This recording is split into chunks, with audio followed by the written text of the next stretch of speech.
All right, man. We are live, right? So welcome to Libido Network, right? Libido Network.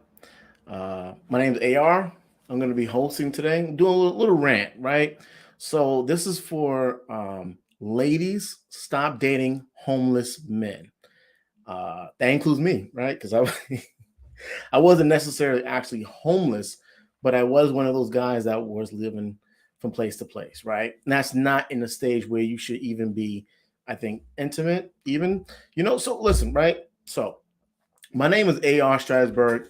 I have a channel called Him versus Her Solutions. I was actually blessed to be on this channel today, Libido Network today, to speak on self development, right? Without using the victim mentality, without having the victim mentality. Before I get to my main topic, right, about ladies stop dating homeless men, I do want to discuss some things about men and part of the reason why we're not necessarily where we need to be until later on in our life, and hopefully, um, even with Chaotic Truth that invited me here, we want to try to give you this information. Hopefully, this information can be passed on to the younger generation that maybe doesn't necessarily have a father, and they can develop these skills that we have in our later age. I'm pushing 40. Hopefully, the information I have, you can have at 10 years old, 15 years old, and go from there. Now, this message is going to be really for people that they suffer from something called nappy hair. And that includes me, right? So most white people or people in general that has a family oriented base already have an advantage over people who grew up in a single parent household like myself. They have something that most of us don't have. They have something that's called a father. A father that provides information to a child as a lifestyle. The information, he's not necessarily sitting him down, explaining to him. He's taking this child, boy or girl, but let's say a boy, and making him live a lifestyle of being responsible. He's living that lifestyle. That unfortunately, in Black urban communities, don't get that type of information about life until their late 20s or 30s. Is when we start to get this information, financial, whatever the case would be. And by that time, right, we already have children, we're divorced, and we have other life changing events that has occurred that is actually hard to recover from. Now, that lifestyle information that I was talking about, what fathers provide, um, that is something who people like me, since I didn't have that, I have to go on Google. I have to go online and look up what they've learned as a lifestyle, something that they were given on a daily basis. I can't keep up with these other people, right? And that's why it's so important when I have my child, for me to be the Google of that child's lifestyle or whatever. It don't necessarily have to be Google. It could be anything. Don't quote me on that. Um, so the information provided child now, it's normal, right? So the information that a father will provide to his child is that he gets to learn. The child at 10 years old starts to learn things like it's normal to save money. What I learned, it's normal not to save money, because if you save your money, what's the point of having money if you can't spend it? That's what I was taught. They're taught that it's normal to understand what money is. They understand credit, how credit works at 15 years old. They understand that it is normal at 20 years old to get married in their prime years.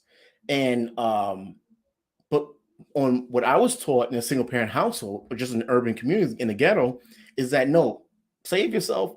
You get married in your 40s and you give that man, not I'm not homosexual, I'm talking about for the females, you get married in your 40s and you give that guy your leftover years, your leftover body, stretch marks and all. When you're in 20s, you gave that to everybody got it, right? But now in your 40s, this man has to be not only be a top earner, he also has to be 10% of the men in America, even though you look like Lizzo, right? So, but that mindset, that thinking is normal where I grew up at. I was actually today, I was actually in a corner store. I'm in New York City, right? I was in a corner store today and a counter, and there was a 7-year-old Arab, right? We call them Arabs, right? He was 7 years old. He was there at the counter counting the items, no calculator, adding up, how much it's gonna cost, dealing with the money. Now, so what I did is that I purposely salute to the seven steel story. What up, man? Appreciate you tuning in. So what I did with the kid at the counter, I tried to rip him off, right? I purposely try to give him less money just to see if he knew what he was talking about. And of course, if he let me go, I was going to walk out and save my money. But he actually told me, "No, you're missing $3.50. You're actually missing that." So he actually counted and knew what he was doing. Here you go. You have a 7-year-old, right? You have a 7-year-old that is operating a business. Now, his father, they're all up there, they're all in the store, but he's actually this 7-year-old is telling a grown man pushing 40 what to do. No, you're short on threes, bagging up the grocery and stuff like that, right? We call them bodegas, right? In New York City. And it's just like he's a kid. So what happens is that he's learning about money and the way money works and the way business works and the way how important it is at 7 to pass this down to his children in urban. So the difference between me and that 7-year-old kid is that when I was 7, he's 7. He already got this, but now it is normal. That's normalized. That's if the father didn't put him in or the uncles didn't put him in that business, that would be abnormal. But it's normal for me to go there and spend my money in another business that's not mine. I should be taking my money and spending that money at my brother, my uncle, my father's bodega, in a sense, So my main point is that when for me dealing with people within those type of communities, when that child turns 18 years old, when he turns 18 years old for his 18th birthday, they're gonna open up a grocery store, a bodega. They're gonna open up, and he'll have his first business as an 18-year-old. So we're so far behind in life that we have to actually look up stats, learn things when people who have a strong family structure, they already have. We have to look up someone's life. That's why a lot of the people that come on these platforms, they don't necessarily qualify to have conversations about marriage or other because they've never been married themselves. They've never had the experience of having someone that actually loves it. But so concerned with the men, for us to continuously to grow, unfortunately, you see that we spend countless of hours. And the only way it's not really us. I only say us because I know that's how most people can actually relate to what I'm saying. It's really y'all. But we spend countless of hours on the internet looking up wrong information, celebrity gossip, voting for Joe Biden, just all kinds of nonsense, right? So we spend hours and hours on the internet looking up the wrong information. When you have people who have a family, a mother and father, they are raised with the information we have to look up. So that's my kind of rant on that. But now, just to get into a few other things to talk about, right? But just to get into what we're actually discussing, give me one moment. We're here to discuss about women need to stop sleeping with men, right? Homeless men. So what do I mean by that, right? This will be quick. Women need to stop dating men who don't have a purpose, that doesn't have a family, right? Purpose to have a family. Uh, red flag, he doesn't have a job. I think y'all ladies need to start showing up to the date and requiring a pay stub. Like the pay stub is the requirement to get access to the first date. How many dates are y'all going to be going out with and then find out after his representative leave, you find out he never had a job? How do you know where he lives at? Listen, if the man does not have this thing called a lease, right, of an apartment or an agreement, I don't care if he's renting a room, or mortgage, He needs to have his own. What are we talking about? Women need to stop dating homeless men. Who do I consider homeless? A man that don't have stuff in his name. He don't have a job. He don't have a W-2. He hasn't filed his taxes. Y'all need to look, women, because what's happening is that women are having, and don't date a low income man. I don't care. I don't give a fuck. You know? Stop. If you have your shit together, stop dating men that struggle love, that struggle love. Stop dating these struggle love men. Stop dating them. If I was a female, I wouldn't date a guy that's making under 50,000. Why do I say that? Right? So I'm in New York City. Even in the heart of the ghetto, $50,000 is not enough money to have one job. If you make $50,000, you qualify for benefits for government assistance. If you make 50, that's how low $50,000 is. Why? Because you cannot make $50,000 as an individual and afford rent, car. You can't. You won't be able to do and food. The biggest problem we have in New York City is affording food. Food is too damn expensive. We go food shopping. This is how we know who's on government assistance, right? The people who have their shopping cart and it's full are on government assistance. The people like me who are shopping and you see just some weird shit, you see bread, no meat, no cheese, no meat. You'll just see some stuff that just doesn't match, right? A lot of stuff we buy, we can't even make a complete meal. Why? Because shit is too fucking expensive. We mismatch and stuff. So that's how we know who is on government assistance. So women, y'all need to start. What about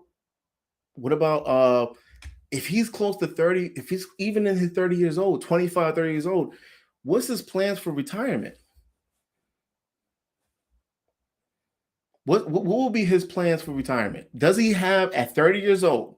I'm pushing 40. So if I was in the dating market, she needs to ask me, what do I have planned for retirement? Do I have a 401k is not enough to retire. Well, not for what I do. It's not enough to retire, but it's something, right? And also a lot of people, especially the way I grew up, starts to invest in the 401k at a later age, right? But just the understandings of that. So my thing is that women should not be dating men that are struggling. Need to, if you aspire to be something more, you definitely should be doing a lot more for yourself. I believe so. That's my take on that. If you want, you can drop the link to invite some people on here. I'm pretty sure they want to combat some of the things I said, and that's fine as well. But I also want to talk about us as men. We definitely need to do better. We definitely need to do better. So listen, I'm gonna give y'all some ways to be a loser. How you can continue to be a loser, right? So women, these are the things that women need to watch out from. This is what I consider as a homeless person. Ways to be rude. This applies for man and woman, actually, being rude within itself is already that explains itself. Being rude, right? Having a dirty car. Not taking care, forget the car, not just taking care of what you have, right? What about a man's wallet? Not only are you dusty, is your wallet dusty, all bruised up? Do you take time out to get a new wallet or just take care of your shit? Does a man have a wallet? How his wallet looks, right? Not being organized with your funds. Listen, as a man, if you were to be asked, you don't have to answer it, but if you were to be asked exactly how much money do you have in your account, you should know. If you don't know exactly how much you have to the fucking penny, if you don't know how much you have in your account, so how are you on top of it? Us as men and women, but us as men, we need to be on top of stuff like that. We most definitely need to do that, right? Not being organized with your fund. This is Libido. What up, man? What's going on, man? How you doing? Doing good, man. Can you hear me? Am I clear? It's crystal clear, actually, man. You heard some of my rants? Yeah. I was waiting to, somebody to come up, but I'm here, man. If you need me, man, I could join in on the convo if you don't mind. Let's go, man. No, I appreciate. I actually appreciate you coming on. What do you allowing me on? Sorry. What do you think about? Did you hear the part when I talk about the Arab 7-year-old? I missed that part. What about the Arab Okay. 7-year-old? So I went to the store today, and behind the counter there was a young kid. He was 7 years old. I asked, "Hey, how old are you?" He was 7 years old. He was counting the money. He's running basically his father, whoever was on the other side, but he was running the business at that time. Yeah. So I intentionally try to give him less money just to see if he was going to do it, but I was trying to actually save some money. It's just hard. And he said, "No, you're short $3.50." Oh wow. So what do you think about 7 years old? That kid compared to me 7. I had to when I got older in my 20s, Yeah. I started to learn about what he learned at 7. I had to Google his lifestyle. Yeah. What do you think of that? Well, to be completely honest with you, uh, and I don't really want to generalize, but their culture, from what I've seen, just in my opinion, in my experiences, I have never met this. I mean, I would assume there's probably a 500 million Arabs on the planet, but their culture is a culture of, in my opinion, hard work, morals, and ethics. And they don't necessarily have to rely on a public school education. Um, their education starts at home. And with them being, to be honest with you, Arabs are known, their stereotype is businessmen. They've always been traders. And they teach their children what their culture um, pretty much inspires them to do on a daily basis, which is the buying and selling of goods. So they teach their kids early on, um, business strategies, how to count, mathematics. I mean, let's be honest, a lot of our math comes from the Arab world. You think about arithmetic, algebra. So if you think about it, these people have it in their culture to do math. They have it in their culture to do business. So whereas other cultures have different values or mores, they certainly are a culture that, again, I'm kind of talking in circles, but again, that's normal for them. That kid at 7, he better know basic arithmetic. He better know how to count. And we're not going to rely on the schools either. We're going to teach this kid this at 1 years old, 2 years old. And that's why they are known as people who do, they are a business culture. The same thing with Jewish people. They're cousins. These people are designed for business. So it doesn't strike me as odd that this kid not only recognized your test, but it's just indicative of their culture. Yeah. Now I don't know about, and like I said, I don't want to generalize. I'm just going by what I've seen. But you got the floor. Go ahead. No, yeah, yeah, absolutely correct. And it's not just their culture; it's every culture except for Black American. Awkward Texan says, "Hello, what up, man? How you doing?" What's up, Awkward Texan? Thank you so much for joining. That even includes. Um, Listen, man, have you ever seen a Arabic Yeah. commercial of their store on the corner? Have you ever seen a Chinese? No, they Have don't you need ever to seen have. a Chinese store commercial No, ever? they don't.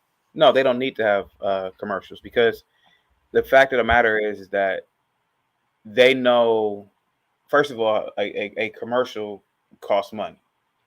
And to be honest with you, um, they know who their clientele is. So if they know who their clientele is, they know that they don't need to have commercials, because whether they have a commercial or not, they know that these people are going to come here anyway. To be honest with you, people say that, oh, Labudo, you don't hang out in the hood, you don't do this, but that's far from the truth. I actually do hang out in the hood. I actually do business in the hood. I actually went to high school I actually went to high school across from the projects. where I'm at when I was a kid. And what I'm saying is that the Arabs can be rude to you. They can be neutral to you. They could have, they could allow you to loiter outside their store. It could be trash everywhere, but they know that people are still going to come to those stores. They don't need to do commercials. They don't need to reinforce. They don't need to reinforce their selling piece. They know what their bottom line is. So no, and the Chinese don't either. The Chinese know that they don't need to do commercials. It's not their business model. They don't have to. And generally, commercials are really for multinational conglomerates, like a McDonald's. McDonald's necessarily doesn't need to do commercials, but McDonald's is a global company, so it only makes sense for them to have commercials for advertising purposes, But in terms of these mom and pop stores, no, absolutely not. They don't need to. I mean, just think of some of the basics, bro. Some of the basics. Hair, weaves. Why don't in urban communities black people don't open up? If we're notorious known for that, right? And we know that Asians don't even wear that shit. They don't even eat the Chinese food, just so you know. They eat the white rice, but yeah, we don't even own the fried chicken spots. Popeyes, KFC, we don't even own those things. So it's like everyone come in urban communities, take up the black dollars, and all they do is take money from here and give money there to China, whatever. Even the Africans that come over here, they take the money here and they send it back home. But people, us that we're here, so I'm not against what do you call it, divesting, marrying outside of. I'm not opposed to it. Listen, and that's why I said women need to stop dating these homeless men, because ladies, stop it. It's not your job to raise a man. Men, it's not your job to raise a woman. When you meet them, they got to come together. I'm not saying they got to be financially wealthy. They got to reach their peak. They got to be on top. But no, basic shit. Like, sorry, Carson. Basic stuff. Just basics. What's basics? A place to lay your head at. Do you have a place to lay your head at? I do understand that parents do get older and parents do become sick and you have to be the caregiver. Whatever. I get that. But just in general, what's the basic? You can get a used car for $1,000, $1,500. You can get a used car in your name to get around. Awkward Texan says, you don't mind if I read that, right? No, go ahead, man. Okay, she says, I don't date homeless men, but they seem to be attached to me. I prefer men who can take care of themselves. Nothing to do with money, more to do with character and etc. Yeah, I mean, but the thing is that before I got married, right, I was attracting women who wasn't in my best interest, right? Baby mamas, that's what I was attracting. Because I felt like, okay, in my urban community, in my environment, there's no good in there. Every woman over 25 is going to have a child. And I don't date anyone under 25 because I feel like that's how you fall into the Me Too movement. They're not mature enough, which is fine, right? But I'm pushing 40. I can't go that young. That's just me. Once I worked on myself, those type of hood women, I'm a very boring person. So without me knowing, subconsciously, I was going after the exciting woman. I don't smoke or drink, but she does, and she's more experienced. So once I changed that, this woman walked into my office, bam. But I think a woman like her has always existed. I just didn't see her. She was like invisible to me, so that's why. What do you think about that? Truth? You're basically saying, I kind of missed out on what you're saying. You're basically saying that. I'm sorry. Just bunch it up real quick. I was typing up something. I'm sorry. Oh no, it's okay. Just bunch up what you were saying again one time. You got my attention now. Go ahead. Yeah. So before I met my wife right now, I was attracting or seeing a lot of women that all of them had children. They were just fucked up people, right? Once I worked on myself, all of a sudden I met my wife in the same ghetto environment. Yeah. Women like her has always existed. Once I worked on whatever it was going through, and I don't consider myself a bad person, but once I worked on my childhood trauma, she's always she became visible to me. Yeah. Yeah. You know, I keep saying this over and over, and you know, I get called a Uncle Tom, a coon, a misogynist, fat phobic, um, all types of things. If you are a man and you are quote unquote homeless, or you're a man and you're not a high net worth man, the universe, the good Lord, science, whatever you believe in, for some reason created man with the ability to not only adapt, but to change. And men change even at 50.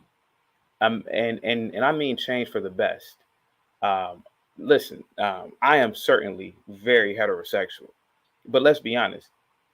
Chris Rock looks 1,000 times better at 57 than he did at 27. Men look better with age for some reason. I don't know why nature is like that. So not only do we look better, we get stronger with age. I'm not talking about a 90-year-old man, obviously not, but we get stronger with age. We get better looking with age. And if you are a man and listening to what AR is saying, if you are in a rush to uh, get with this chick and you don't have everything together, you are going to attract the drags of society, which are unfortunately single moms. Um, you're going to attract the 400-pound women, and that's it. But if you are a man and you're willing to go off the grid, go ghost, work on yourself, it may take you to your 40, 45. But I'm telling you, just like what AR said, you're going to attract the better woman as soon as you get everything together. It's just, I don't know why nature is like that, but it just is. And I have to say this, if you just look at the Black American community now, look at what most Black men are attracting. They are attracting these fat, and I'm talking about fat as in 300-pound women, single moms. And it's because Black men are not willing to sacrifice years to work on themselves and to be better. And that's why we attract the drags of society. And then we try to normalize the drags of society by saying, I like a fupa. I like a big bitch. I'm going to be the daddy. No, you can't. What next? Are you going to normalize having HIV too? Are you going to normalize? I mean, I shouldn't have said that. Are you going to normalize other things too that shouldn't be normalized? No. I like a chick with one arm. Shit, I could be her second arm. Stop. Stop it. You don't want to date a woman with one arm. Let's be honest. But the fact is that you are right. You attract what you really are. And again, I say this all the time, AR. If you are a man and you don't have everything together, don't date. Don't be the homeless guy that women are looking at. Don't be the guy in the title here. Just be by yourself and work on yourself. That's it. If that makes any sense. Absolutely. Listen, when it comes to men, okay, men, I have an uncle, right? A lot of my family, they call I call them super felons, right? They've been in there for over. He's been locked up for over 24 years, Yeah. right? He is 60. He got out when he was like 61, something like that. He Yeah. got out. He took his time out, got his, he in prison, he graduated with a, but listen, he's 67 years old. He said, listen, God, if you're listening, give me 10 years. When he got his shit together at 64, he got out at 61, 64, he got himself together, trucking business, all that. He said, God, give me 10, at my age, just give me 10 to 12 years of me being happy. That's a long, listen, being happy for 10 years is a long time. So it doesn't matter if you're 40 years old, if you're 45, 50, unfortunately, us as men, we have to say, hold on, I got to take 2 to 3 years. I got to fall back for 5 years. Yeah. And I gotta put my head down, right, and keep swimming to get where I gotta go. And look up every now and then, but the hanging out, dating, even having sex with women that are not part of your future, there's all kinds of problems that come with that shit. So Yeah. even with that, sometimes you gotta, if you don't have, there's no need to rush. Get your shit together, take time out, and when you get, man, you have so much options. You do. Even if you want the fat chick with one arm, you can get that too. But at that stage, you're not gonna choose her, unfortunately. What's up, Mr. O? How you doing? Got D on the panel. D, what's up, man? Yo, what's happening? How y'all Hello, doing D. today, man? Shit, chilling, man. Yeah, I just wanted to, chime in on the topic a little bit. Yeah, I've noticed this a Hey, lot D, turn with, your mic up for a minute too. By the way, I don't know if you right. can make some adjustments. Yeah. All right, can you hear me? Oh, it sounds way better now. Yep. I don't know what you did, but that sounds good. Yep. All right, so look, this one thing I've noticed, like, and I hate to throw black women in there, but I noticed this with black women that have, like, really good jobs and, a lot of degrees and shit, more degrees than a thermometer, like Coach Greg Adams says. They always go after guys that are the exact opposite of them, that don't have shit, ain't gonna be shit, and never gonna be shit. You know what I mean? Like, they love guys like that because they know that they can control those guys and all those guys aren't going to be an authority figure. They're not going to really hold that woman to a standard. I mean, how can they? They living off of them. So, girls love homeless dudes. They love dudes that ain't really got it so they can control them because a lot of these girls really don't know what a real man is anyway. So, Yeah, I don't necessarily think it's because of the control. I think what it is about these fuck boys, even like men that come from prison. There's a lot of mental aspect. They play a lot of mental games, and women because of women that wasn't groomed properly to understand the type of man she should be looking for or arranged marriage. She's just going for whoever makes her feel better. So the guys that have their shit together, unfortunately, he had to spend a lot of years grinding, getting himself together, while the other broke dudes are spending all this time learning about how to give a woman an orgasm. I mean, so when a woman be with a man that can give her orgasm almost every time, it don't matter what he does. She's always gonna. He just very knows how to deal with women, even though he's manipulating her. So they tend to go for really that versus the guy that's kind of corny and that will actually take care of you. yeah, man, exactly. Girls are always gonna, go back to the guy that made them feel good, no matter what financial status he's at. Do y'all remember the basketball player Maya? What was her name? Maya Moore, I think. Absolutely not. Okay, well, anyway, Maya Moore is an accomplished basketball player. I think she's won a championship like in college and in the WNBA.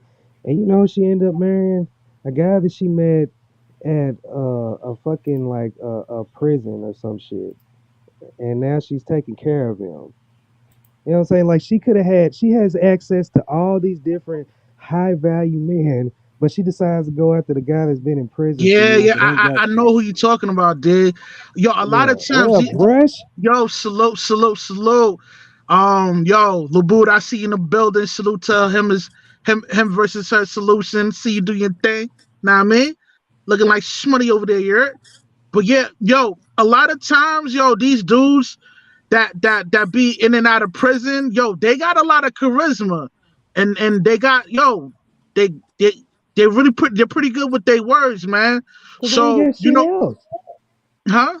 They ain't got shit else.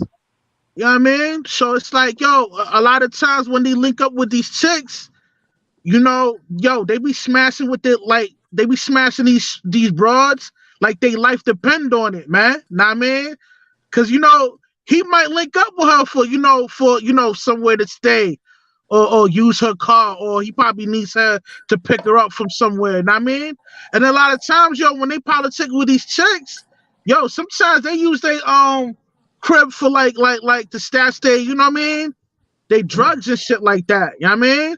So there's a lot of things you got to factor in on why these chicks deal with these inmates like that. You're Yeah, you understand, man. You know how much game you have to get away. You have to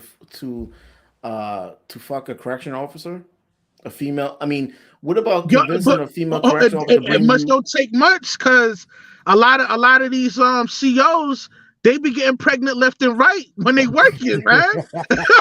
Yo, the So that chances. just that just proves my point that these dudes got a lot of charisma and they good with their words, man. Trust me, I know, man. I come from an environment like that, so I kind of He's know from how Boston. we work. You're Yeah, Russ from Boston. Yeah, man. I mean, what about convincing a correction officer to bring in stuff from the outside? So when it comes to stuff like that, you know, It's like this, man. Most these women, yo, they love the excitement. She might get a thrill off that. Now, I mean, while she's doing that illegal activity, she's probably getting moist down there. You heard? Guys, please hit the like button and please subscribe. This is Him versus Her Solutions. If you have not gone to this man's channel, he is a great content creator. Please subscribe and please buy this man a beer this hot summer day. His Cash App is at the bottom of the screen. It's at Cash App Him v Her is at the bottom of the screen. Just send over a few dollars to buy this man a beer. Back to the regularly scheduled program. appreciate it, man. Pay, give me a beer or pay my rent. Yeah, like for example, man. He looking for a y'all sugar seen that- mama. I know y'all, I That's know what y'all I'm seen talking that about. video. I know y'all seen that video where old dude was on the little dating show and he was a nuclear physics and he was talking to this girl and she was just like he explained his whole life story, said what he was doing for a living and all this other cool shit, and she was just like, you know what, I'm gonna have to pass. And Well, yeah, everybody was getting on old girl, and yeah, you know why everybody was getting on her because she said some dumb shit. She was just like, "Oh well, he don't have a personality. He don't have no personality. What that really yeah, means is he's not chaotic." That's what these yeah. girls like. These girls love chaotic dudes, the dudes that ain't got shit because they're exciting and they can control them. D, let me tell you something real quick, right? I'm pretty sure you've dated hood ratchet chicks as much as I have. And D, I think I told the story before, and I think I was talking to you about it. I was sleeping around with this one hood chick many years ago. And by the way, she had fire coochie and she was real thin. And believe it or not, she was a little bit older than me at the time. She was over at my house one day and I started to play EDM. Are you guys familiar with EDM? Yeah, this house music, ain't it? Yeah, EDM is like electronic music, real nice, right? White, it's sound. If white people were music, it would be EDM. And she started tripping, like, why the fuck you playing that? Like, she just really went off. It was like something just tweaked in her brain. And what happened was she's used to ratchet music, ratchet behavior, and that kind of music does not compute with her. So you're right. So a dude who's a nuclear physicist, even though nuclear physicists are probably is just as smart as a brain surgeon, but that order, that intellect doesn't compute with most people. So of course they wouldn't be attracted to that man. It's just the truth, man. Even though that man probably would treat the girls better than Pookie or Ray Ray, they're not attracted to that. They're not attracted to somebody like that. Hell no, they're not attracted to somebody like that. Well, you know, I'm gonna stop talking. Him versus her. What's your take on that? No. Yeah, I think us as men, unfortunately, that was when I seen that. I think the woman Melly Monaco, I think she wanted to actually holler at him. You could, when she denied her, she was like, "What?" But I think the thing is that us as men, we have to also understand that is the reality, and that's why my show is mostly female based, and it doesn't matter when they talk if they're wrong. You have to understand, at least listen to what they're saying. They're not logical. Some of the things that they say, the way they think, is not logical. And they always, when it comes to relationship, they always contradict themselves. A woman will say, I want a great man. I want him not to cheat. Number one, right? I want him not to cheat. I want him not to beat my ass. And I want him to give me at least good sex or whatever, and give me a family and give me a house. I want to stay home. A man will provide that. I'm pretty sure that guy can do that. And they'll still go for the Pookie, man. So what are you gonna do? Well, my thoughts on Shorty not picking a physicist. She a 304. Know what I mean? A lot of times when these females copulate with so many different sexual partners, they tend to lose the ability to pair bond with an individual. Know what I mean? Now, when this chick is conditioned to have so many partners, it takes a lot more to stimulate her. So a dude that's a nuclear physicist, it's not going to get her moist because she needs the extreme because she has been desensitized in a sexual manner in a way. Know what I mean? And also, a lot of these females, by the time you get to them, a good amount of them have already been molested. That is extremely common in a lot of households. So there's already a dysfunction. A lot of females, they don't even express that. They don't even share Well, that I with the mean, world. yeah, that's true. When a female's molested like that, she tends to be more sexually active than the average chick that haven't been molested. So yeah, that is true. I find that fascinating. I was on the Labudo network. I was on the Lapive network the other day, and Anton had mentioned that 33% of these households have these cases of molestation. But I find that hard to believe, actually, I because believe it because a lot. just give me a second here. Just give me a second. I just find it hard to believe because if that is the case, that means that there are in every household in America, there's some man right now doing that thing. And I just find that hard to believe. And I don't think a lot of these women are molested. I think a lot of these women, uh, I just find that hard to believe because the thing is that when somebody says, well, most black people are violent, everybody argues the fact that, oh, no, that's not true. But this whole thing of accepting that every female was molested, I just find that hard to believe, actually, in my opinion. But go ahead, though. Well, it's not every female, but the ones that tend to be really sexually active and tends to hold the attribute of a nymphomaniac, they have been molested at some point in their life. I mean, so they tend to be way more sexually active. I mean, you learn this in a psychology class. They expound on this. Yeah, whenever a woman has actually been molested or violated at a young age, what we think will happen is actually the opposite. Like what you're saying, Rush, they become more sexually like it's not even like normal sexually active. It's like they're overly. I was just in Clubhouse with another woman that was speaking on that, and she said that she really needed therapy because she was um sexually act not just sexually, but she was over like she's right now with her husband. She's like unnecessarily sexually active. Like so, this actually happens. I think in the Bronx, New York, they say about close to 5 to 6 out of 10 homes, children, boys and girls, are molested. See, That's insane. a lot. I believe it because a lot of times when the single mother links up with the stepfather, usually the stepfather get down like that. I mean, and There's even times where men You will said get with the woman. usually.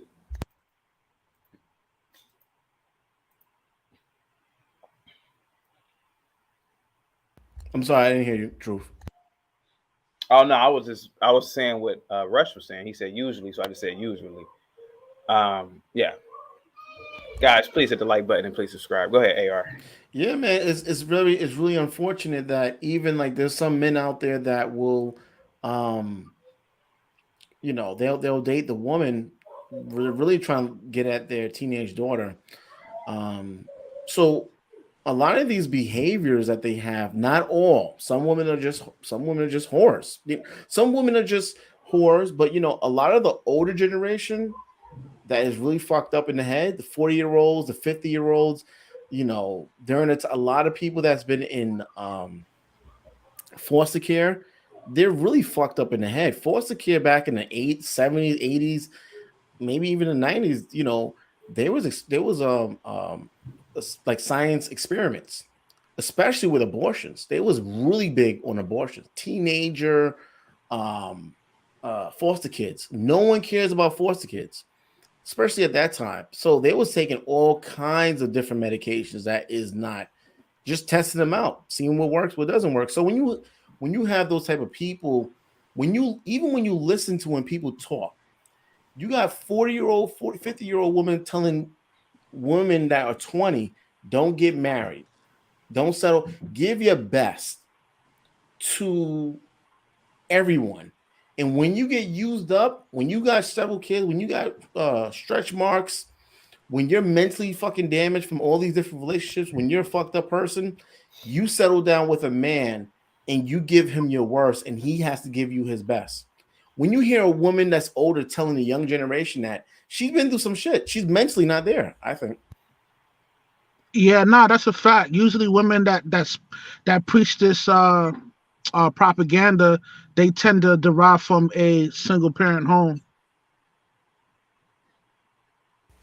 It's really fucked up. I mean, just imagine. So you're 9 years old, right? You're 9 years old.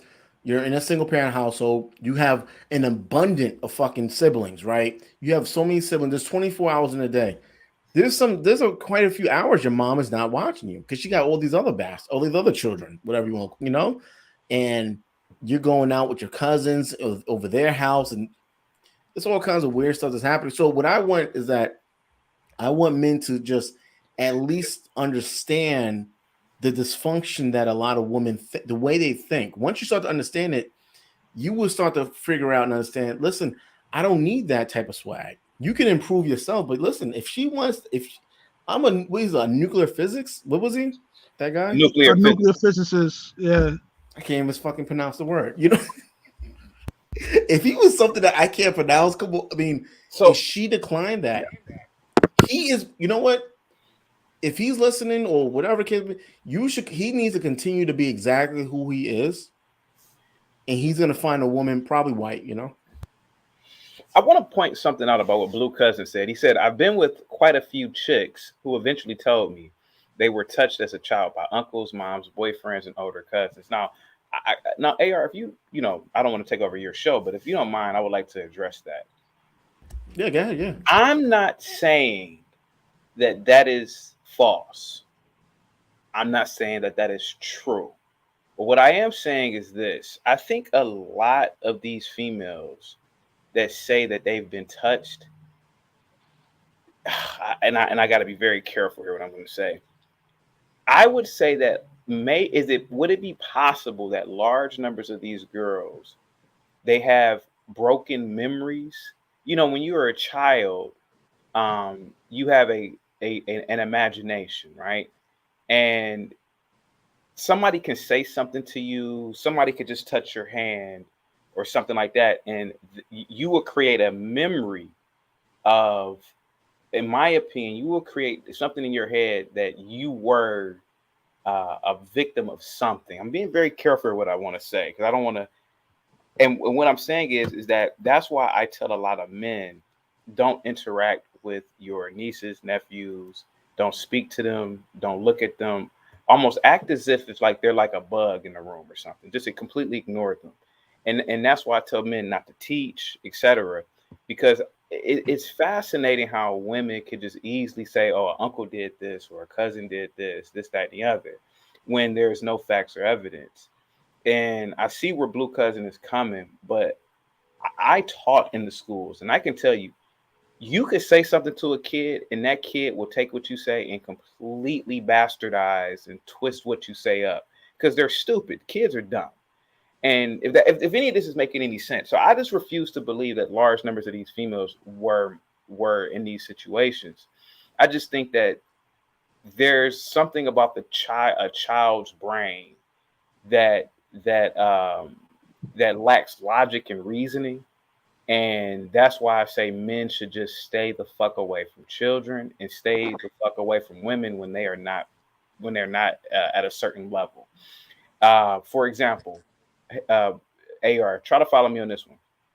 In the work environment, if Faison Love said hello to a female at work, she would report him. Oh, he harassed me. But if a dude who looked like Idris Elba approached her and said hello, that's flirting. So the same hello, just different guy, but it's twisted into sexual harassment versus flirting. If that makes any sense now, if what I'm making makes any sense.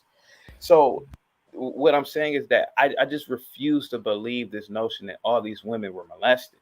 I just think that maybe it was a situation where somebody talked to them and they wanted to believe that they were in a situation like that. Now, I'm not saying that these things don't happen. I just feel as though there has to be some explanation as to all these supposed cases of molestation with these children or molestation with these girls who claim that they were in these situations. I just refuse to believe that large numbers of black men are just predators like that. I just refuse to believe it. But this is why I say black men should just stay away from people, like stay away from from children, etc. Whether it's in a school setting or whether it's even family setting. Don't even speak to them. Don't acknowledge their existence. Fuck them, because I'm tired of this notion that black men are. Because what Anton said, and tell me, and please, if I'm ranting, just let me know. What Anton said is really alarming, and what Blue Cousin said is alarming. When a woman says something like that, that means that the man she's accusing is automatically guilty. And to me, it's like, well, what if that didn't happen? What if you were 6 and you don't really have a vivid memory, and you're creating memories of TV shows, of your own imagination, and you're wrapping that around somebody that you know in your life, and now you're saying that you were touched or whatever. Maybe you weren't really touched, you know. And I just refuse to believe 50% of these households have these situations, because if that's the case, then we are a disgusting culture if we're doing that, if that makes any sense. I mean, I do believe that obviously a good amount of those cases, like what you said, maybe there must have been some inappropriate touch, as it can even be by accident. You reach somewhere, you touch your little, things happen, right? As you know, and then they create this experience, imaginary experience, and they're hearing as they're growing up, black men ain't shit, black men ain't shit, black. Exactly. So it eventually becomes that. But now also it's so tricky, right? Because some of these single mothers, some of these parents, they sell their bro. It's not no different country. Look what happened with R. Kelly. There's no police reports against him when he was like so. But the parents are now, when there's a TV show coming out now saying that they want their kid, and R. Kelly slipped up and said he used to send them back home to get some shoes. So there's parents that are single parents that complicit. Are selling their kids for the weekend for a few $1,000s for the weekend. So it's but now this is why what you said is extremely important. It is extremely important. Now, because we know the stats, whether the stats are real, the stats are fake, the stat doesn't have to become real for you. Us as men, you need to be extremely careful of when you're around women that are not your women that are not your wife. If you look at that guy that played in The Matrix, Keanu Reeves, go online, look at how he takes pictures with women. Never touches them. His hands are always out and it's visible like that. Like, you gotta listen, when we're on even the social media thing, when we do meetups and stuff like that, shake a woman's hand. Stop doing these fucking hugs. Exactly. So you are following what I'm saying then. Exactly. Yeah, I remember you were saying that as well. Because that hug can be interpreted. See, and the thing is that AR, and again, this is just my opinion, man. A lot of people in the Western Hemisphere, and I would even argue a lot of people across the planet, are, from what I've seen, are either mentally ill, and a lot of people are depressed. A lot of people lack rational thinking, etc. And you could hug a female who is schizophrenic. You could hug a female who has bipolar syndrome. And a week later, she could be thinking something in her head. She could watch a Lifetime movie and she could think about you. And, when he hugged me, he touched my booty and I couldn't escape him because he's stronger. And this is exactly why a Keanu Reeves or Jerry Seinfeld, they don't hug or they don't interact with women that they don't know. And I understand it, because people are unpredictable in their thinking and their actions, man. And this is why I believe that a lot of times, man, a lot of these situations are not as what they are. They're not what they appears to be, I guess.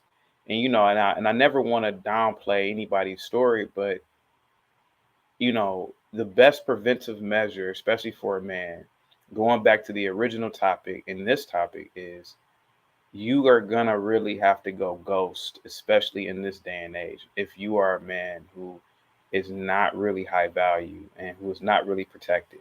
And like I said, I got Ant in the chat. He's saying, "Well, why not your nieces and nephews?" Well, they're not your children, so it's a liability for you to see, to even speak to them in this day and age. A woman you don't know, it's a liability because at any given moment, when she wants to exterminate you, she can just make up a story and say, "Oh, he did this to me." So this is exactly why AR is right. You shouldn't hug chicks you don't know. You should give them a handshake, and that's even dangerous in itself too, because because she could say, "Well, he pulled me towards him, and I couldn't escape him. He was stronger than me." Hell no. Once you're accused of something, whether even if you wasn't, let me tell you how dangerous your reputation gets damaged. Yeah. Even if you're not physically there, and just because you're accused of it, and you have evidence, and everyone knows you wasn't there, the fact that they said you like children at any given time during your lifetime, you are a creep.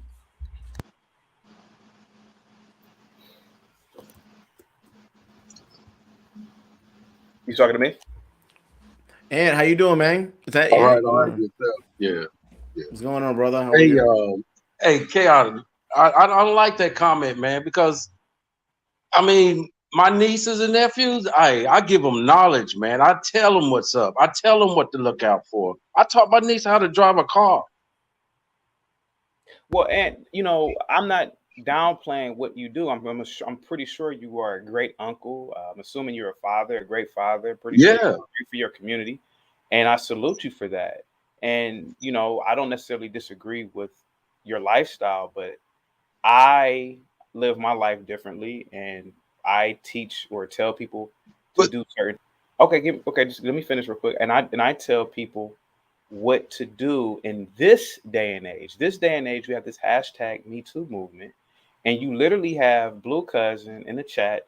He's giving you data from the CDC, and the CDC is saying that 1 in 3 and all this. And what I believe is that a lot of people are in situations that they could have avoided if they just have extreme beliefs like I do. Because you can be accused of anything as a man in this day and age. And again, it goes back to the whole thing with women. The thing is that if you are not a high value man, you shouldn't be dating for real. You should just wait, because as soon as something goes wrong, oh, he's a loser, he's a bum, he's homeless, he's this. Well, instead of being accused of anything or being talked about, just do for yourself until you can have fuck you money to people. But that's just me, though. Go ahead. Go ahead. It's just my opinion, sir. I man, mean, you went left field with that one. left field or not, you have to protect yourself But as a see, we from different time eras too, because hey, that kind of mess. Oh no, we didn't play that. We heard some mess like that. Niece say something like that. No, no, that ain't I'm, happening. I'm sorry. What are you You know talking what about? I'm saying? What are you Huh? talking about? I'm sorry. What are you talking about? Molestation of children.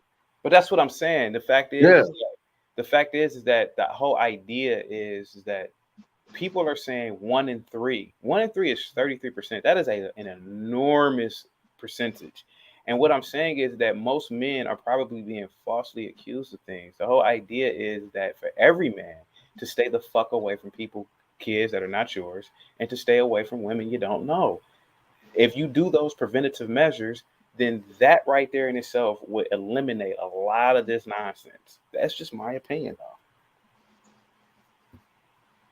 well, you have no business raising somebody kid that's not yours nowhere. Exactly. AR? I Well, I mean, raised like all mine.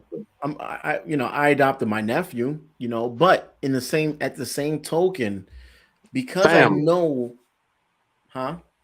family, family. Family. Your nephew, family. That Never. I don't Yes. I don't understand how family mess with family. That how that happen. I don't understand that.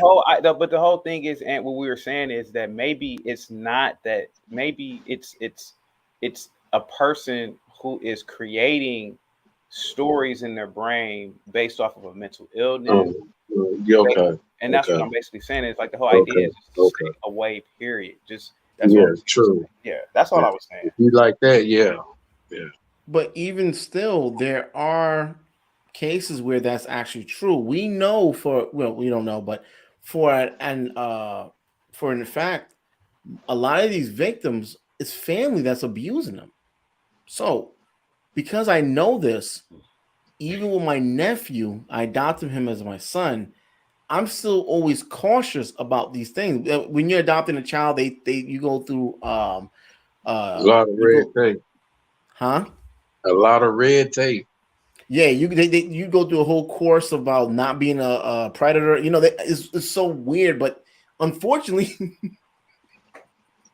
they gotta give you a class on if you have urges as being a predator. You can go get help. They'll take your child from you, but because it's just so much shit that's going on. So what I do is that because I know if I'm ever falsely accused of even one time.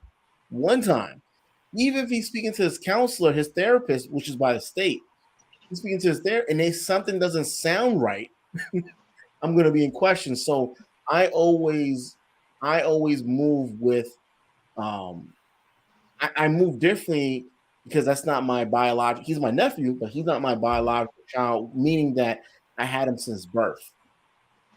He grew up kind of fucked up, and then I got him. And that in itself, right there, AR is right. That I mean, and I commend you for what you've done. You obviously took care. Look to you, but that in itself, right there, should be a detour for most people. The fact that the state agency, and that's in New York, correct? They have a mandatory class per the requirements of you obtaining a child is for you to take a course like that. Like that in itself is telling right there. And that's why I say, man, just stay away, man. When I was on the Peace Network, these women, like it was a girl last night. She damn near cussed me out because I said black men shouldn't teach. She said, "Well, why? You mean to tell me black kids need black men in these schools and yada yada yada?" I'm like, no, you black women wanted. It's kind of a setup for them. Yeah, you black women wanted to be. Yeah, you black women wanted to be in these spaces. You wanted to take over men in these institutions. Fine, you won. So you take care of these kids. The fact is that black men are it's a liability for a black man to be in those schools. So no, absolutely not. No, all those kids have to do is say man, period. Not just the black man, man, period. Oh, man, period. Yeah, all those kids that say he hit me, man, period. Something to me. Hell no, absolutely not. Take care of your own damn kids. Sure. Yeah, man. But it's so important that whether you believe it, you don't believe it, the fact is people are accused of things. Men are accused of a lot of stuff. But when it comes to this whole sexual thing, especially with kids, men have to be cautious. When you're dating a woman, if you decide to, which I know Truth does not recommend it. Never. You gotta move different. You definitely gotta move different with these ladies, and you gotta move different, man. Like I'm married, so you can never pull up. No woman can ever pull up a DM of me flirting. She can never. Nothing. I always, even with my business, I do things with a camera. There's a camera there. I'm not gonna meet a woman in a room, and there's like I have no proof of it's never gonna happen. As a 37-year-old man, I'm very cautious. All this shit that you be hearing, you're not gonna catch me like that. You gotta be. And my face is shown to the world now. You're gonna catch me like that. Because even right now, if I met up with a woman and we're doing this social media thing, right? We're trying to do like a little interview, whatever, and she's leave the interview, everything's great, and she says, "AR, you inappropriately touched me." What can I say to that? Anything I say, y'all gonna not y'all directly, but the world gonna look at me like, damn, he's like that. Women and children are believed without the burden of proof, and that is an absolute terrifying thing. And I think that is the reason why extremes need to be met. I'm going to tell you a personal story, man. I have nieces and nephews that I have never spoke to. And I mean, never spoke to. Never. grew up. Some of these kids are graduated from high school now, and I never said a word to them when I used to be around them. Never spoke to them because I have realized that human beings are, So you didn't give them no knowledge, no and uplifting, no nothing, the only knowledge that I should give, nothing. and the only knowledge that I would give someone is my child. Other than that, that is up to that kid's parents to give them knowledge. That is not up to me. And sir, to be completely honest with you, is that I don't have any knowledge for these kids. I'm not Bill Gates. I'm not Steve Jobs. I'm not a billionaire or a multimillionaire. So there's no So knowledge. what? So these your uh, what, niece and nephews, or these your cousins' I kids, have or nieces. I have older brother. Yeah, I have older siblings, older half siblings, uh and I've never spoke to those kids. here? Never. They Yeah, here in the United States, they're here in the United States of America. I've and never. you don't say They nothing to used to be. them. Listen, What's wrong with you, I have man? one niece. Hear me out for a minute. I have one niece. She used to be over at my So you don't go no family gatherings or nothing. and I'm trying to tell you, sir. Blue cousin is my best friend. He's in the chat and he knows me very well. He can tell you the same thing. I have gone to my parents' homes and nieces when they were younger. They'll be in the living room playing around. Didn't even acknowledge their existence.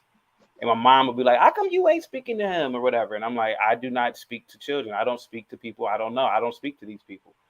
The only people I speak to are men in turn, not like that, Wow, but in terms of wow, hear me out for a minute. wow, It is a lie of man. Aunt, hear me out. Aunt, hear me out. I'm not No, man, that's your disagreeing with family Aunt, though. Aunt, That's Aunt. I understand what you are so talking when you wasn't raised with your brother and sister. Aunt, I was raised with my I'm brother. asking a question. Yes, it's funny that you said that I have a brother and sister that I was raised in a household with, but what I'm trying to tell you is that I have nieces and nephews from half brothers and sisters, and I don't speak to those kids. Well, they're older now. But I just don't speak to them. And those are the extremes that I've taken. I've taken the extremes of even in the workplace. I don't acknowledge women. Oh, the workplace, a whole And, total right. So different. right. So That's what a I'm saying, whole total. yeah. You get on another subject So now. what I'm saying is that I don't even get in elevators with women I don't know. I don't deal with that mess at work, Yeah, man. and so that's Fuck what I'm saying. that. Men have to take extremes when it comes to social interactions. And like I said Cause they before, they they they ready to hook you the hook, line, and sinker at work. yeah, the only Quick. listen, Dude lost his job the other day over some. yeah. It was dumb, Seven but still says I'm his best friend too. He does. he gonna go tell somebody something, and they tell him don't say nothing. Just go Joker, go on and say something. Bye. Listen, and look, I don't necessarily No. disagree with you, man, but as a man in America, especially, you have to take precautions, and you can be Emmett Till at any given time, sir. Oh well, yeah. And this is why I say, even with the You whole just gotta be careful who you around. exactly, that's how you be careful. You don't acknowledge. Yeah. You don't. But there's so much cameras and shit around everywhere. So long as you do you be all right. Cameras everywhere now. Yeah, but I love my but nephew nieces, man. Everywhere. cameras are cool. Cameras are cool, right? But even with cameras, if you are accused of anything as a man, whether it's sexual harassment or not, and even if they prove it on camera, Well, the stigma is still there, and that right there in itself is still that's the bad. Yeah. Well, hey, we live with Stigma, that. We've been living with that for a long attorney time. There, fees. the yeah, stigma. We've been Have y'all living ever with dealt that with the for a while. courts? Have y'all ever had to hire an attorney? never. It's 2,500 to Not, start. not That's, not in that kind of situation. No. no, not that kind of. I'm pretty sure it'll be a No. little bit more than No. that. But even No. having a civil I court case. try to do for myself. I can't afford an attorney. But listen, I'm having a better for myself. civil court case, right, which is not criminal. It can turn, but it's not Mhm. criminal. Just to clear your name, just to get out of that, from someone has absolutely no proof. Accusation. You can go represent yourself. You can get the free attorney, the city attorney, who don't give a fuck Hey, because he got 20 other that people. dude is no good, man. You got to come up with minimum 2,500. That's just for the attorney to hear the dumb just to hear what you have to say. That's 2,500. That doesn't even mean he's gonna represent you. AR, here goes my thing, right? That's crazy to me. AR, here goes my thing, right? Going back to the source conversations, the only women that have ever disrespected me, and Blue Cuz is in the chat and he can tell you, The only women that have ever disrespected me in real life have been ugly females. So about when I got about 30, I made a pact with myself to never approach or speak to ugly women. I just made that a pact. I said, you know what? If I'm gonna be disrespected by a woman, that bitch better look like Halle Berry from the '90s. So these are the extremes that you have to take. It's just like But why would she have to disrespect no, you? sir, you got to realize this, sir. A lot of the ugly ducklings now have been empowered to believe that they are attractive now by social media. So you have a lot of fat and ugly and unattractive women now acting like they are Naomi Campbell from the '90s. So I feel as though if you are a man, you, a man is superior to a woman, period. But if you're gonna be, Well, well, hear me out for a minute, Ant. You can hear me they out. give me a minute, B. Beauty is in the eyes of the beholder. Sir, Halle Berry looks better than most women in America in the '90s. I mean, come on now. That's not the older. That's just a fact. Halle Berry looks better than almost every woman in America in the '90s. Come on, man. In the 90s. Whoopi Goldberg doesn't hold a You candlestick. saying in the 90s. We Yeah, in ain't the in the '90s, she's an 90s, old man. woman now. She's We pushing we not 60. we not there no more. So But come on, man. Halle Berry's pushing 60. But what I'm saying is that men have to take precautions. A man is superior. We are the dominant animal on the planet. And a lot of us are being disrespected and thrown under the bus by people who are not on our level. So what I'm a, saying is, a whole lot so, that's gonna be forever until eternity. and what I'm saying is that in, in lieu of having someone who is not on your level disrespect you, don't even acknowledge them. Walk around as if you're a king. And kings don't speak to peasants. So a child is a peasant. A woman is a peasant. That's how I just view things. And so you don't put So yourself, you in Roman Empire? sir. You don't. Okay, give me a second, sir. Just give me a second, Desert. Ant. Give me a second. Give me a second, sir. I don't know if you're following me, but try to follow me. Men are superior to every animal on the planet, every single animal. Now, again, men are also superior to women and children. And what is going on now is that men now are having the people that are not superior throw us under the bus, imprison us, falsely accuse us of things. So with me knowing that I'm superior, I'm going to act as if I'm superior all the time. So to avoid having a peasant disrespect me, I'm not even going to acknowledge your existence. So like with a child, I don't talk to children. You are a peasant. I don't talk to certain types of women. You're a peasant to me. And I'm not going to ever allow you to ever be in a position to undermine my superiority.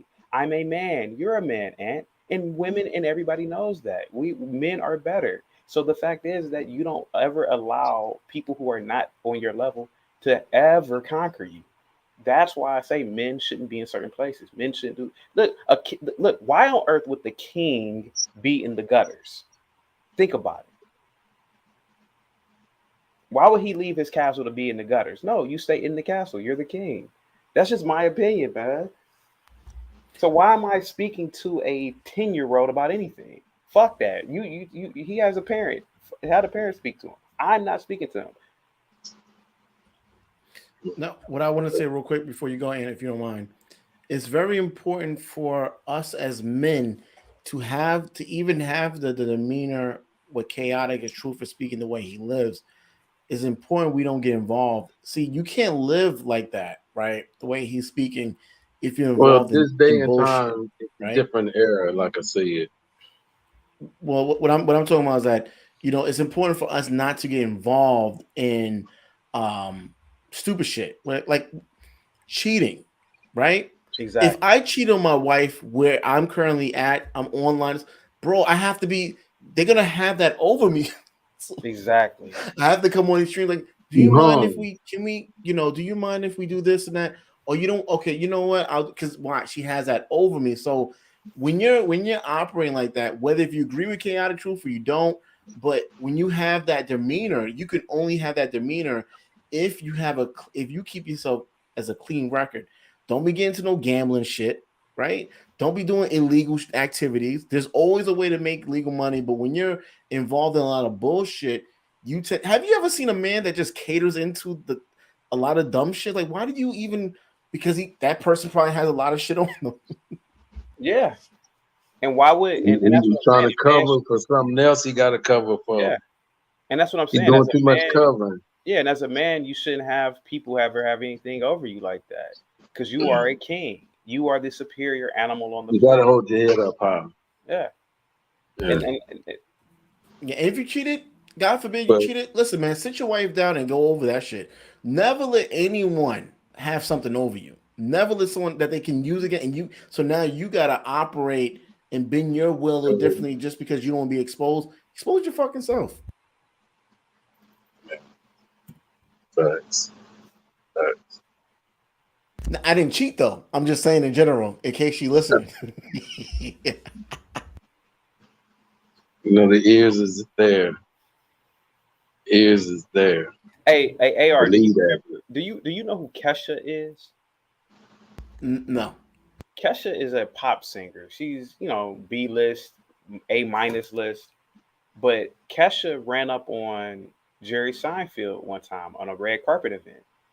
I seen And that. Yep. Jerry Seinfeld backed away, and she tried to hug Jerry Seinfeld. He put his beautiful Jewish hand out and said, "No, who are you? I don't want to touch you. I don't want to touch you." Because as soon as he, being the king, would Yeah. have allowed Yeah. peasant Yeah. woman He to did the hug right him, thing. then that would have and try to follow me on this one. He would have lost his deification automatically. Okay, because now she feels like, okay, wow, he allowed me to touch him, so he's touchable now. So she could say anything years later, like, oh, well, when I hugged him, he grabbed my booty and this, that, and the other. But the king should never, ever interact with her. And he did a great job by not talking to her or touching her. He said, I don't It's know a who you are. totally different No, it's the situation. same thing, and it's the same thing, and it applies to everything, man. I ain't gonna let no stranger come up and hug on me neither. Sir, you would let Halle Berry hug you? Stop. Shit. Yeah, okay. Bullshit. Shit, I would let Halle Berry hug me. Bullshit, because if she come up and hug me, I'm gonna do more than hug her. That's why I ain't gonna let her hug me. I believe he. That's a I think grown he ass knew. woman. Shit. I believe he knew who she was. She come at me like that. I can't have that. I think I'm gonna he pull knew, her off of me. I think No, he babe. he knew who she was. but acknowledging her existence, it would have set Yeah, it- it'd have like tarnished it. the king shouldn't, even though if the king knows who the peasant is, the king should still never acknowledge who the peasant is. And like I said before, that woman could ruin his career. And Jerry Seinfeld is the preeminent comedian in the world, really. And he's been that way for 20, 30 years, And so why would he allow this woman to why would he even give her the opportunity to throw him under the bus? Mm. So that's what I'm saying. He even though the action was extreme, it was a necessary extremity, in my opinion. Oh yeah, he did what he needed to do. Yeah. I ain't letting this bitch touch me because, like I said before, look at all these dusty old women trying to throw Bill Cosby under the bus now. We all know Bill Cosby was the most famous black man in the world for that was and look at that was a political move. And look at the That was nobodies. political. Look at the nobodies that are trying to imprison this old decrepit man now. Hell no, he should have never even been interacting with them in the first damn place. And this is my thing. But here's the thing. Mhm. They interacted with him at that time of the night.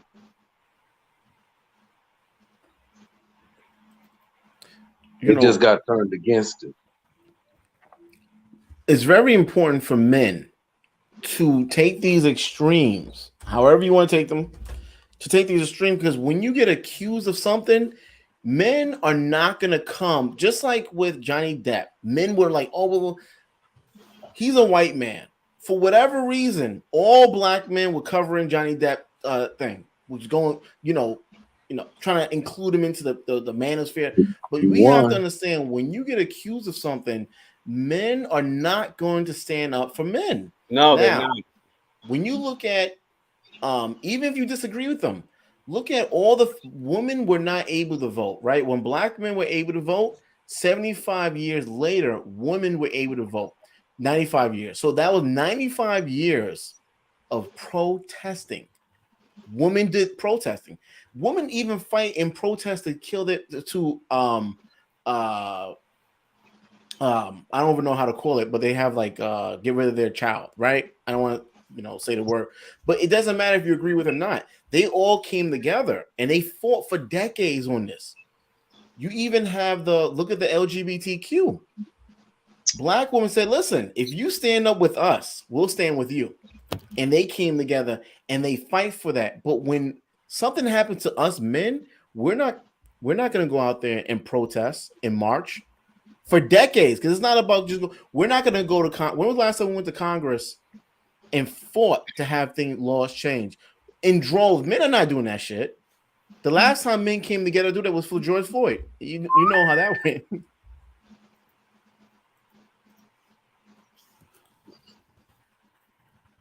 That's true.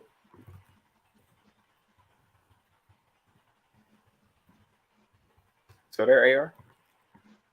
I can't comment on that. That was some. I mean, did that make sense what I said though? Yeah, no, you are right. No, because what it is that again, men and women are. I mean, and it's not. I mean, it's really a part of nature, but they are to be cared for, and men, unfortunately, but it's just nature, are really creatures that are really solitary and that should always fight for themselves. And that's how it is in the human kingdom. And you are right. Nobody, listen, if something were to happen to any one of us, nobody gives a shit. And to a degree, that's how it is supposed to be. It's the really survival of the fittest in terms of men. So, yeah, I agree. And that's why I say a man should always cover his own ass, always. And instead of trying to help everybody and give everybody your time, no, the only person you should help is yourself as a man. And I learned, and it took me a long time to realize that, but it's true. And society doesn't care if a man is homeless or struggling or this, that, and the other. And society shouldn't give a fuck, actually. Because in the animal kingdom, look, the animals don't give a shit about each other either. So we are an animal. And no, nobody should care about a man. And that So right there, go ahead. I have a question for you. So you said that just your niece and nephews, you don't have nothing to do with, just when you have a child, you're just going to attend to your child. Yes. Okay. Yep. 100%. And that's how. So when you have a child, so when that child get up through the night, you're gonna get up with that child just like your wife would. Of course, I'll do the Okay. same thing. I'm gonna do the same thing that my parents did with me when I was a child. Other than that, no. In terms of in terms of anybody else's kids, absolutely not. And truth be told, that's how most men should think. Only worry about your own children. That's it. But salute to you, AR, for what you did. But nevertheless, your own children. Yeah, and the reason why I adopted him really is because not only I care about him, but we see a large influx of a lot of violence and so forth like that. We're the men. We're the fathers. Where's the uncles? Where's the men? Aren't you tired of your child? Aren't you tired of your child's parent shooting? I mean, they're killing each other left and right, and then in the process, our parents are getting fucked up, getting hit across the head. You hear the news, crazy. I'm in New York City. You won't believe the amount of shit. No, in New York City is it's a Saks Fifth Avenue, Lexington Avenue. People get those people have in Wall Street is now starting to make the news. They're getting fucked up on their way to work. Before they walk into the building, they getting their head clocked over the head. So what I'm trying to say is that where's the men?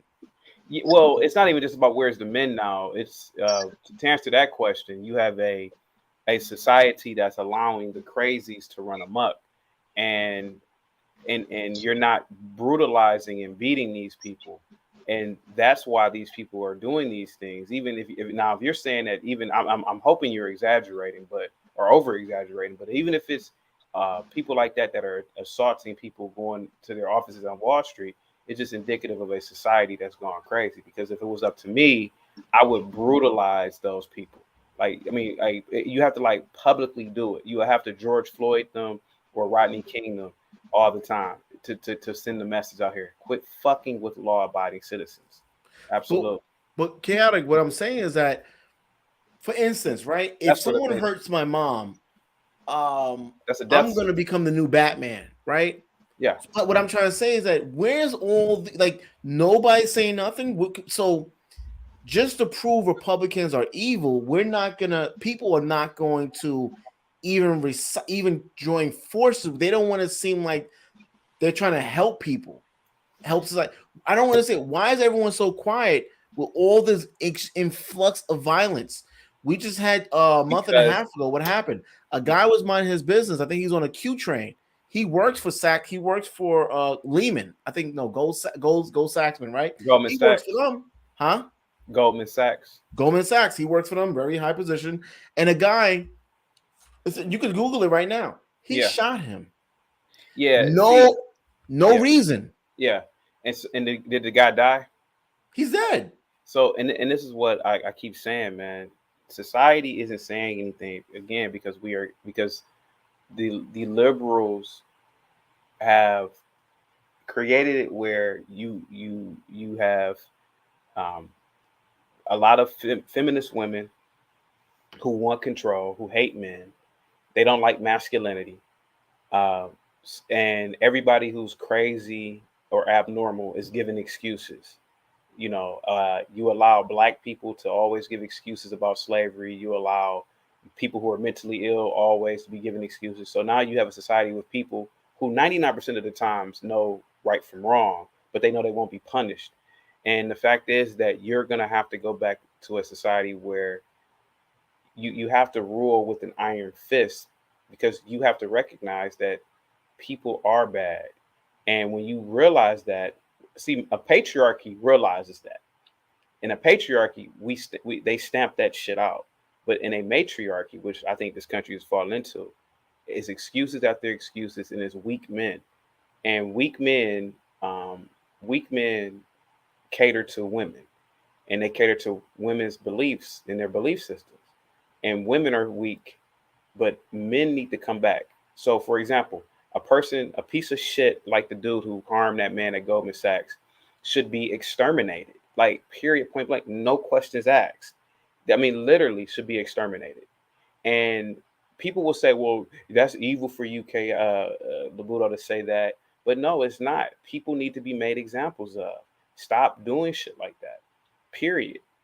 And this is why and this is about to be a political conversation, but I don't know if you're familiar with South Africa, but South Africa is an absolute hellhole now.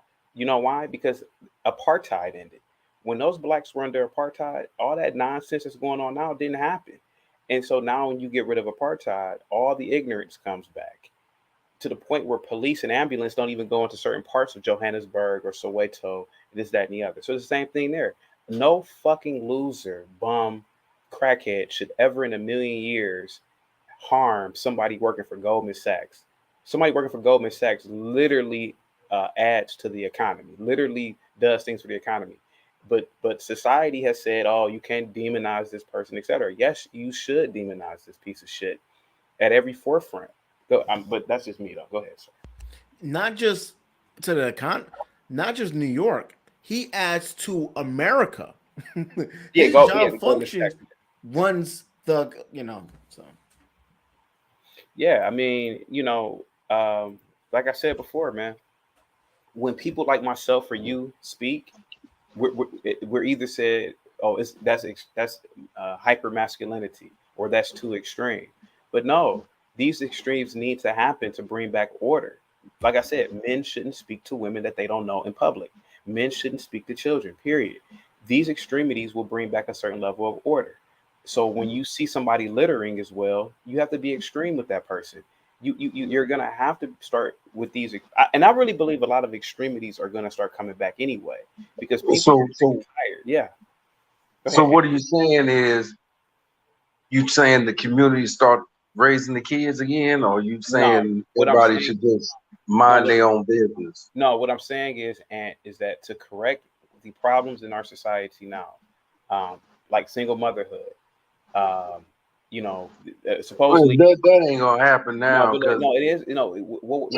These kids has got outrageous, man.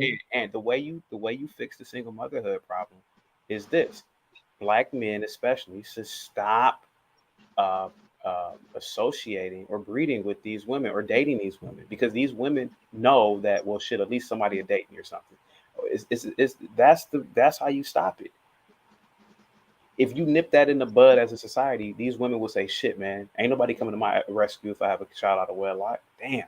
Nah, Well, one thing you gotta, number one, You got to be extreme with you shit. gotta get rid of it has to start with the law. And it has to start with the law. I You gotta you got to be accountable as a remove man. Democrats. I'm not saying get rid of them in any extreme sense, but you gotta understand, you cannot get mad at single mothers in urban communities. They make more money by having a child without the father around than if you were to get your education and become a school teacher. They make more money than that. Average school teacher in New York make under But $50,000. see, what you're saying, B, man got to be accountable for himself and what he creates. Listen, this is what you do, AR. One of my degrees. You know what I'm saying? One of my degrees is criminal justice, AR.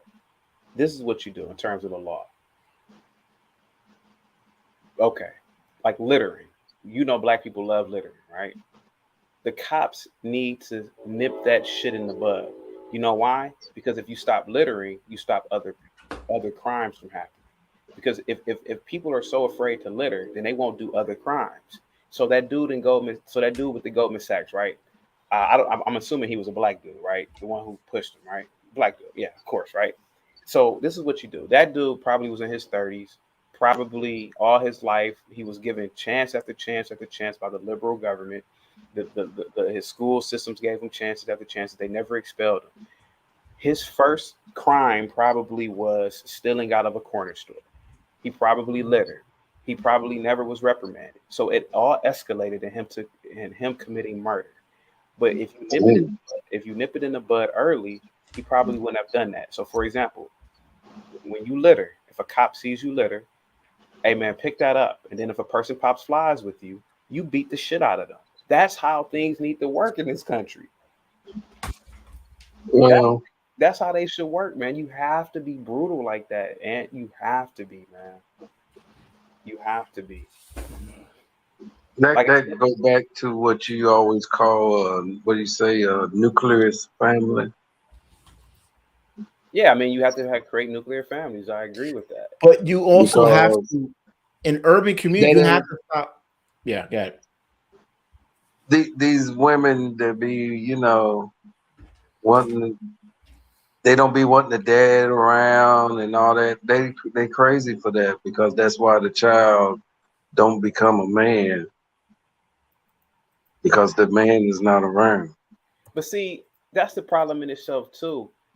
Are you saying that without a father in the house, then human beings are just fucked up creatures? And that What young men, boys are. Mm. Boys are.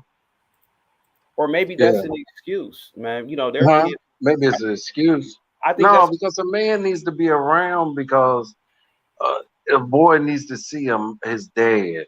He needs to see his dad. He needs to be there. Elon Musk grew up in a household. Not Elon Musk. I'm sorry, Jeff Bezos, if I'm not mistaken, grew up in a household, I think primarily with his mom. Other people have grown up with their moms, and they've contributed to society. I think it's an excuse to say that, oh, if you don't have a father. I just think that's a big excuse too in itself as well. And it's an excuse that black people love saying, oh, he didn't have no father. You know, when I was teaching, I was accused of, oh, well, you didn't grow up like these kids and you look down upon them and you grew up with a father, but they didn't. And I'm like, no, you're making excuses for these kids' poor patterns of behavior. This is why these kids are running the damn school, because you're giving excuse after excuse after excuse. So no, it's not because I grew up with both my parents. It's because, again, we allow certain things to happen in society and give excuses for it. But that's just me, though, man. Now, what I want to say is that, because I grew up for most of the part, I grew up in a single parent household, right?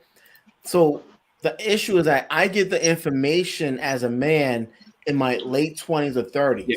That's the issue. But I am still responsible, regardless of my environment that I grew up in.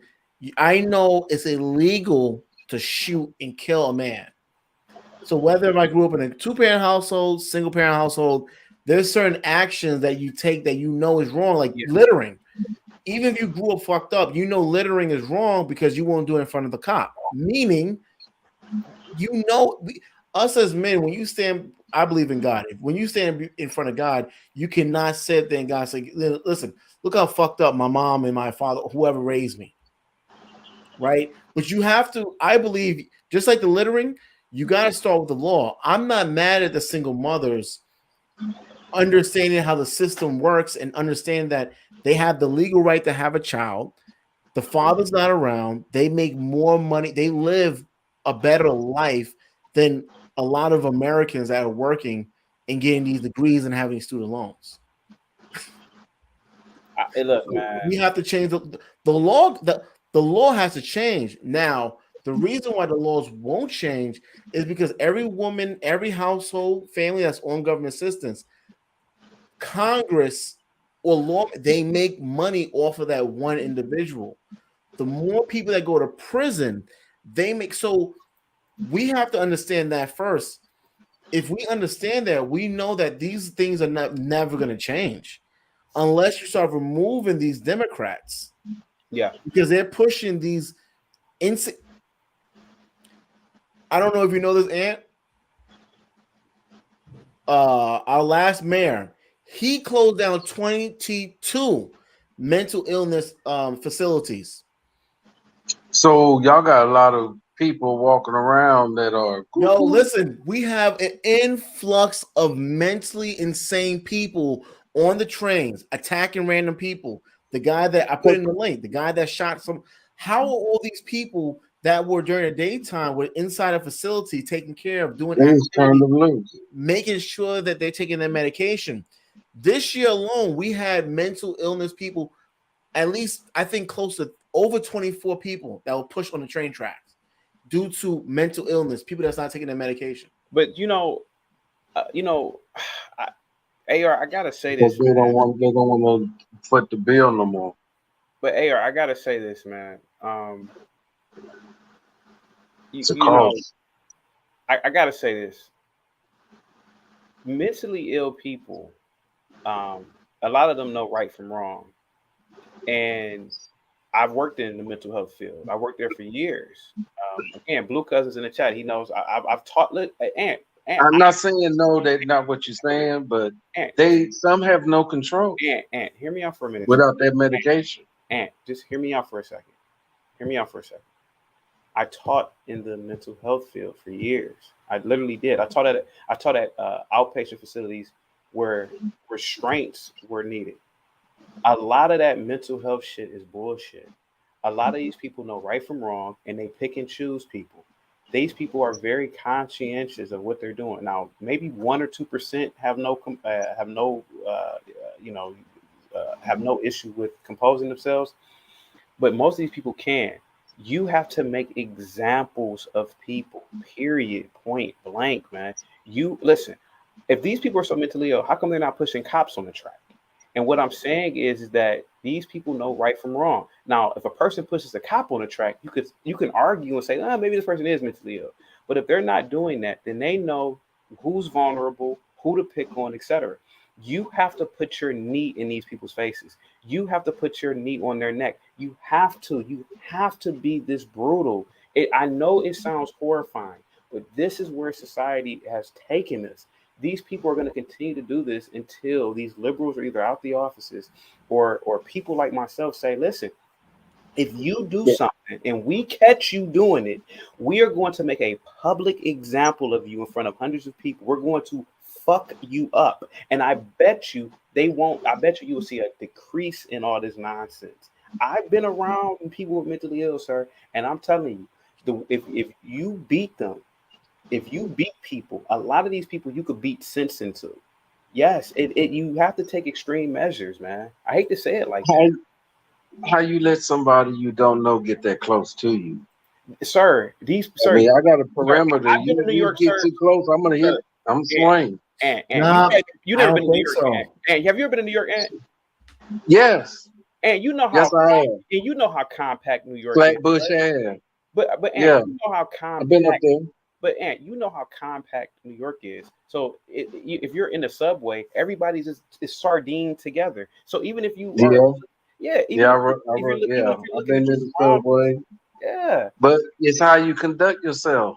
man. Listen, I Rodney, mean, listen, Rodney I ain't King, had no problem when I went up there, Ant, but I Ant, seen some crazy mugs walking around Ant, doing stupid stuff. Ant. Yeah. Rodney King. I'm telling you, he probably learned a lot from that beating he had. And no, Woo, no, that hear me man, out. don't even speak on that. No, That hear was me the out first. horriblest Hear me thing out I first. ever seen in my life. Even in my opinion, the beating was excessive, he probably learned so much within that 5 minutes of being beat half to death that he probably said, you know what, maybe I do need to fix some things in my life. And he probably needed that beating, man. Like he probably did, man. I'm telling you, the man probably needed that. And by the way, I gotta say this, AR, and let's be completely honest. Who typically are the crazies in New York? Blacks. What complexion are they? No, but be honest. No, but be honest. Be honest. Be honest. Dark skin. Thank you. So even that in itself says a lot. Like when I was teaching, who the kids that were given preferential treatment, the dark kids, the kids who all the kids who had the special meetings, the dark kids, the dark skinned kids are always given some sort of treatment. And so with no expectation of responsibility breeds bad behavior. Again, George Floyd, dark skin. You know why? Because all his life he probably was given chance after chance after chance. And that's probably why you don't really see light skinned people doing all these. Look at all the mug shots you see on the daily news. What complexion are they, Ant? They're not AR's complexion.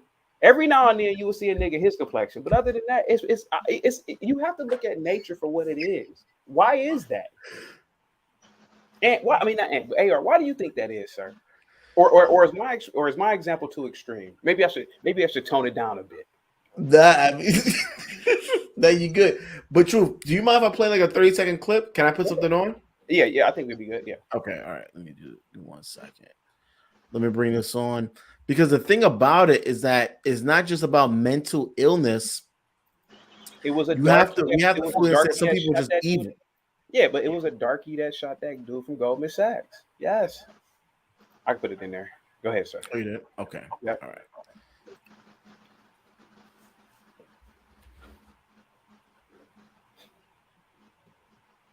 Yep, I saw this. Yeah. Look what complexion. Look at what Okay, so that what happened there is that they're just he's walking. Yep. He's pretending to be regular, and she's sitting at the train station waiting. Yeah. And he rubs shit, a bag of shit in her face. Yeah. AR, you know why he did that? AR, you know He knows so? AR, do you know why he did that? But because all his life he was given chance after chance. People, no, hear me out. No, hear me out. People always came to his aid and help. He was given preferential treatment. People, everybody believes that the downtrodden, dark-skinned man is being oppressed. So he was given extra 10, 20 minutes with meetings with counselors at school, et cetera, et cetera. And that everything in his life escalated to him doing that.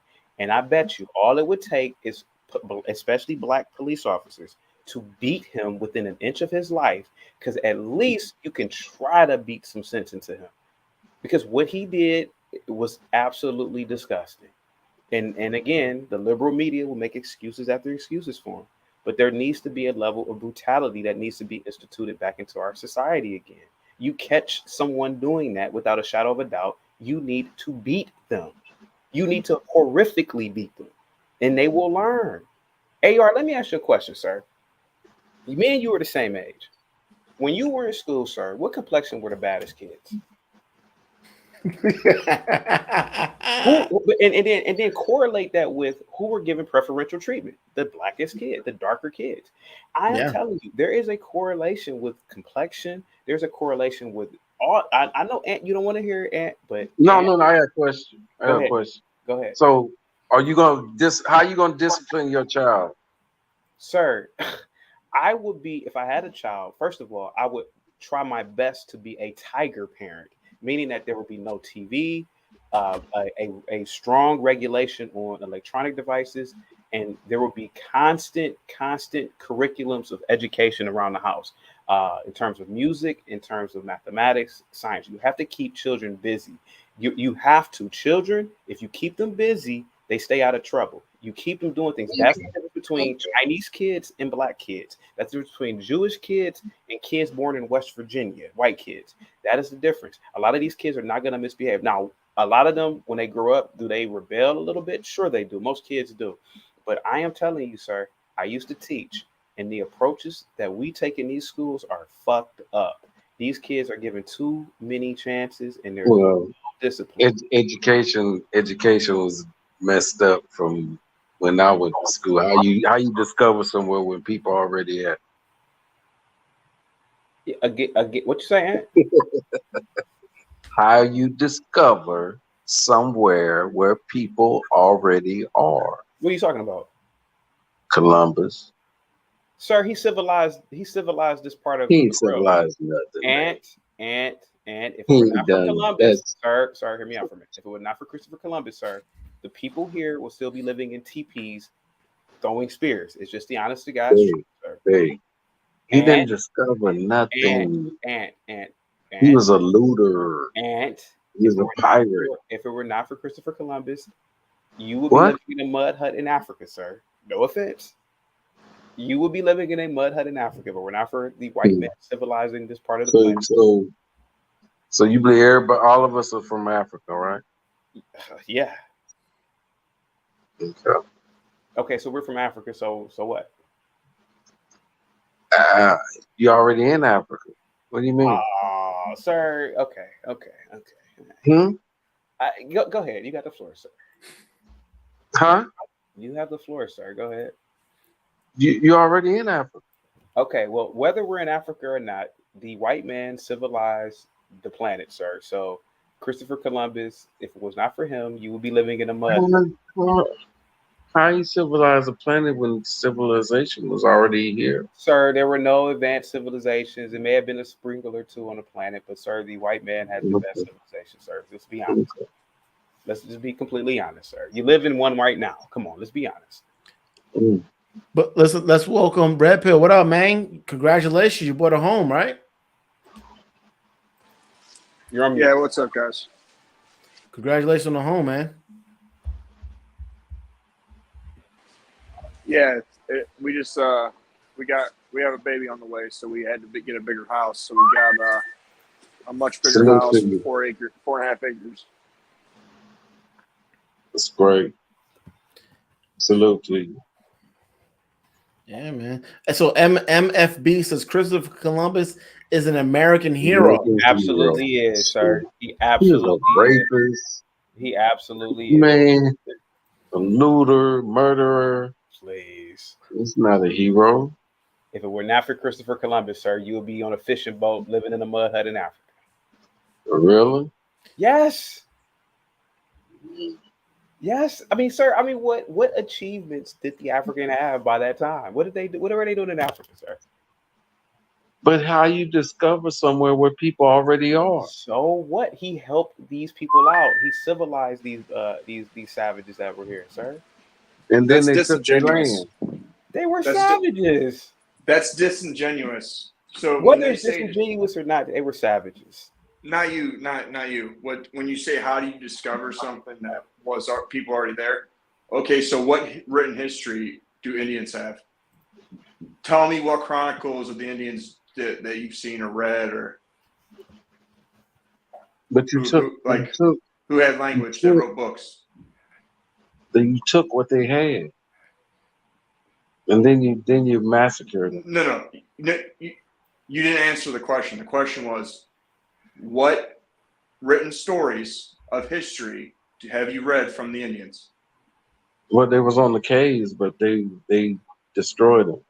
So That's my point. The reason it was discovered was because the people that kept track of history, they started writing down history, which was white people, the Europeans, the Romans. they started writing down history. So like there were things that existed prior to that, but no one wrote it down. So when you say the word discovered, it's from the point of written history.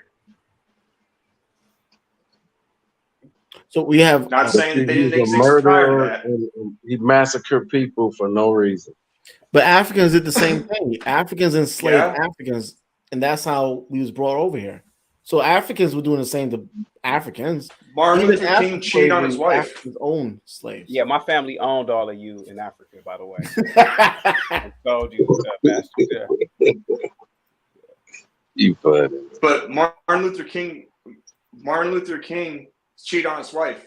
Malcolm X went to prison. Like, you're never going to take any person that did any great thing ever in history and then not be able to look and say that they did something wrong. Like, Tesla was crazy in inventions. He married a pigeon. Like, you can't have this, it's either good or it's bad. Like, it doesn't work that way. Like, It's the good, the bad, and the ugly. Like, Viagra was originally for heart conditions, and then they realized it did something else, and now it's a great breakthrough that we use. Like, nothing's black and white like that. Martin Luther King was getting arrested and going for black rights and civil rights, but having sex with white women. Completely the opposite of what he was preaching in public. Does that make him a bad man? No, it makes him a man. No, one thing I do want to point out is that that's what the FBI was saying, but there's actually no legitimate proof that he was sleeping around. They say he slept with 45 women. How do you do a 16-hour march and sleep around with 45 different women? Man, he was active, if that's true, you know. But it is what Red Pill is saying, is that you're never going to find, because we are human. Elon Musk, the electric cars were never his original design. Someone came to him and they didn't not copyright, I forgot whatever, and he took the idea from them, and now he made it to be bigger than what it is. So we all gonna have, but we have to look at that. Without Christopher Columbus, most likely, I don't believe we will be here in the same manner that we're, you know. Yeah, I don't believe so. You'll be throwing a spear across the savannas of Africa. I mean, I hate to say it, but it's the truth, man. I mean, it's they were just the European, particularly the British or the Spanish or the Portuguese. They were just at a different stage of development. There's nothing wrong with admitting that. They just said we're just technologically superior to everybody on the planet, you know. And I know he's probably going to say they stole the black man's math in Greece, or I mean in Egypt and all that nonsense. But the black man wasn't using it to enrich himself, so who cares? So, have you ain't y'all young, so if I say something, you wouldn't know what I'm talking about. Of course I do. What do you about to say? Okay, Richard Pryor did a skit on national TV, and it was like the discovery of the Egyptian tomb. It was him and some white dudes, and they went in the tomb, and the white dudes was looking at the book, and they had walked away from the book and got in a huddle. Richard Pryor went to the book, start looking through it, and he was like, "Oh, this my people. These my people."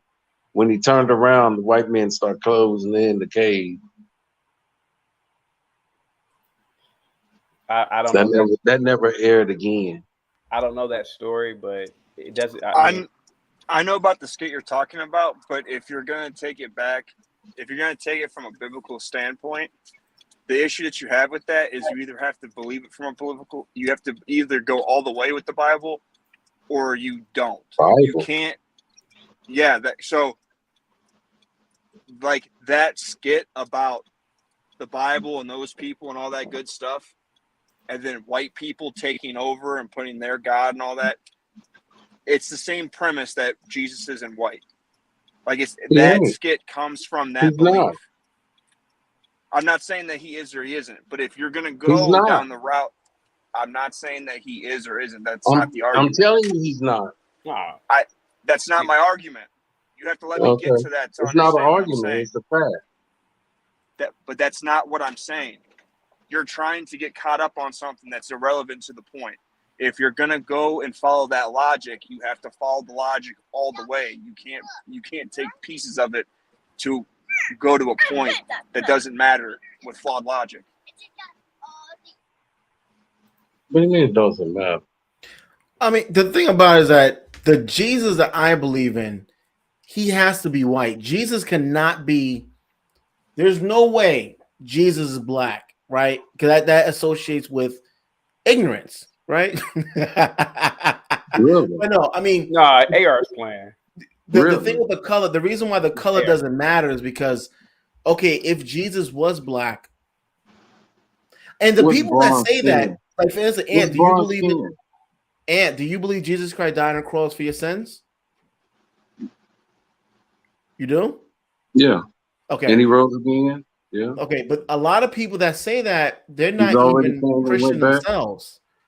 So the skin color thing, I'm not sure. Like, why do you even your aunt? If you believe in that, he is Jesus is black. How does what does that do for you? That the God Himself was the same color as most of us, and in the planet Earth, we're the least. And we still are, and we will. But- Eventually, we're not going to be.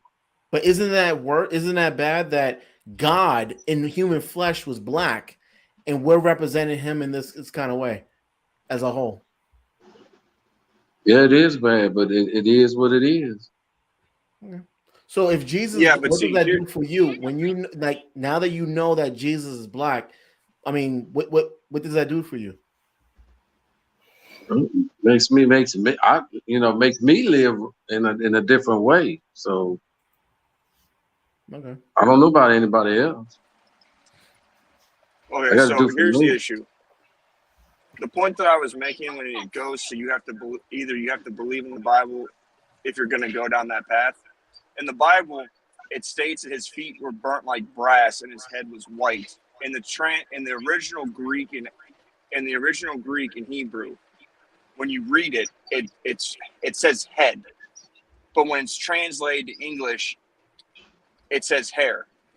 Like, it doesn't give it doesn't really state what his actual race is, because his head and his hair are two different things. Like, if his race was so important, it would be stated, just like we both know. Like, what the fuck are you doing, lady? Sorry, someone just almost hit me. But in the Bible, we all know that Jesus died. We all know that Jesus died, but it doesn't state where his tomb's at, because it's not it's not relative to the story of where he was buried. There are things that are mentioned that are left out that aren't relative. So if you believe in the Bible, then you're going to believe that white people have a time, black people have a time.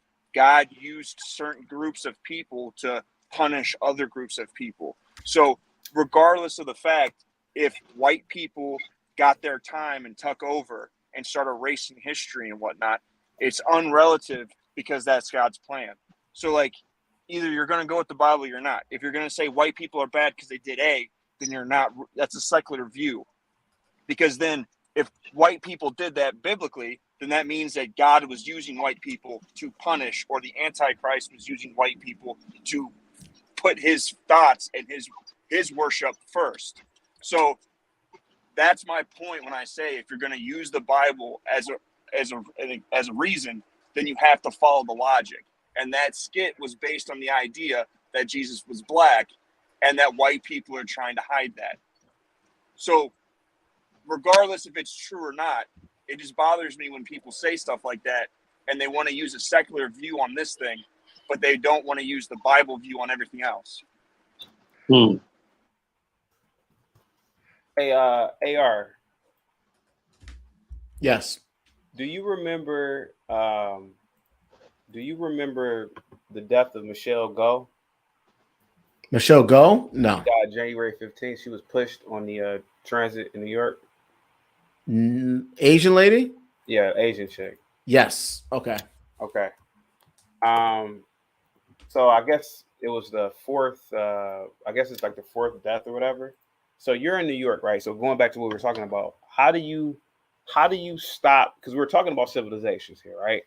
And you would think in an advanced civilization such as America or the Western Hemisphere, you would think that these things shouldn't happen. How do we stop this? I mean, I know my views are extreme, but what do you think? What do you think would actually stop it? Number one, everyone that has a social security. Oh shit. Number one, stop letting illegals in the country into urban communities. Stop it. If you don't have a social, you don't fucking belong here. Everyone that has a social needs to be accounted for. What exactly are you? Today's what's today? Saturday. Today's Saturday. What exactly are you doing today? Everyone, there should be no person outside not working, just roaming around without being accounted for where they're at. Why? Because we have an influx of violence, right? But the first real step is to get rid of the people who are currently implementing these laws. I think New York City just put in another, or they already passed another gun law. People who have these firearms is not carrying them legally. So no matter how much gun laws you pass, the people who need the guns can't carry it. So criminals are always going to find they do ghost guns, which means that they are taking a PvP law and creating guns inside their fucking home from ordering different parts from Amazon, melted. That's what's happening. So you got to get rid of the people that are benefiting from the crime. The people who don't live anywhere near the crime, those people, you got to get rid of them. The people who benefit by bringing people from the border and dropping them off in Yonkers and saying, "Go fend for yourself." You know, I think, and I agree with you, and those are great talking points. You know what I think would really help? If we had professional flogging events or execution events, pushing people onto a subway, right? That is absolutely absurd if you really sit back and think about it. I think if you had literally public viewings in terms of executions, I think that you would that would be a deterrent beyond belief. If you just caught this individual and just publicly executed him. And I really feel like our ancestors figured something out with public executions, because in my opinion, man, from what I'm hearing about New York is just absolutely absurd and in these events. But you take a person like that piece of shit who pushed that Chinese lady into the train track, and you just string them up somewhere and let it be like a public viewing. You would probably terrify so many people, not just for doing crimes like that, because those don't happen on a daily basis. But I'm talking about you would absolutely terrify the populace into stop doing whatever other little crimes that they're doing. I really believe America lacks that for some reason. If that makes any sense to you, or do you think that's too extreme? That makes sense, but I think before you start dealing with them, what about these judges? The person who pushed her, I think, had over 40 prior arrests. Yeah, he did. And they're out on bail for the fucking first time they got arrested. So, and now we have a no bail policy, meaning that if you broke and you qualify for bail, you pay absolutely nothing. When you were supposed to be sent to Rikers Island for pushing this woman, they're getting out same fucking day. So why are we punishing criminals for running around having over 40 prior violent arrests? I'm not talking about credit card scams, which is wrong.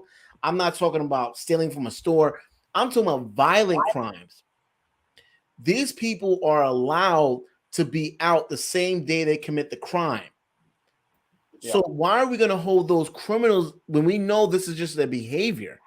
If I know this woman's a hoe and I still sleep with her and get mad that she's being a hoe, why am I going to hold her accountable and not myself? So these lawmakers, that's where it starts from, because they wasn't supposed to be out to begin with to push that woman. Exactly. Well, they want them out. Yep. I think it's. And do you know in New York City we have an actual facility where crackheads meth heads can actually take their drugs into a government building and they will help administer the heroin in their veins. And they will test the heroin to make sure the heroin is a good amount of dose so they won't, to make sure something's not overdosed with fentanyl and so forth like that. There's buildings that you can go into. And do you know in Harlem, it's right across the street from a school. So why are we punishing these drug addicts, these gangsters, when we know that the lawmakers are enabling them? So, Well, When- Go well, ahead. so what you have, this goes back to a victim mentality. So the system that's being put on New York is, by bringing illegals in, you're gonna lower the wages, the cost of things are gonna go up, and it helps bolster the voting bloc for the Democrats. So you're making slaves is what you're doing by bringing in illegals. So your vote doesn't matter anymore because now they have illegals that will vote for them because they're getting free stuff. Two, the reason that they're letting these illegals come and letting criminals out and all this stuff is because violence happens, crime happens, and then you're going to want to rely on them to get this to stop, which is just an easier way for them to keep clamping down on gun rights so you can't have guns. So each one of these things is to push an agenda on multiple points for them to get what it is that they want.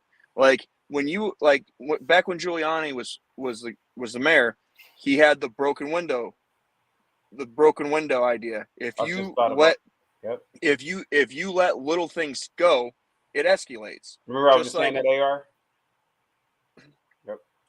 So it's just like with kids. You tell your kid that they could jump on the couch, eventually they're going to be jumping on their bed. If you never correct your kid just gets worse.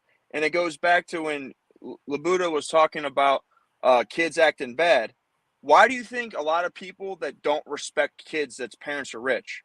Because we've all met kids that get whatever they want and they're selfish and they're crappy people.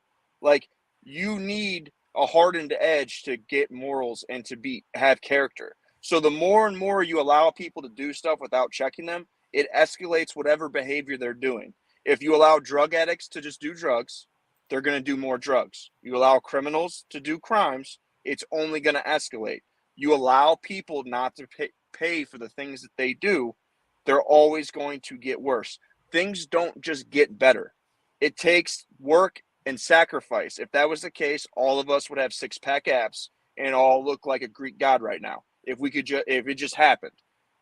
But it's hard, so a lot of people don't do it.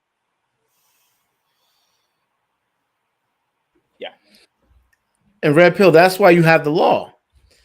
Forget the people. Forget even the people that's committing the crime, because this whole thing influx really increased when people were able to qualify for a PPP loan. Now, PPP loan is not necessarily a new thing for businesses, but you was not able to get approved. You got people, their name of their fake corporation was Fuck the Police. That was the name of their corporation. It's not even a real corporation. That's what they put down on the paper, and they got approved for it. So they started to buy all these different materials to create and they're making these guns inside their apartment. Yeah, but you're going to have people make guns regardless. People were making guns before COVID. But what you have to realize is that when COVID happened, you've had a lot of people that weren't home. So that makes people restless. Just like Labuda was talking about, you have to give kids something to do or they're going to find something stupid to do. When you have a bunch of people that have nothing to do and nowhere to be, they're going to do stupid things. Then on top of that, when COVID happened, they let a lot of criminals out of the jails. So a lot of people that shouldn't have been on the street were now on the street. And now that people aren't going to jail, it's just going to keep compounding on top of each other. And what makes it worse in the Democratic spots is because they have this victim mentality and they have this coddling mentality, and there's always an excuse. So the ideology is pushing these laws and these things to happen because people want to feel bad for people. Like, if I came to you and asked you to buy me a sandwich and you told me no, you move on. But if you say you felt bad for me and drove me up to the store to buy me a sandwich and I robbed you, why was I able to rob you? Because you felt bad for me and allowed me to get into your car and let me go with you, and now you're more of a target because you felt bad and let me in. And it's the same idea. If you don't allow yourself to be taken advantage of, you're not going to be taken advantage of. And these laws and all these things that are supposed to make people feel like that you feel bad for them allows you to be taken advantage of, and just on a greater scale, because that's the way the law is written and the way the laws are set up. Yeah, and it's so bad now. Pushing someone on a train track it's like it's become normal. Like, you know, when you outside in a train in public in New York City, when you hear someone been pushed on the train track or someone got hit by a train, it's like, oh, okay, that happened again. It's not like, oh my, what the hell? It's not even shocking anymore. You go outside right now, you get robbed in New York City. It's like, okay, I was like, all right, damn. It wasn't as bad as I expected. It done got worse then. Yeah, man. It's so bad. The reason why it's so bad is because there's no bond, there's no bail. A lot of people that are committing crime for rape, for instance, I think it was 2 years ago, a man was illegal. He didn't belong in his country. I think he was like an Arab, something like that. He didn't belong in his country in Brooklyn. He stabs his father in the heart. He got arrested. That same night, I said, "Listen, we're coming to the precinct. We're gonna detain him and deport him." Right? NYPD let him out before ICE got there. He went into a 9-year-old girl bedroom and raped her. This is all within the same night. Because when there's no bail, a lot of times you don't even have to see the judge. There's no They bail. let you go. Just come to your court date. So if today is June 18th and my court date is August 3rd, I'm out there committing more crime because that's just what I do. So, well, I don't know if you guys have been arrested, but I have a pretty long criminal history prior to getting sober. So the way that the system works is if you're able to get released on a PR bond in a no bond state, you don't see a judge. So like when I got pulled over 10 years ago for driving under suspension in Kent, they took me to the police station and then they seen if I qualified for a PR bond. And then I signed a PR bond right there and they let me out a few hours later. So it's normal to not see a judge for bond on certain things. But when you make it a law that there's no bond, then what happens is that gets escalated to higher crimes because now there's no bond. Because most of the time, you're not going to see a judge for low-level crimes like a shoplifting or like a trespass or the smaller things or panhandling. But when they say there's no bond, it now takes all the petty crimes and it moves the more intense crimes with them as well. And that's how that guy got out.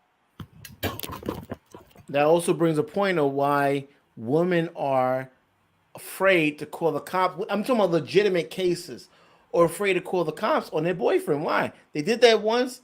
He's right back out a few hours later, right? Hey, why you call the cops on me? For instance, this woman had a problem with her ex-boyfriend.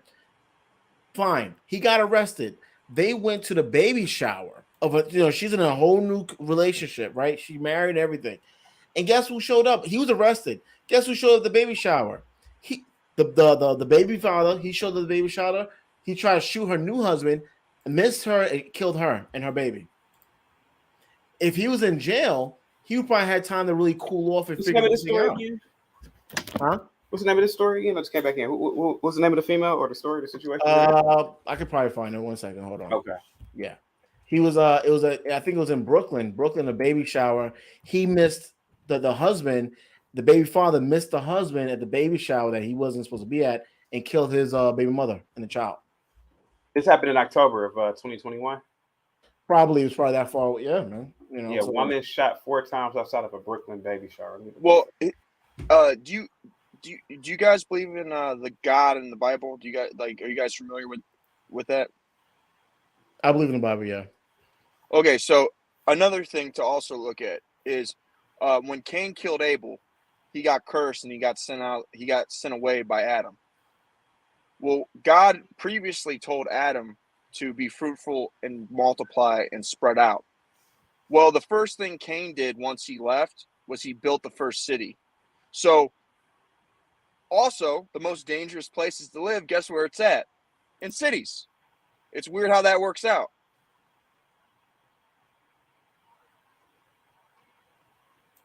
Well, that's really unique, and I'm gonna wow, probably gonna do a whole show on that, do some more research on it. But yeah, man, I guess the problem is that I expect people to be evil, right? I expect people to.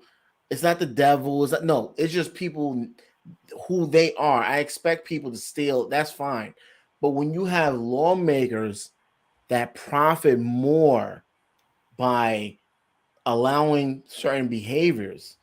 Even when you hear about these RICO charges from the feds, and they bring up how they was watching this person in 2014 shot this other person they have on camera, and then 2015 they're watching all these. So that means you've been watching them for the past 7 years commit all these different crimes, and you've never intervened just to build the case up. But in the process, so many people getting fucked up. Well, when it comes to that, so like hypothetically, let's say they're watching the mob, all right? They're watching the mob, and the mob kills another mob member, all right? Is it worth arresting that guy and letting the rest of the mob know that they were being watched, or watching them to build the case to get all of them? Like that's that. Like either way, it's either you're going to have more crimes happen by allowing them to commit crimes to catch more of them, or you're going to get that guy from doing other crimes but still leave the other people participate to commit the crimes. It just depends on what you feel is justable. And the RICO's trying to get as many of the members off of the street as they can get. No, I totally understand that. They want to build their case, so when they do take them to court, they have a case that's so wildly like you're not getting out. Like, for the next 20, 30 years, you're going to be arrested. But what I'm saying is that it's sad that during that process, so many people being hurt. But when the law makes more money off of people getting arrested and allowing them back out, getting arrested, allowing them back out consistently, and by the time so if I commit a crime today, and my court case is July 18th, just say 30 days, I already have about 20 additional court cases by the time I get to my first court case. That's fucking ridiculous. No, and I agree. agree. In jails, I think jails should be safe. I don't think jails should be, from what I heard from my family and so forth, it's so fucked up and so dangerous. I don't believe jails should be like, I don't think people that get arrested should be in an inhumane society. So well, here's the issue though. Here's the issue with that. So it depends on where you live determines how dangerous the prisons are. Like obviously the prisons in New York City are going to be different than the prisons in Ohio. The prisons in California are way dangerous when it comes because they have crazy amounts of gangs. So that whole situation state to state is different. Federally, there's more consistency because that's the feds are watching all of their prisons. But the problem that you have is if you put 10 drug addicts in a house together, are they going to be better or worse when they're 10 drug addicts in the house together? Like, you're putting bad people or people that are doing bad things in a group. You can't really, there's no way to not make it bad. Like, it's going to be bad. If you have a prison for just killers, you're going to tell me that prison's not going to, unless those guys are locked down 24/7, there's not going to be murders happening when they're already there for murder? Well, no, I get that, right? But for the privately owned facilities, there's a lot of stuff that's happening.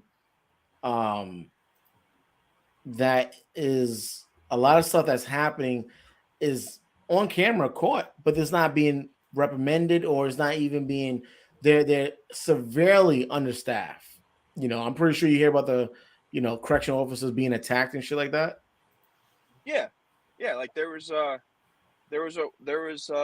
few years back in Ohio. There's a female prisoner that was taken and beaten and assaulted. But the rule of thumb is don't go to prison. Like just don't go to prison. You don't have to worry about it. Like you're not going to go to prison because you smoke weed. You're not going to just go to prison because you sped. Like people that like this, the laws when it comes to drugs and when it comes to crime, if you're a first time offender, you're going to get less time. Yeah. Like obviously if you commit a murder for your first time offense, you're probably still going to go to prison.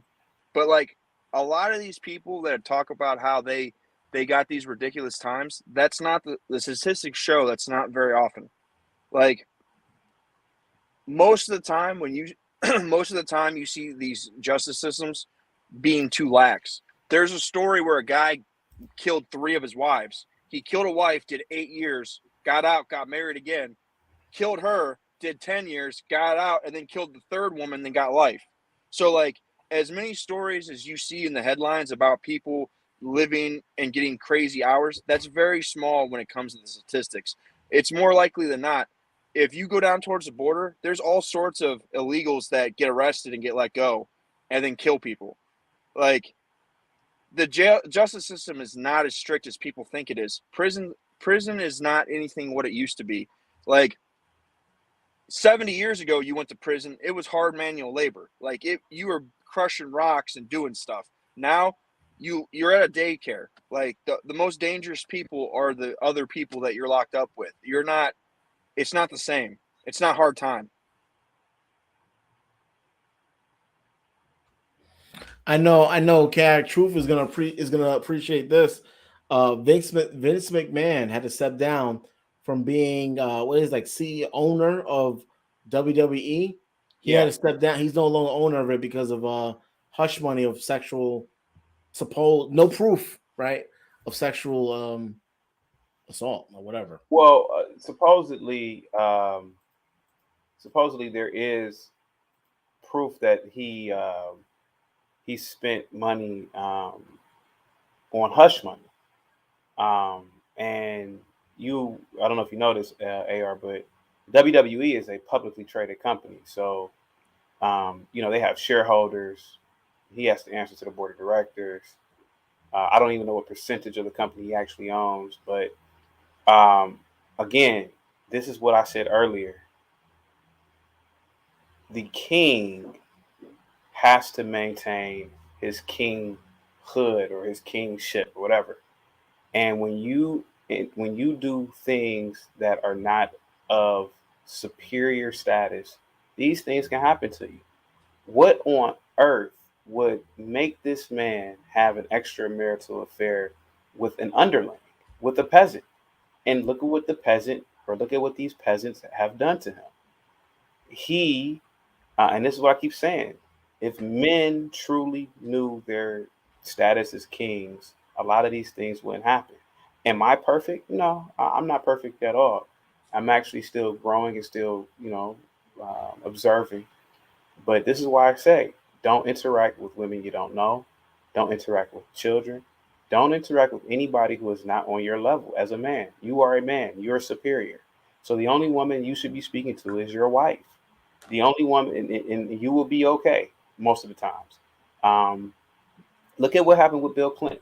What on earth made this man pull down his pants? Well, we know it made him do it. But why on earth would this man, who's the most powerful man on the planet, pull down his pants in the motherfucking Oval Office of all places to get a blowjob from his 18, 19-year-old intern? I mean, what was he thinking? And it's things like that. So it goes back to the whole thing with what we were talking about earlier. When you recognize that you are a man and you are a king, you will start doing king things.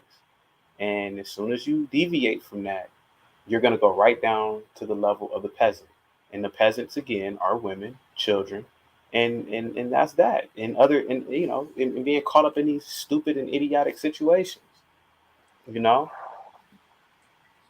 Yeah, and hush money does not necessarily mean you committed the right. Whatever it is. It's just to be like, hold the fuck up, hold on. Yeah, I don't want to. Now, I think the issue, I don't think she accepted it, but this hush money, like if someone would have dragged you into civil court, well, I mean, hush money is like something off table, but if someone would have dragged you into court, carry truth, right? So a woman drag or anyone dragging you to truth court, and they're trying to sue you for $100,000, but you can settle it out for Just for that. $5,000. Listen, take $5,000. It don't have to go in front of a judge. Now, this is all public record, but at the same time, it doesn't mean that you actually committed. But It it's just almost means like an shit. admission of guilt. The Pay fact you $5. It doesn't mean I'm guilty either. Right. It just means like, but guess what you're doing? You're kind of admitting, even Yeah. if it's not true, you are kind of admitting, hey, I did have something to do with that. So here, let's take this money and move forward. It's fucked up, and that's why when the way you're talking, men saying that that's extreme.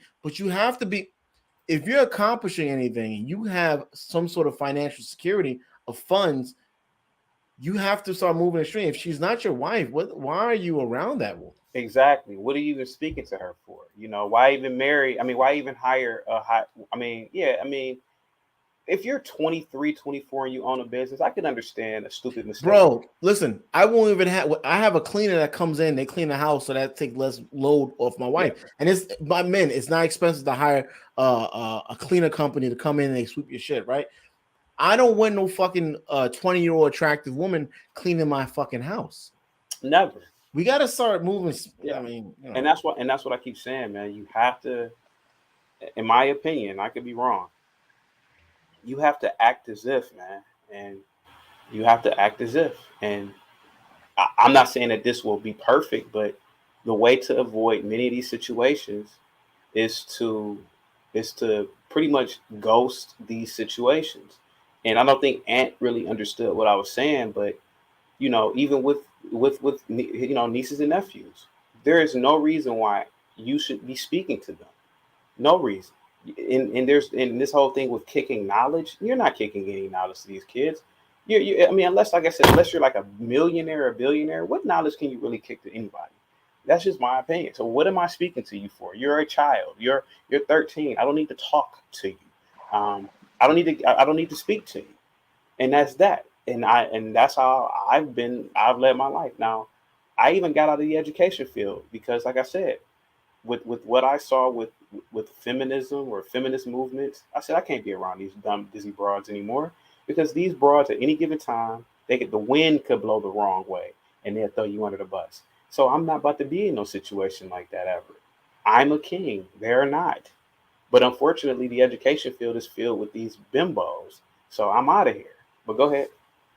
So a couple of things. Labuto, don't lie. You haven't grown since third grade. Two, Probably I'll agree with you on that in terms of height. There's only so many billionaires. Like, if you're saying that a millionaire or billionaire shouldn't talk to a quote unquote king shouldn't talk to peasants, then a millionaire or billionaire is not going to teach anyone anything. And you can easily teach, like, you can teach your nephew how to be a man by just being by example. Like, at the end of the day, like, should you be around females even if they're in your family? No, you should limit that, because no matter what, allegations will screw you over. But there is knowledge that needs to be taught to the younger generations. That's a lot of the problem that we're having. A lot of men and a lot of women aren't teaching the next generation anything. And a lot of the feminism was taught. It was bad information taught to women over generations, and look where we're at. Now we have a bunch of soft-ass guys because men aren't teaching men how to be men. So, like, at some level, we do need to teach the younger generation something. Should you make yourself vulnerable to do so and take this big burden of performance for no reason? No, you should not. But the reason Clinton did what he did in that Oval Office was because Bill Clinton was a degenerate as a person prior to money and power, and it just escalated it when he got money and power. Like, you're going to see a lot of these things because people don't have character or morals, and then they get into positions to where it allows them to have even less restrictions on their behavior. I can see that. Yeah. See that. Now, there's something else I wanted to. Can I shift the conversation a little bit? Oh, absolutely. Go ahead, bro. Okay. So earlier we were speaking about why women shouldn't date these homeless men. That was the original topic, right? So we know that Father's Day is actually tomorrow, right? And if I don't get a chance to speak to you, Red Savage, happy Father's Day to you, tomorrow. And look, Chaotic, if you are a father as well, happy Father's Day to you. I'm not. Huh? I'm not. I don't. I'm not having children for specific reasons. But no, I'm not. No. Because you can't. But right, so my thing is that I know that we're saying a lot about. I want men to understand reasons why a lot of these single mothers are kind of like upset about the whole Father's Day thing, and they try to take the day for themselves and stuff like that. Rasgo, what up, man? Appreciate you. The thing about the Father's Day, reasons why they are upset the way they are, which is no excuse, but it is difficult when you are raising a child and it's only done by one person. Me growing up, looking back at how my mom raised me, I have over 10 siblings, so it was a lot of us. When it comes to Father's Day for single mothers, I'm talking about mothers. I'm not talking about 304 slut bitches, hoes. I'm talking about real mothers, right? And when I say single mother, that's a woman that is the difference between a baby mama and a single mother. In my book, a baby mama is just looking for the next time to have fun, right? Get high, smoke, drink, whatever. And the kids are having fucked up grades. A mother is probably out there fucking as well, doing shit, but she's doing that outside the home. The kids are not involved in. Her kids are not in fucking gangs. Her kids are not terrorizing the neighborhood. Shit like that. It's very painful. Even if you disagree, that's fine. But you have to understand that it's very painful for them to see fathers be celebrated in a sense of the father getting credit for something that he has not done. But that's just one point I wanted to bring out with that, Yeah, I mean, I keep on saying it. From what I've seen, because I was a teacher for years, the feminist movement has empowered women, and in my opinion, in the wrong direction. It's empowered women to be in corporate America. It's empowered women to pretty much take on masculinity, and with masculinity being superior to femininity, women thrive to be men for the most part. And so the idea of what you're saying, and I've seen it a lot again, women want to be both the mother and the father in a lot of situations. Now, I've seen it in my experience in the schools. They want to be the mother and the father, and they can't, unfortunately. So they get upset when I guess the notion or the idea that a father is doing anything with the child or etc. But I don't think that's the case in most of the cases, but that's what I've seen, especially when I was teaching or whatever. I disagree. I think that the single moms that want to take Father's Day is because they want to they lack accountability of their decisions, and they are mad and bitter about the decisions that they made. Because there's plenty of guys out here that have custody of their kids, and their baby moms aren't anything. They don't help. Like right now, I've got custody of my daughter, and her mom doesn't do anything. But on Mother's Day, you're not going to be seeing me out there raging against Mother's Day for the moms out there that actually take care of their kids. Like, it's a selfish thing for you to get mad about a day that's for fathers that take care of their kids, and you're mad that the guy that had a kid with you isn't taking care of his responsibilities. Those other fathers have nothing to do with it. Well, I think it's more of because, like I said, there's a difference between baby mamas and single mothers. I don't, the baby mamas, they're gonna be ratchet and ghetto. I try not to even include them in my conversations. Even if we disagree with it, what I'm saying is that, and I agree with you actually. And the thing about it is that it's just painful for the single mother to see the father getting credit. I don't think it's just a general father thing, but the father of her child receiving credit for things that he hasn't been involved in. And I think it's very unfortunate that your child's mother is not quite involved the way she needs to be. Thank God they have you, someone that's caring for them. But yeah, Yeah, but when you the problem that I have with the statement though is when you go on the internet and you see women talking about shout out to the mommies out there that are mommy and daddy. That is not someone seeing that their baby dad get lifted or praised for being a father.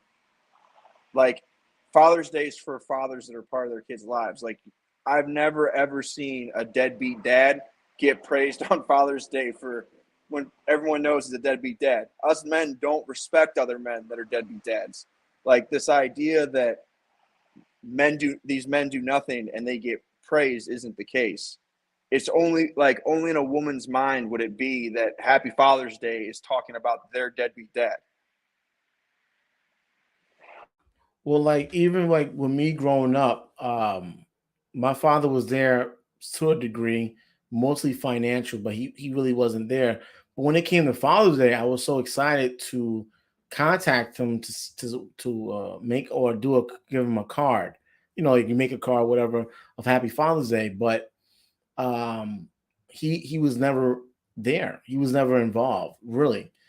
So I think with that aspect, but yeah, I do know what you're saying. But what I'm also saying is that even if it's not true, I want men to understand what women are thinking, even if they're wrong. I think a lot of men don't understand the way a woman think, even if they're wrong.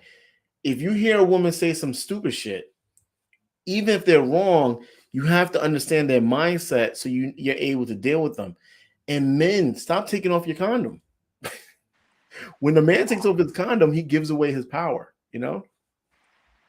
Well, see, the problem I have with that is one, women have no sympathy or any sympathy for men in any way. Women don't care about men's plights or any of these things. So if we're equal, men don't need to worry about women's plights. They just don't. The other thing of it is condoms aren't 100%. Condoms break. You can still have a kid and wear a condom. If you want to not have kids and you don't want any risks, don't have sex. Yeah, but we know majority of these men out here are they're not wearing condoms, right? It's not about a condom broke. Yes, that does happen, but for the most part, a lot of these men are having are in the middle having sex, taking off the condom, and reproducing with children with women that are a baby mother from hell. Us as men, we gotta take accountability for that. So are we talking about baby dads or baby moms, or are we talking about men? Like all men, like the majority of men? Well, I'm talking about the men that are having children from women that are deemed to be uh, baby mothers or hell raisers, whatever the case may be. So when it comes, what it comes down to is a lot of these men are having sex. A very small minority of men are having sex with the same women. 41% of children are born to single mothers in the United States, and that's all races. The majority of kids are being born to women that would fall under the baby mama standard. But as men from the ages of 18 to 30% of them haven't had sex in a year or are virgins.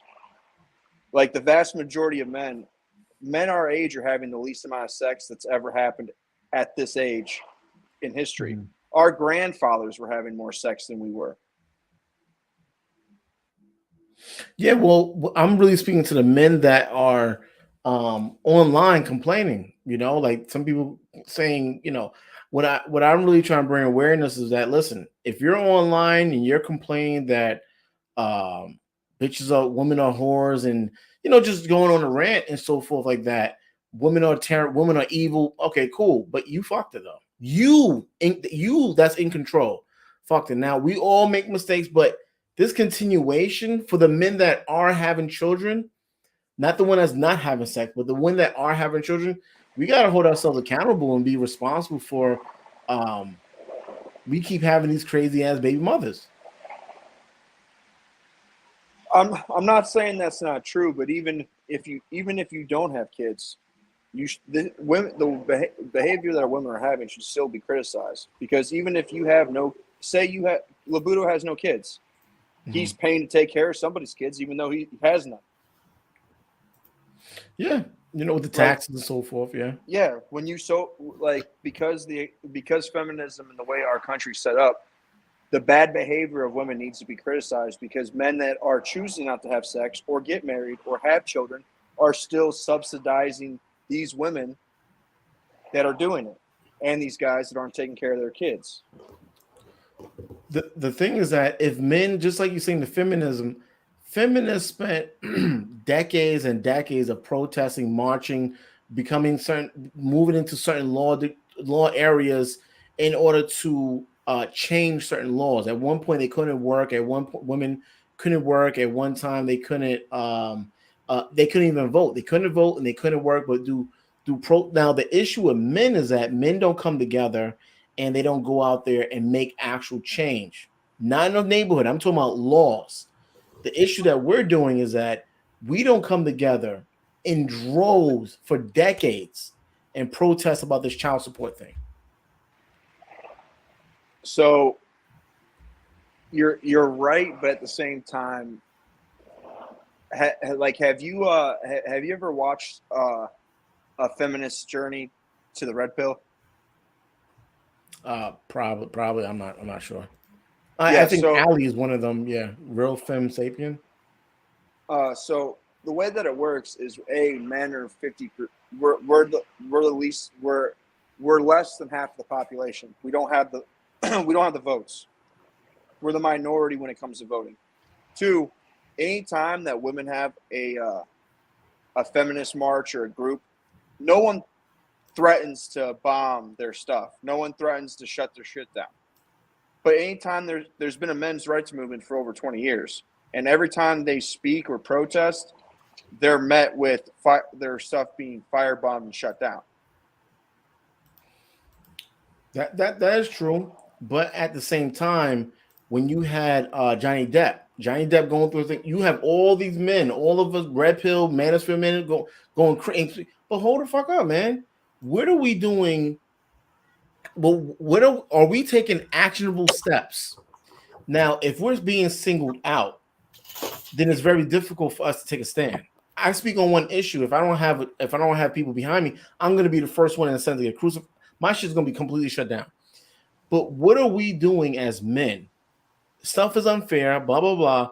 But what real life actionable steps are we coming together to take these steps? Because they can't take us all down. What are we doing about that? Well, this is what we should do. How about tomorrow we'll all leave and we'll meet up in DC and we'll protest the Capitol until they change child support laws. Well, red pill, red savage. That's my thing. What I'm saying is that we're not coming together to do those type of things.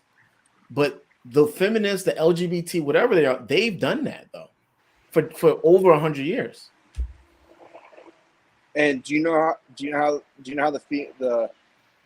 the suffrage movement happened? Do you know how that happened? No. So housewives that were being taken care of by men had the ability to be in the streets all day and not have to worry about working or making money or taking care of family because they didn't have responsibilities. But I know right now, me and you could not go to the Capitol and protest for the next 3 months until they heard our voices because we have responsibility. Could you take 3 months off of work? No, I can't, but we can rotate it, right? I mean, if I was really passionate about these topics or whatever case may be, we can listen, we can rotate it. We can get things done. Martin Luther King worked, but he still marched, he still protests, even though he had a full-time job, including his wife. He also had funding. He had funding, but we do know, a lot of these YouTubers make a lot of, and I'm just using that example, but there's so many. Look at fucking Umar Johnson. Look at his black ass, right? He was online today. He was ordered by the state not to accept any more donations. He's telling people to hit his Cash App and his Venmo. So you have so people do black men or just men in general can come together. But my thing is that these men are online, and I'm not talking about UK Addict or Red Pill, but I'm talking about men that are online complaining about these issues, calling women all kinds of names. Great. What are you doing to change? Just like they did all this shit, homosexuals couldn't get married at one point, but now they're able to get married. We seen men came together for that George Floyd bullshit. Men were, I mean, I don't believe they had a job, but they still came together to make some. Yeah, you're right. But again, so Umar Johnson, do you know who the majority of people that donate to Umar Johnson are? Black woman. Correct. So who's 80% of the consumer base in America? Females.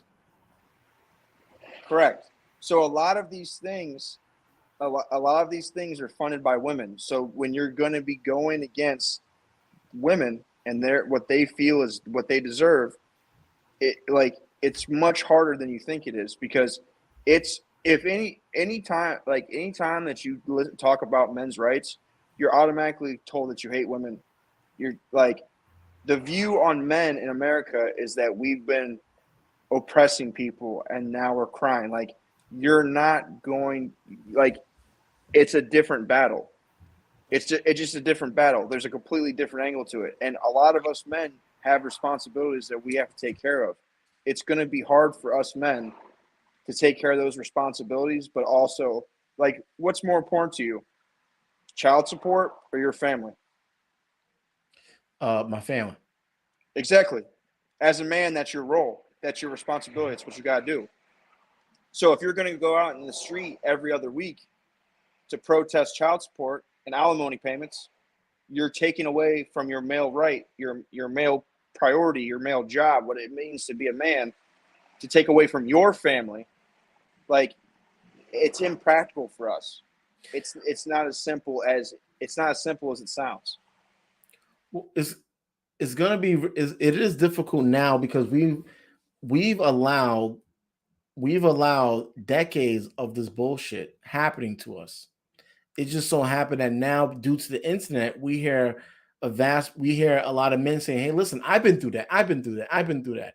But what was happening is that this should have been addressed fighting for a long time ago. Now, if you were to take it for today, it's going to be hard, but it needs to start though. And now the fact that it's not happening, men are not the one that's the consumer, so we don't even control the if we don't control the spending power, the women are in control, so they're in control of that as well.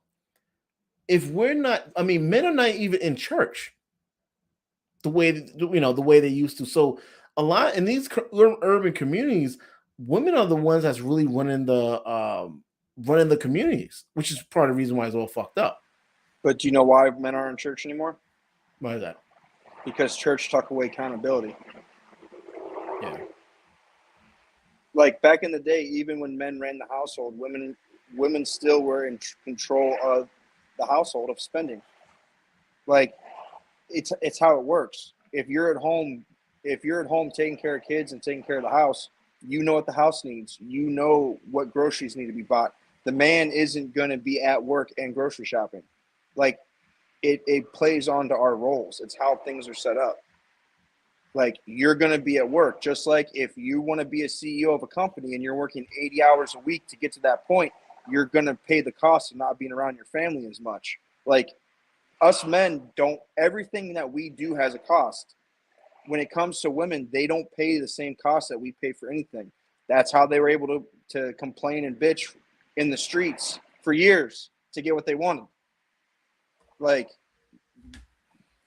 that same position is not the same for us. It's not going to work that way. Either the only thing that's going to happen is we have to allow the system to crash, because all this money and all this propping up of women, it can't last forever. The welfare system is not going to last forever. Social Security is not going to last forever. We need to start eliminating ourselves from the system so the system crashes. That's all you can do. I don't know, man. I think that, on top of it, you know, are we even raising our children to be in these positions to qualify to make these changes? I don't think we are. But for us, for us to sit back and complain about the way how unfair it is, and women have more rights. Okay, but what are we doing about? No, I'm not just talking about online. Are we actually taking? Are we going to take any actionable steps? And it now, the thing about it is that, like what you said about what's more important to you, I think you said men's rights, or like marching, protesting, or taking care of your family. That's part of the issue and part of the sacrifice in order to make changes. How in order for it to get better is that you got to kind of take a little bit away from your family in order to give to this cause. So many men are having these same issues. Maybe the issue is not as bad, but they're online bitching, complaining, whining that women are bad, women are evil, and this bitch is crazy. Okay, cool. The law, I mean, she divorced me, she took everything. That's happening on a repeated basis. When are men going to come together, build something, and go out there and fight against it? Because you can protest for shit and get things done if you have a large number of people. And listen, this is not going to change during me and your lifetime. This is not going to change. This will probably change 95 years from now, but it has to start at some point.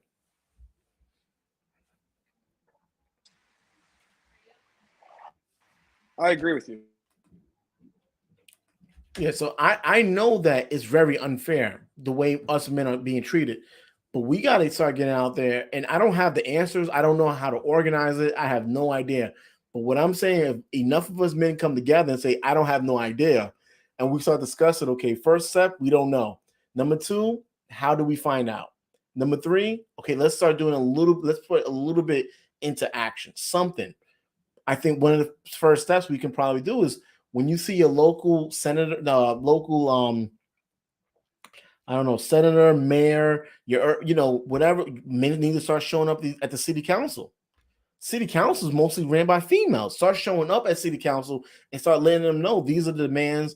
And it's going to take time, but we got to be just like the females and LGBT and whatever was consistent, and the pedophiles were consistent. That now, I think in what state was it? I forgot, in Missouri. I forgot what state it was. They actually lowered the consent age. I think in Canada they want to lower it down to 12. But if these pedophiles can fight to lower the consent age to 14 to 12 years old, they can fight and get those rights. I think we should be able to.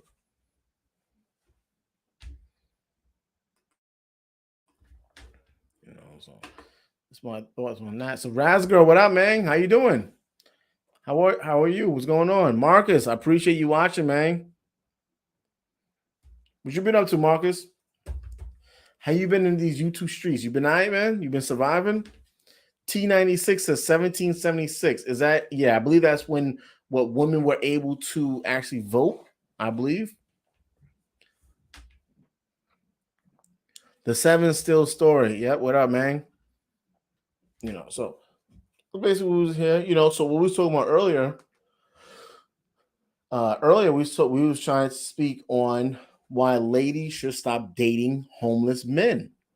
If ladies, you keep getting tied up with men who don't have shit, right? Men ain't shit. You can't even check child support from them.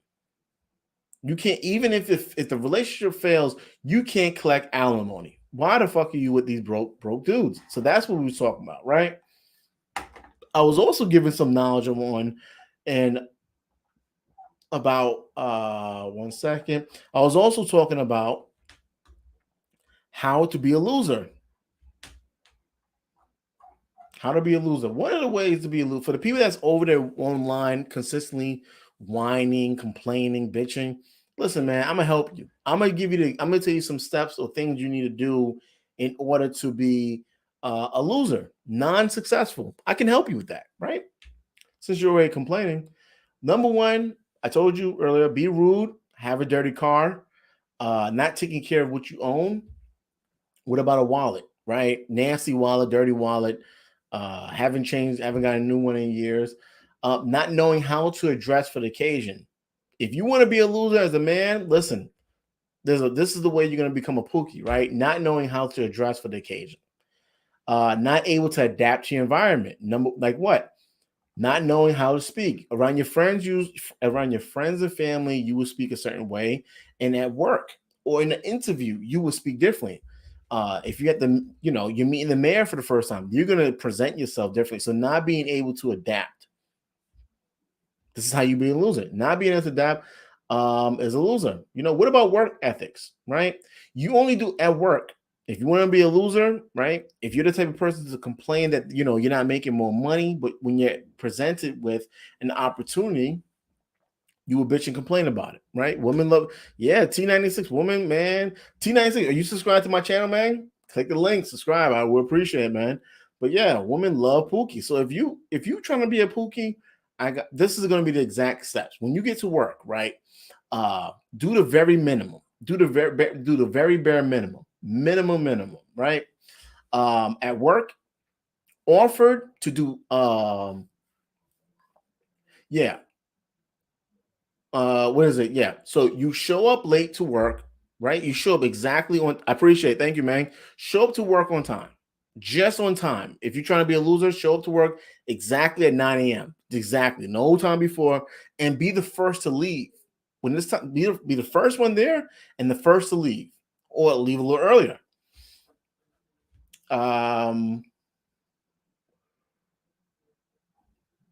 During the daytime while you're at work, be on your phone as much as possible.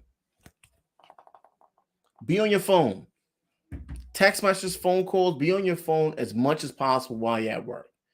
If you're trying to be a Pookie or Ray Ray, be on the phone. Waste the company's time. Don't achieve nothing. Be last to meetings. What about company meetings? Be last. Fall asleep. Fall asleep while you're at the meeting, right? Have no goals, no future goals. Yeah, so when you're at the workplace, that's how you're gonna become a Pookie in the workplace. Show up work, give no aspirations, give the bare minimum, show up just on time or maybe late, and be the first to leave. Do the bare minimum. Take multiple bathroom breaks. Raz girl, what up, man? Hey, how are you? My first time interacting with you directly. How are you?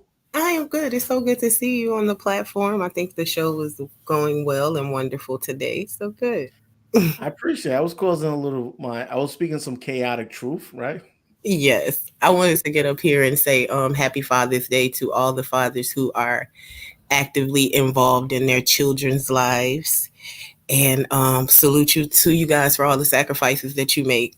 And if you are co-parenting, happy Father's Day to you, because you are a father. You might not be in the home, but you are contributing to your child's life. And that is very, very important. So salute to your sacrifices, salute to the blessings that your children will become. Yeah. Absolutely. Now, Raz girl, do you have like But 2 minutes? as a single mom, go ahead. No, gag. Mm-hmm.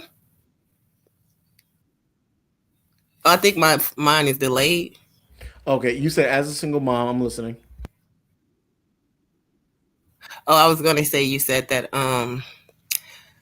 some women are mad because the man isn't in the house, so they praise themselves. I just want to say that I don't necessarily think most single mothers think that. I think that a lot of us have come outside of ourselves. I'll speak for myself.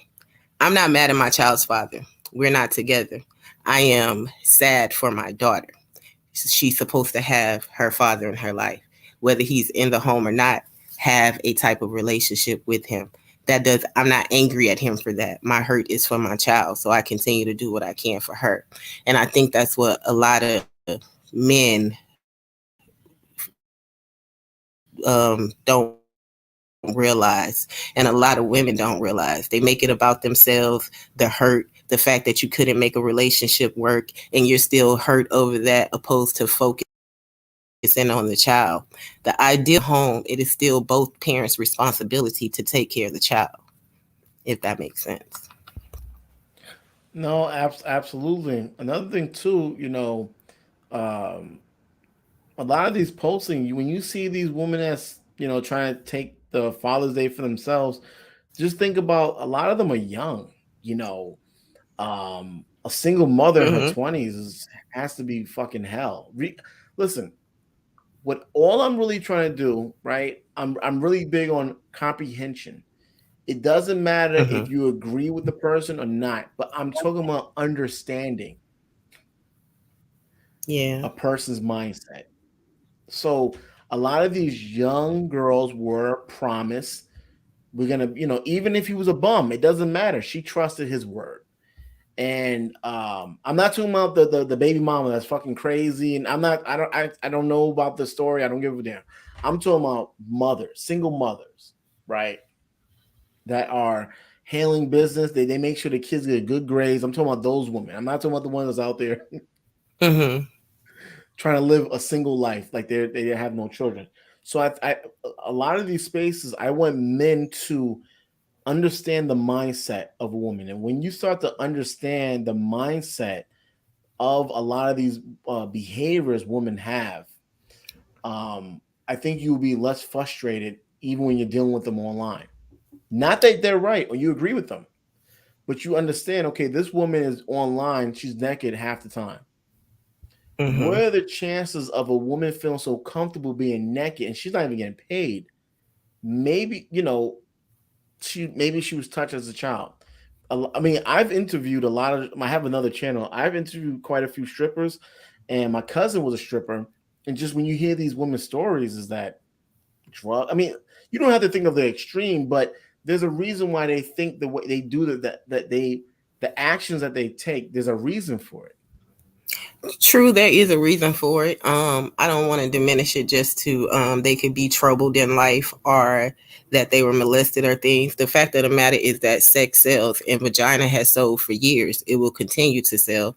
And the biggest consumers of that are men. So if they're online posting their bodies and they can put it out there for a price and somebody's still buying it, then they're going to keep doing it. It's a business. So I don't think about the mentality. I think about their will to succeed. They shouldn't.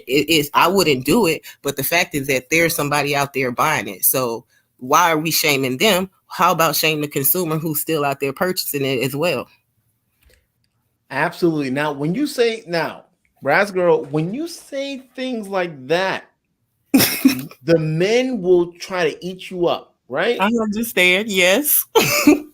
So, I mean, and like I was saying earlier, we have women that have. Do you believe it's kind of unfair the way women have? Do you believe women have more rights than men, especially when it comes to marriage and divorce? Um, I don't really know that area. I have not been married or divorced, so I wouldn't know. But personally, when you guys spoke about alimony, I think that once you come into a marriage based on biblical terms, if that man is to take care of that woman and her family, once they separate, if he was taking care of her, then he should continue to help her through her transition when they are apart from each other. But if both of those people were in there and they were co-contributors and no one was basically lifting that other person up like that, then I think you separate the same way. Now, as far as like, do women get more rights? I don't really know, because for a long time women have been fighting to get equal rights at work, get pay wages, get equal pay wages, all that stuff. No, not about no. Women don't have more rights than men. We have men becoming women and America praising them for that. So we don't have more rights. We are losing our rights. We are losing our womanhood. Oh man, you're bringing up another topic, right? So remind me in about 30 seconds, we're going to talk on, can I be forgetting? We're going to talk on a lot of the women that are putting on makeup on are looking like drag queens, and who is doing their makeup? And men. But we're going to keep that in mind, right? Remind me. But now, Rascal, you do hear on these YouTube streets with Manosphere Red Pill, they do complain a lot that a lot of shit is unfair to men regarding that stuff, right? Mm-hmm. So my question is, women have fought for 95 years, black women to vote. Women fought for another whatever amount of years in order to work. Mm-hmm. LGBTQ fought for decades to be able to have marriage. What are men doing in not online? I'm talking about in real life. What are men doing to change these things that they claim that's unfair? I don't necessarily see men doing anything. I don't see any protests for men. I don't see men at their city halls or even on the news protesting things. I think that it's in their mind, or they might be affected by it. But it's one thing to talk about it, but it's another thing to stand up for it. Just like you said about children now, the pedophiles, them lowering the age for that. They fought for that. Listen, parents, as crazy as that is, even if you're not, as crazy as that is, they fought for it, and they got it. They getting it done. So why us as men, if we're supposed to be really strong and we're the kings and we're the dominant one, why are we so much like bitches? Why are we not out there? Why are we complaining? But I have to work and think. Listen, you can listen. Work, protest. Work, protest. You go to work, you protest. Now, I'm not going to see changes during my lifetime, but it has to start somewhere. True, but I don't think that men were ever protesters. Men are usually take it as it come. We're going to, if it's hard, we're going to get through it and that type shit. No, look at Martin Luther King protests and his people, right? All those men used to protest. All black men protest though when they're trying to fight for equal rights and don't want people hanging from trees, and that was a different time also. Yeah. But right now the question is, what are men protesting about? What should they protest about? Why should the child support laws be changed? What I don't understand what the gripe is. But the gripe that they are making, regardless if I agree or disagree with it, why they're not out there doing something about it. When Johnny Depp was going through the bullshit he was going through, all men came together and was decided for him, right?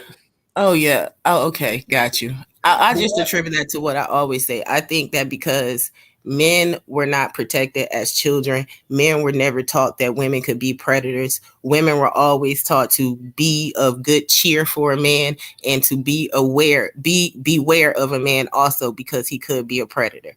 Men were never taught that. Men are, as boys, they're lost in the crowd. They're only out here to protect women. And as they get older, they haven't developed the skills to stand up for themselves, and they don't know how to, I feel.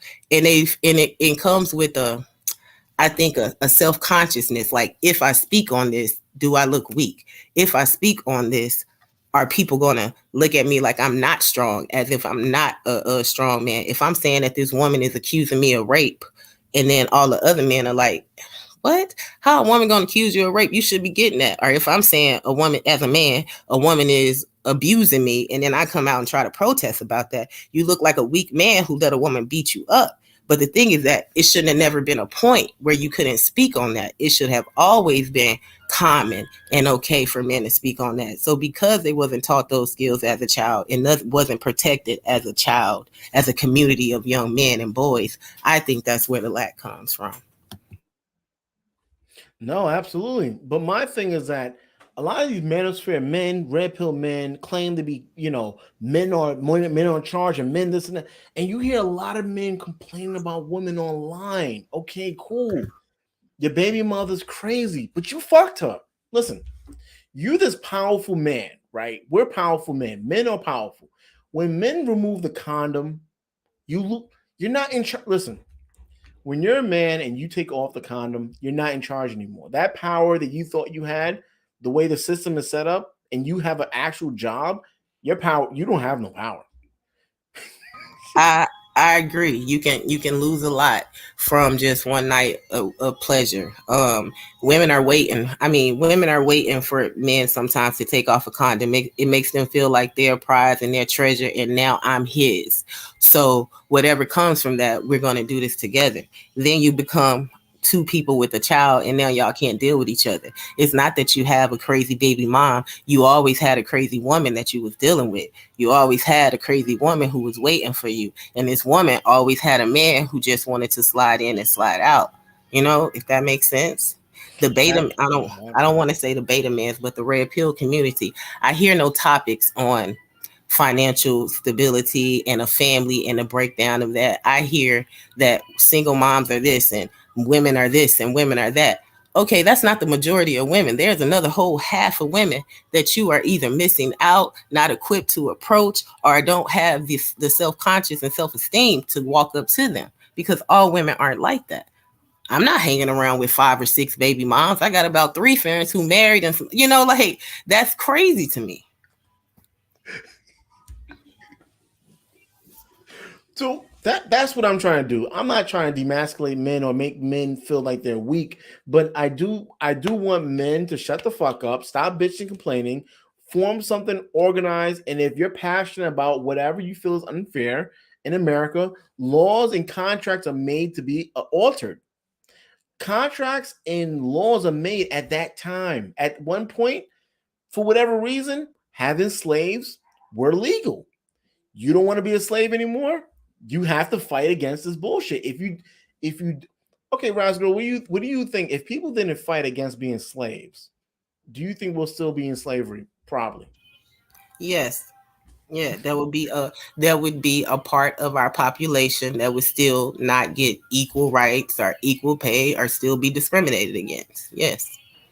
So I think us as men, it's important for us to fight for what we listen, man. You gotta fight. It doesn't make you weak. And if you're a grown-ass man and you think complaining online about women that you didn't have to sleep with, if you think that's strength, but not going out there to actually form something and get shit done, then you gotta your priorities is all fucked up as far as what strength actually is. Yeah, and my question is, when we think of leaders, like, men are leaders every day. Some people don't feel that men are leaders every day. You have to prove that you're a leader. Oh, he's a husband now, so he's taking care of a family. He's doing this and doing that, so they give you that respect. And then the other men walking around are just bummy men until they do things to solidify their manhood or masculinity. And then all these women are running to them, causing chaos and confusion.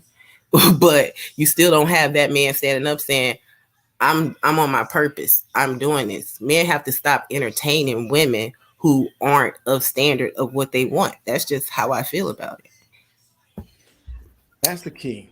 No one's forcing these men to have sex with these fucking unruly, crazy women. So why are you doing it? That's my issue. It's really out of hand. And I'm not blue pill. I'm not blue pill at all. But my thing is that, so I'm not simping for women. But what I am doing is making sure men need to be more accountable. Listen, that crazy woman or whatever you want to call her, you fucked her though, with no condom. If you think she's crazy, you could have caused something worse than a fucking kid from her. Having a kid from her that's nothing compared with. And women have to be accountable too. Men just don't get you pregnant. Like, you have to say, yeah, lay with me. Yeah, you can go in me raw with unprotectedly. Like, we all have to hold a sense of accountability. But the fact is that once we leave each other, we're only placing the blame on one another, opposed to trying to work our ways through that pain or work our way through that frustration. So women are accountable too. I have a friend who constantly says, girl, if I get pregnant by him, he gonna take care of this baby. It's gonna be his. And then she says, but he don't want to put on a condom. And my question, and I keep asking her, but you keep laying with him. What would he do if you told him no? Would he go say, okay, well, we don't got to do this, or would he go find somebody else? But that's that settled thing. Like, I'm going to get this right now while it's here, and whatever comes out of it, I'll figure that out later.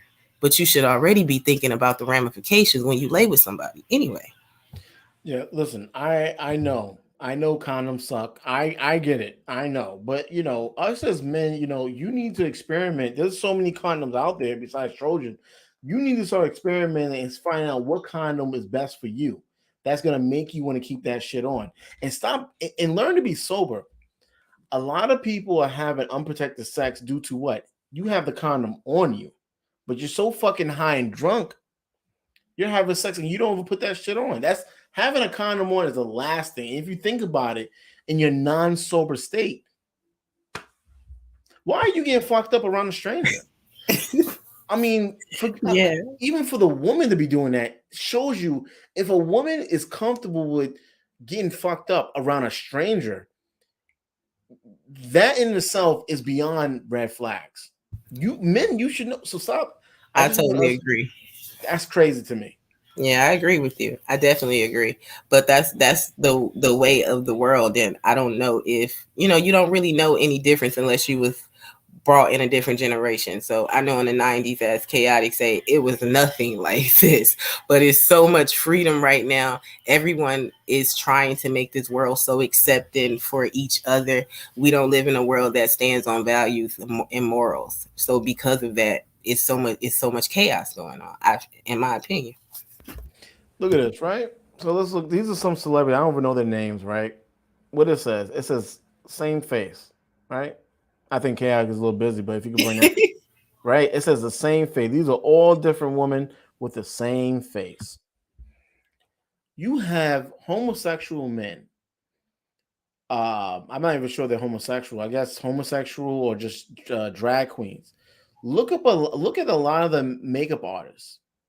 Not makeup artists for locally, makeup artists for the celebrities. Or gay drag queen men that women are thinking it's a standard to have these eyelashes. You got to remember, drag queens have to put on an abundance amount of makeup and wigs and eyelashes so that they can blend in with the image of a supposed woman, but at the same time, they don't want to be fully identified as a female. Exactly. That's the confusion. Like, I feel like they're dressing you up for how they want to look and not what they want to see, if that makes sense. Listen, it's perfectly fine that you have a drag queen, a human being that wants to dress like a woman. In my culture, my community, my family, that's not happening. But as Americans, that's fine. The issue is, why the fuck do women want to look like that? I have no idea. I have no idea. I'm completely into gender roles, so I'm not going to a drag queen or a man to do my makeup, and if a police officer come to my house and she a woman, I don't want her to be there. So I want a man to be there. So I'm completely into gender roles. I don't understand it, though. I don't understand it, and it's not for us to understand because you already have to have a different type of mentality to be a man who dresses up in women's clothes. And so it's not for me to understand, I feel. Okay, so you take a man and a man dresses up as, I'm talking about, it'd be like a manly man, like a real fucking manly man. Look at this bullshit, right? Yeah. These women all look like drag queens. So when you take a woman that looks like a drag queen, so we have a man that dressed up as a woman. I'm not saying that what the people are doing are wrong, but when you have a woman, you have a man that dresses like a woman, and you can tell that's a fucking man. That's not the issue. The issue is that women are dressing like the drag. Women are starting to dress and put fake makeup on to make themselves look like the man that's a woman. I'm sorry, the man that's trying to look like. I don't really. Somebody's attracted to it, and nobody's telling them it ain't right, so they're gonna keep doing it. When I see these women, I don't see drag queens. I just see a bunch of makeup, plastic, and nothing natural about it. So they look completely different from the women in the 90s. Like they're. I have no idea. I can't understand it, but I don't see a drag queen. I just see everything plastic. The thing about it, men don't like it, but they just. Do you have a fat ass and some titties and juicy lips? That's what that's the mentality of men. Men don't like a lot of stuff, but you know what? Men always tolerate BS. As long men entertain it, and if you're entertaining it, you do what you can do. You make it's fun at times, and sometimes I'm just having a bad day with you. And I think that if men keep on approaching these particular women, then these particular women are going to be in stock. So it's not the fact of the drag queens. It don't matter who's dressing them up. If you're not attracted to it, then why are these women on the market and value to you? Like, I don't see the man standing up there saying, yo, you don't have to do all that. Y'all tearing y'all bodies up with the BBLs. Can y'all please stop this as a women of community? Like, I don't see the men saying that. So how do they know? They keep on doing it because the men are still looking, liking the pages, liking the pictures, reaching out in the DMs. It's something that's appealing. if you speak to most guys, because even on my channel, I did several series on this BBL shit.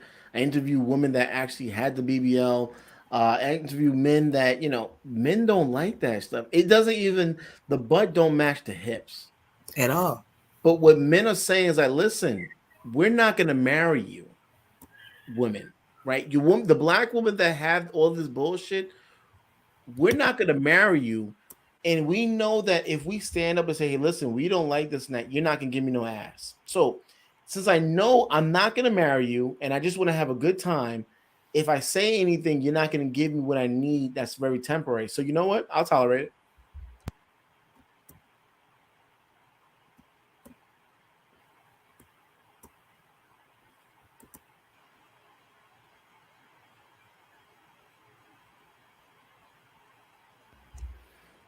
This shit is just... Who are these dudes right here?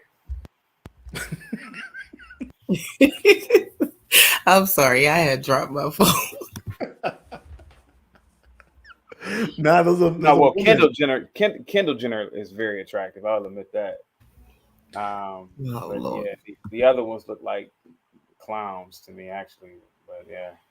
But even Kylie Jenner is like, that's not even her skin tone. Like, a lot of women don't understand. We like women the way they are. Listen, we fully understand that black woman here is not the way a white woman here is. Men know that. Like, that's not something we have to learn. Men already know that. And men do accept. But what happens is that because women been wearing straight hair, and that's all we see, how can women get mad that men only is accepting that, because that's all we really seen. So now when you take your really hair out, you got fucking you haven't been taking care of your edges. Look at the fucking baby hair. Look at this. The woman that's on the left side, right? She got baby hair. Baby hair ain't for black people. Well, black people did have baby hair as a kid. We had jerry curls. We did not have no. You have the European. You have the black girls migrate into the more European exotic look. And you have the Caucasians getting a little bit more tanner.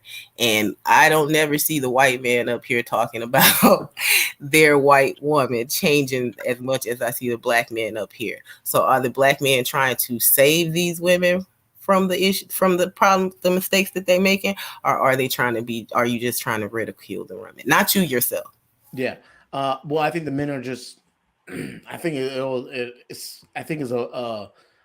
it's both, due to the fact that men that are married till this day, I cannot be 100% honest with my wife. If I am 100% honest with my wife about shit I don't like, there's going to be days I'm not going to get no ass.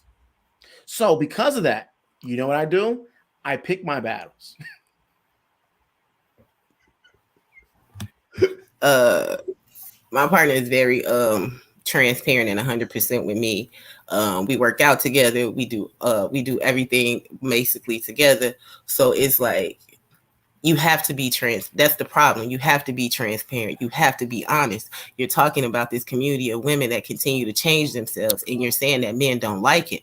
But if you're not telling these women that you don't like it, then how will they make those changes?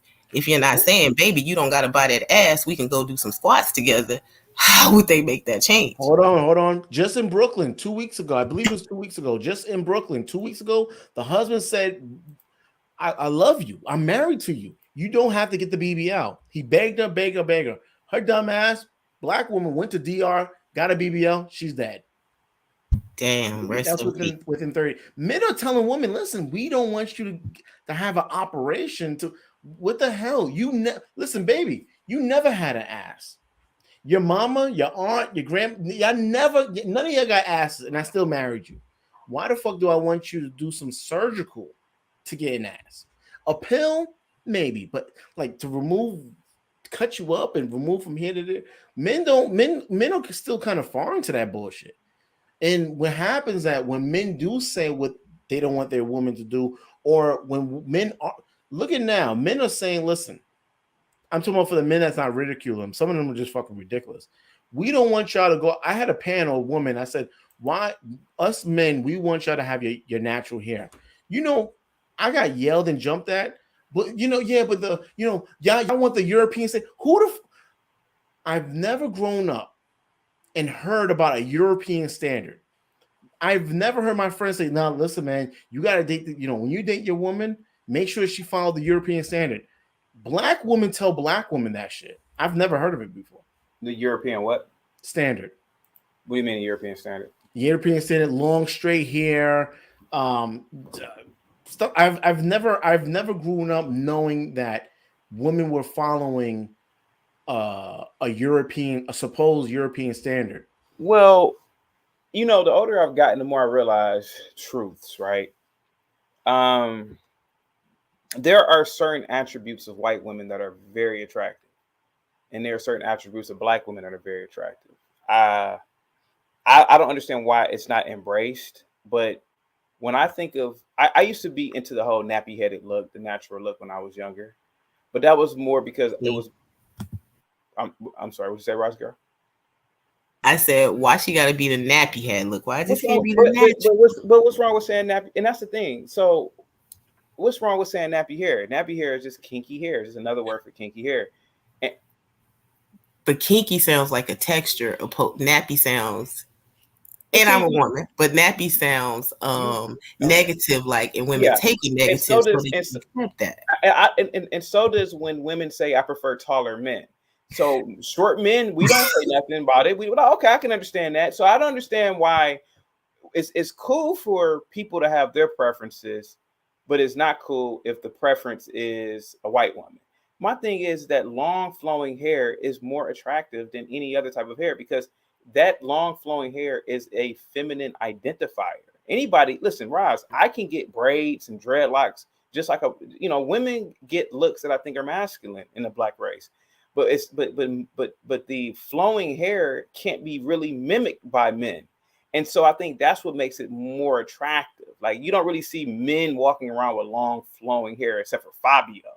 But other than that, if you can mimic a male hair look, to a degree, that's masculinity to me. So like when a girl has dreads or she has a buzz cut, I'm like, it's like a nigga. And so I don't think there's anything wrong with that. Just like I think thinness is more attractive than thickness. But people will say, well, that's a European standard of beauty. But I'm like, well, I think that's a standard of beauty, period. Because if you even look recently you're starting to see overweight or BBW models, but the standard of beauty has always been thin.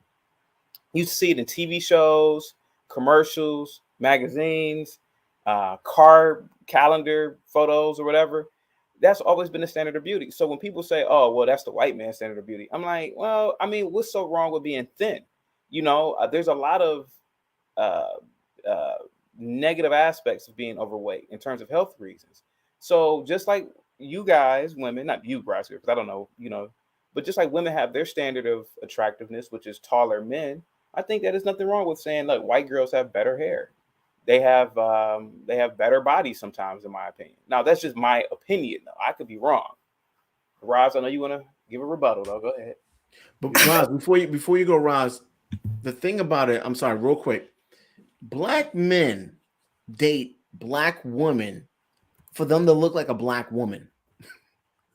Black men don't date a black woman and want them to look white. That's something that women have put on each other. Men don't tell women, hey, I want you to have straightened hair. Chaotic, I think that us as men, we can't tell our woman how they should be looking unless it's provocative, like, why the fuck are you wearing that? But we don't. Am I? You think black men date black women to look white? No, I don't. I agree with you on that, but I feel like certain type of black men prefer certain type of attributes, and I think that, you're not wrong. I agree with you, but I don't think there's anything wrong with telling your woman, hey, look, babe, I don't like that kinky shit. I like straight hair. You should wear your hair straight. I don't think there's anything wrong with that. But I don't believe men, even if men wanted that, I don't believe we're telling them go out and get a weave in your hair and mess up the edges of your hair. I don't believe men are out there telling women to alter their permanent looks, removing fat from the stomach to put it in their ass, which is insane to me, or to go out and get a weave. Let me ask you a question. Mm-hmm. How many black men are telling black women to lose weight? I think a lot. Okay. Why do we prefer, or why did we prefer thinner women back in the day? Why? I have no idea. It was a beauty standard, so I don't. I mean, Okay, I'm not but sure why. Where did it come from?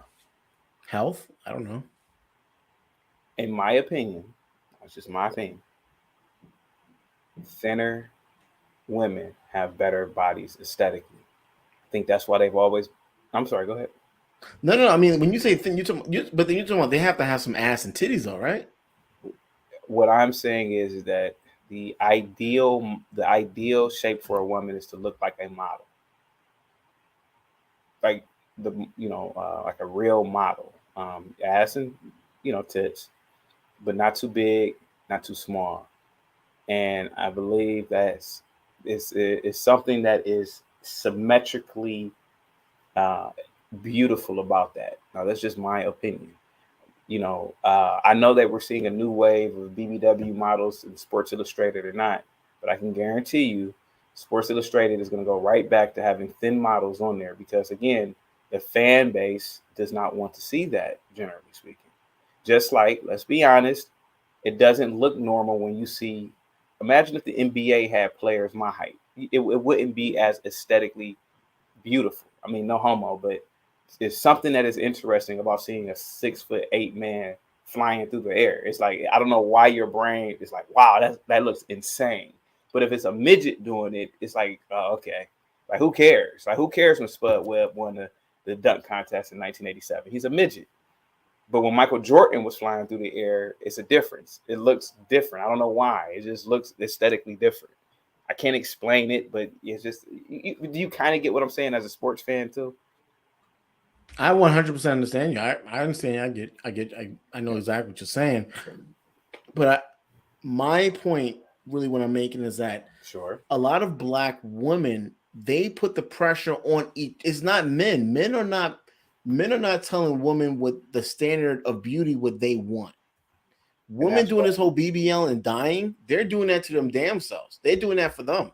Because the men are telling women, you don't look right with this BBL. That shit don't match your hips. You look ridiculous.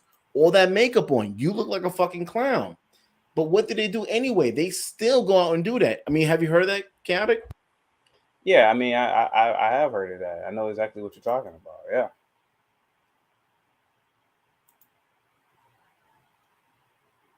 But I feel like there's nothing wrong with admitting that certain cultures have certain things that are better. And like I said, white women, I think they just have better hair. I think that it's just more attractive when you see that long, flowing, beautiful hair. I think black women have better skin complexion. They age better. I don't think there's anything wrong with admitting these things. It's just my opinion, I think, I mean, what do you think about that? Do you think there's anything wrong with just saying, look, these aspects are better, I don't think there's anything wrong with saying that. But I think that when it comes off as you're not good enough or you're not the standard of beauty, like just because a person is standing as the standard of beauty, should the standard of beauty be thinness or should the standard of beauty be healthiness? Because it should be healthiness. And a lot of those thin women aren't healthy though. You see plenty of these women who have anorexia, bulimia, all of those things just to stand in front of a magazine or to be appealing to a man. So for a man, a woman thinks that it's my physical appearance that's going to attract him. And oftentimes it is. So trying to change that look is usually what they're trying to do it for. They're trying to get chosen. They're trying to get picked. And if he's chosen me and picked me on my physical attributes, he can deal with my attitude. He can deal with my emotional shit. Could I ask you a question, Roz? Go ahead. Hold on. Let me go back to here real quick. I just had it because I kind of want to not prove anything because, like I said, you guys could be right and I could be wrong. But I just want to show something real quick. Okay, just hear me out for a minute. Now, I don't know why it's not on here. Give me a second. I just had it. Give me 1 second. Let me find it real quick. You guys can talk real quick. Let me just find it real quick.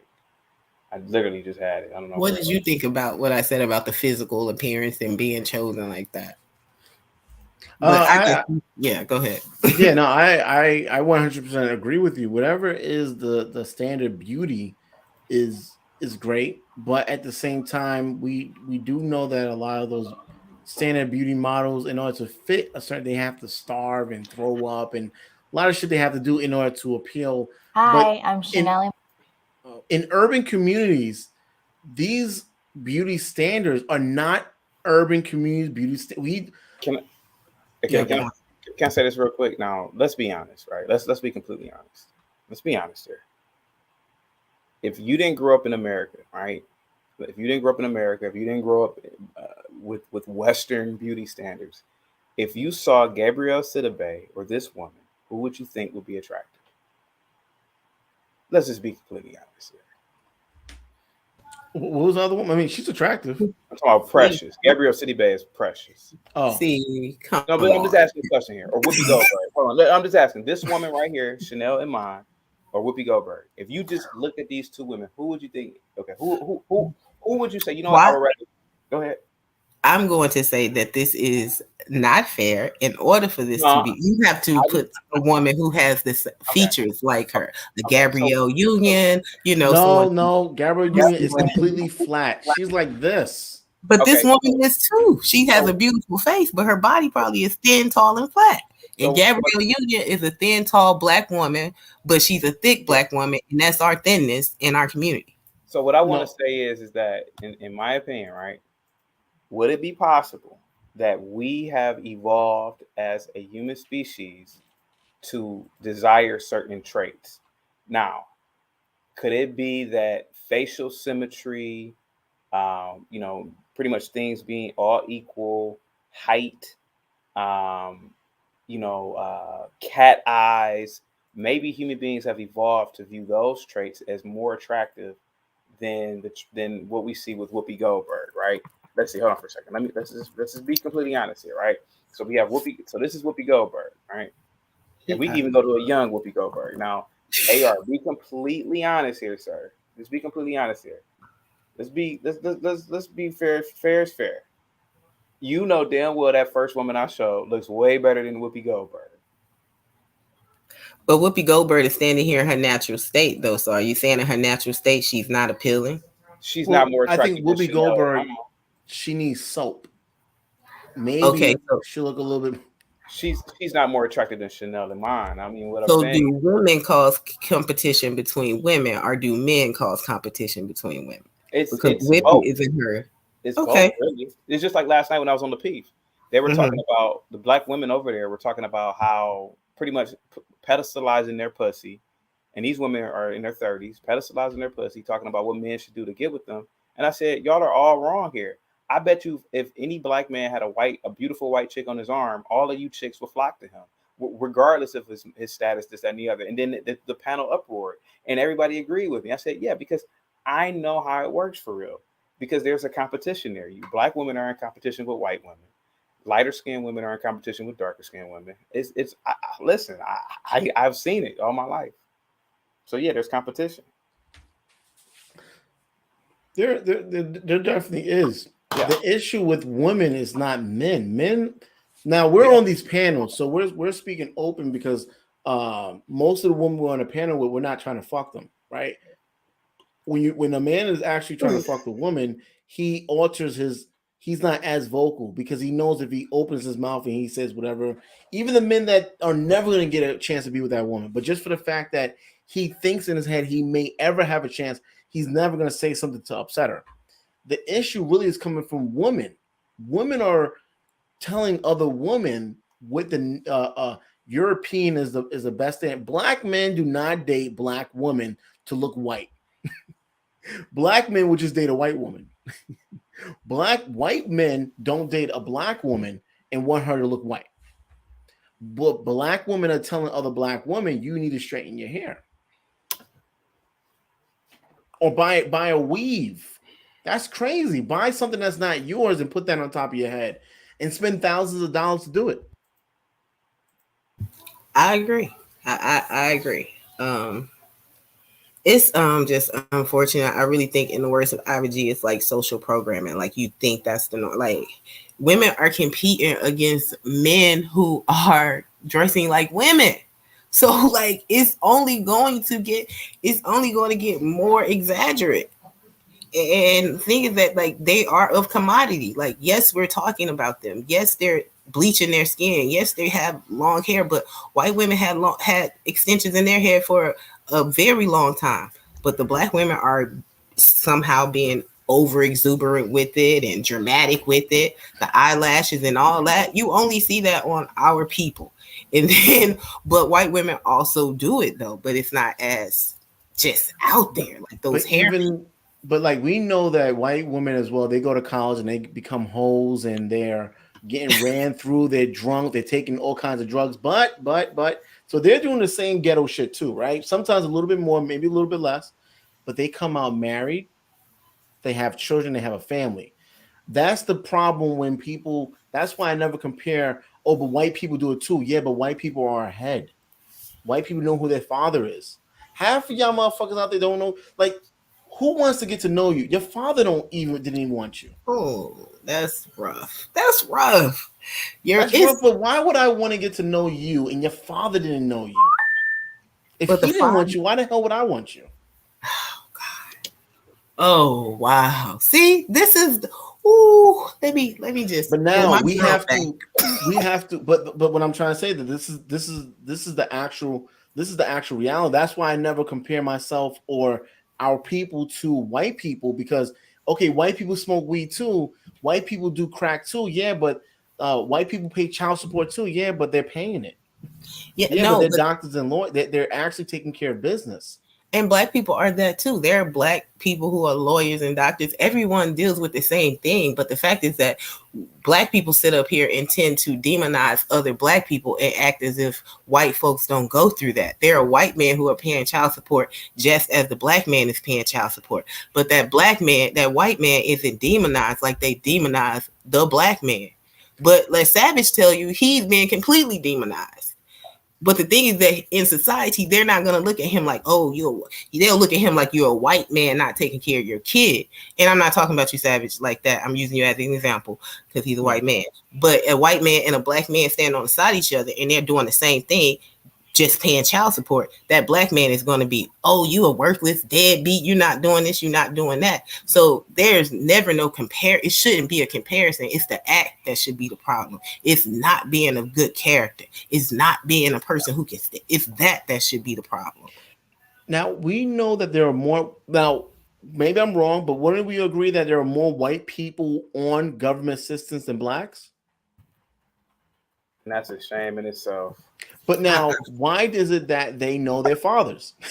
But I thought, doesn't welfare separate the father from the household? But if more white people are on government assistance, how come they all know their fathers? I believe, I'm not even gonna laugh at that. Chaotic, anybody? Oh God. Black people, we complain a lot about and that's my whole thing. That's my whole thing. Okay, so that's a whole new topic. But one of the things I wanted to talk about, men do bitch and complain that welfare separated. You couldn't provide, motherfucker. I'm sorry if I'm cursing. You could not provide for your family, so your wife had to go and get on government assistance. What was she supposed to do? Say, hey, let the kids starve while you can't provide? White people did the same shit. Government assistance has been around since 1920. Yeah, but a lot of these people on government assistance don't need government assistance. They are able to get it. The father's not supposed to be in the household, and the kids still know the father.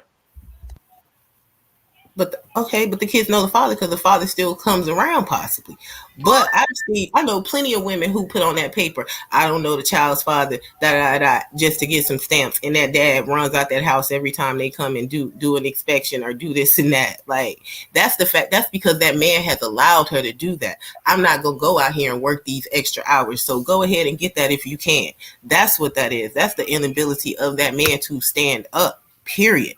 Stop putting that blame on that woman. Thank God that the welfare is out there for them to have. It's not supposed to be a revolving door. That's the government that has did that. That's the government that keeps you placed on that, where you get more money on aid than you would getting a job. Because if I get a job, they take away everything. People don't want to go through that. I go through that every day, but they don't even know how to start that process. Like, I can't demonize these women because they get in welfare, and like, at all. If you need it, you need it. That's why I believe we should be stop blaming white people for it. Listen, learn, pick up a skill too. Learn from them. If there are more white people on government assistance and the father is not supposed to be in the home of all these white people, how come you as a black person, you don't know? Why are you a bastard? Why you don't know your father? If more white people in government assistance and more white people, I know there's more white people than black, but more white people know their father, how come us as black people that on government assistance don't know our fathers? But how do you know white people know their fathers? Or do you just think they know their fathers because they white? Well, there are a lot of men that don't know their father are white, but from my father is Caucasian. And from what I've gathered from just a lot of conversations that they're doing exactly what you said. They put down in paper. They don't know who the father is, but the father still comes around. Yeah. So did you know the answer? But what I'm trying to say is that how come black people are not copying? I'm not saying do something illegal. You shouldn't be, but at the same time, why are black men running from these? We know it's not all, but there are a lot of bastards out here, black bastards that's running around causing a lot of mayhem, and that's due to the fact that these men are not in the household.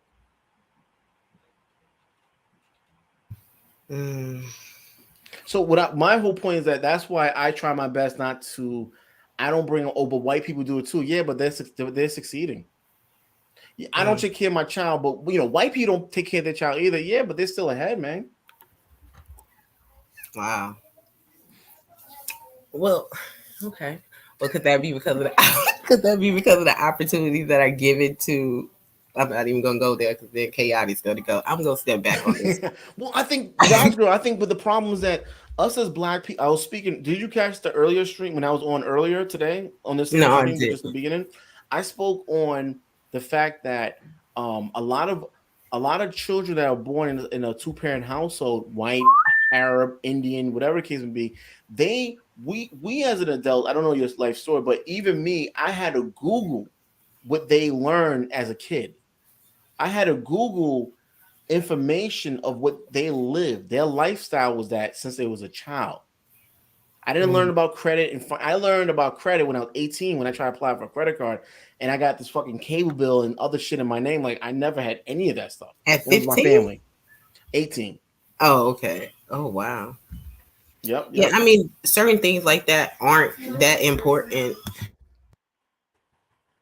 Certain things like that, I guess, aren't that it should be important, but like I'm saying, it's not encouraged. It's not, we don't get that type of education. I didn't, for me, it was different. And I just attribute that to really just upbringing, because I don't want to say that all black people don't get that education. I know that I got that type of education, but my mom isn't from here. Her mindset was different. She didn't come here. She looked at it like, I'm a St. Lucian Caribbean and I'm living in America. So it wasn't black or white. It was nationalism for nation for her, like that type of competition. So I really don't have an answer for that. I want to believe that there are black fathers in the home more than what people sit on TV and panels and say. I think that every day they want to demonize and make black people look like they're not doing their part, when we have been loving families for years, when we worked together as families for years, doing civil rights, doing Jim Crow. There were women standing on the side of men, and sadly, we don't see that now. But I definitely believe that there are more fathers in the home are taking care of their children than what we say. Women say they're single mothers because they live in a home by themselves, but they don't give that man credit because when he's coming over there, dropping off diapers, bringing food, school is starting, so he's bringing money for school clothes. They don't say that part. They don't say the help that they're getting. They find joy and they find empowerment in saying that they're a single woman because they are glorified for that. And it's nothing about that should be glorified. You are two human beings who failed your children, and that's just how I look at it. us as men, right? If men are the leaders, if we're claimed to be the leader, and you have a child from a woman, and you're not in that household, you failed. You're a failure. Every day your child wakes up, they should look at you and say, "Dad, you're a fucking failure. You're a loser. You're a loser. Dad, you're allowing this other because of your failure. There's another man that's raising me, which is called my mother's boyfriend. My mother's boyfriend's raising me. Dad, you're a fucking loser." What happens is that men need to be held accountable to themselves on a higher standard. How are we so much in power, but we can't control the condom? With the we take off the condom to the wrong person, and we bitch complain throughout the whole life.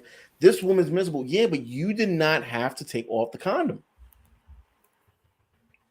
True, So- but people also change and it change also. people So don't. you No, know, I don't believe people change. I think people, it's their representative, right? But listen, why Mhm. men? Why are you fucking so?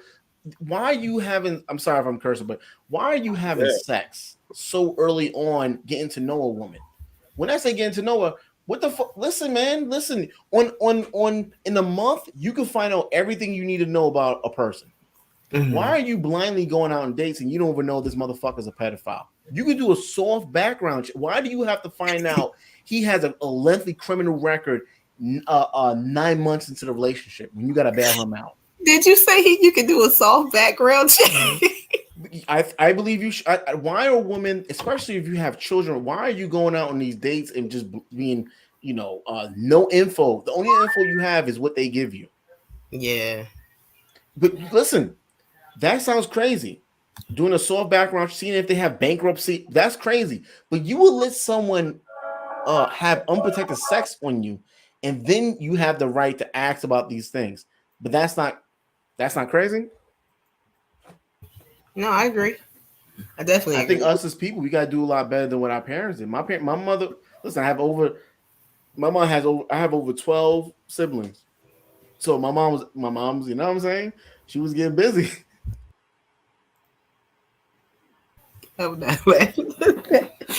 I gotta do things better, different. I can't go down the same road as that's insane. Yeah. When I go on the first date, who is this person? Okay, I don't know about her charisma, her personality. Why do I only know that she's her zodiac sign? Yeah. At this point in 2022, if I was single 2000 and I gotta go on a date, I gotta know if you're gonna kill me tonight. Yeah, you're right. Definitely. I don't drink around well, I don't date anymore, but I don't drink around people. Like when I was younger, I wasn't drinking with dudes and stuff. Like if I couldn't be in my own place or be able to get there myself, I couldn't do those certain things. I had grandmothers. I had two grandmothers and a mother who raised me. Sadly, they were women of purpose. They were women of like some type of integrity. And the girls who are growing up now don't have that. They think they're trying to figure out how to work and party and not take care of their child, but they don't incorporate how to be a woman. I think the women that Chaotic was showing, like those women look feminine. Men want to see women that are feminine.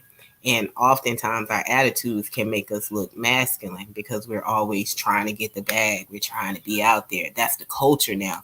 But although we have those opportunities and although women fought for rights so they can work and get paid this and that, our true essence is to be a woman, is to be feminine, is to be a homemaker. So while you're out there achieving those goals, you're still supposed to do what is completely assigned to you by the creator, and that's to be a woman. And if you're not a woman, you're going to get lost in this society, period. You're going to get ridiculed. You're going to be called the independent woman, and that's going to be a negative connotation. You're going to be called the strong black woman. That's going to be a negative connotation. If you're a white woman, you're going to be called a feminist. This is all because we don't use our femininity while we're still out here working it. We don't come home and do our house shit while we're out there trying to take care of the worldly stuff. Yeah, I mean, if you look at Lori, Lori Harvey, right? You've heard of her, right? Yeah. Okay, she's 25 years old. Have you heard people say that she did the right thing? Like she's too young to get married at 25? I don't think she is too young to get married at 25. I don't think that she's mentally and emotionally ready to get married at 25. And I think that's what a lot of women back in the day or a generation before me lacked. They stayed in relationships. They was committed to the task. They at some points they couldn't think for themselves. But now you have this generation that's completely, like I said, assertive and independent, and they forget their worlds. So Lori is out there beasting these dudes like a man would beast on women. No, she does not need to be getting married because it's going to be a divorce. Period. But now you do hear women that you are familiar with women are saying that she is too young to get married, right? Of Yeah, course, and based on her mindset, right? Yeah. But at the same time, how are you not too young to have sex? Yeah, well, that's why she's having sex the way she is. A lot of these women are having children. Listen, a lot of these women are 22 years old with 2 to 3 kids. So you're too young to get married, but you're not young enough to have children. Well, men do that. Men will have sex with you at 21 and 22 and not marry you. Thank you to Michael B. Jordan that he tried to do the right thing. But men feel the need to sleep with you 18, 19, 20 and not marry you. So why? But the thing is that men are generally not out here whining, complaining that they're 25 and 30 not married, right? In general, women are the one that's out here. Men are too, but women are mostly out here whining, complaining that it's Father's Day and they want to say happy Mother's Day. Yeah, that's ignorance. That's a culture. It is cultural confusion. But the thing is that a lot of women are having children. Even the woman that's like 30 years old that was calling up Kevin Samuels, they say that I didn't get married because I was just too young. Bitch, but you have 3 to 4 of his kids. You was not too young to have 3 or 4 of his kids, but you're too young to get married. Listen, I don't know what people are thinking, but marriage is not the end of your life. Having children, from the wrong person can make you the next 24. And if the person go to college, the next 24 years can be hell. I totally agree with that. Having sex can make your life hell also if you don't make the right decision. That's just really it. But there are a lot of women that are up in age complaining that they're single and not married, but those are also those same women who was with these men at 20, 21, 22, being just their lay play, and those men didn't commit to them and they didn't require anything. So just as you say, you could be so young to have a baby, but not be too young to get married. We're not asking for the man's hand in marriage. The man asks us for our hand in marriage. So if they don't come to us at 20 and 21, what can we do? But we're good enough to lay in the bed with every day and watch movies with every day, but you don't see a future with us. That is the problem. That's the problem with the leadership of men. If you're leading the community, you're picking these women, you're molding these women, you're that's what I think. That's what a leader does. That's what a man does when he's in a woman's life. If he's intentional, then he's coming in there with a plan and a purpose. That woman isn't left straight like a stray. These women who are now 30 and 40, they are now the strays when they was the party cats when they're 20s. But those same men are that are their age now, they're married to the 25. They're married to the 26-year-old and have babies to them. Well, the thing about it is like, right? So like, if a woman, you're right, but also men generally do have a plan, right? But at the same time, my plans is going to be later. I'm working on my purpose, but at the same time, I need to get laid, right? And so I can't go get laid from the woman that have all these requirements, right? That are requiring good thing, marriage and so forth. So what I'm going to do, I'm going to find the woman that is stupid enough not to require these things. I get it. She wasn't raised with it. Well, okay, whatever. Since she's already given herself out like that, why stop with me, right? Don't become a good person with me. So while I'm fulfilling my purpose and I'm trying to do what I got to do, in the meantime, you're a great person to fulfill these temporary satisfaction needs. In the process of that, I got to fill your head up with all the stuff about I love you and, you're a great person and, the only one for me. But we're not going to get married, though. And maybe I'll even give you a child. Because that's what you need in order to continue this sensation of fulfilling my temporary needs. Now, when I'm ready to fulfill my purpose, you get the fuck out the way and let me get this white woman. or Hispanic or even black or just another woman, and you're all used and want you're Lori Harvey, right? 25. Mhm. She's different because she's rich. But her and- mom was a hoe, so she's doing what she saw. Like, so her mom was a madam, you know, that's what they say. So I'm not That's crazy, surprised by that. And I can believe that her mom gave her the pep talk. Nah, you don't need to be getting married at 25. There's too many options out here. It's other men with more money than him, because she's in that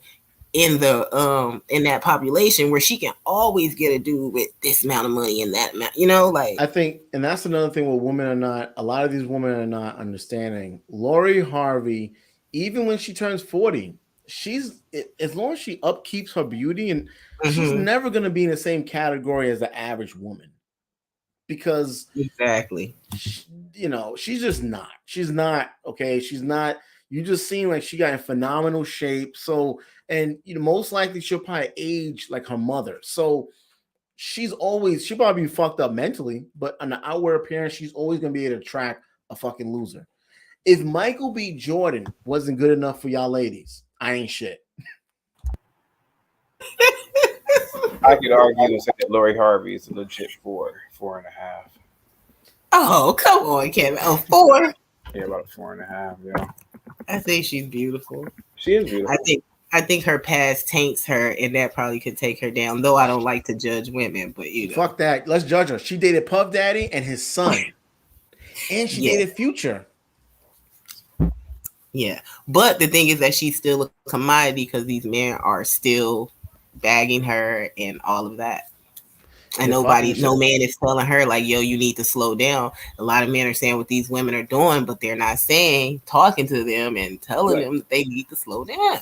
When Well, I men first are not heard gonna out- tell- When I first heard that she was Steve Harvey's daughter, I looked at her because I didn't know anything about her until I heard that she was Steve Harvey's daughter. And I looked at her and I said, there is no way in hell that she's Steve Harvey's daughter and biological daughter. And this is just a story of mine because I've been in Cleveland and I could tell you, ain't no females in Cleveland looking like I couldn't tell you one female in Cleveland that looks anything remotely close to that chick.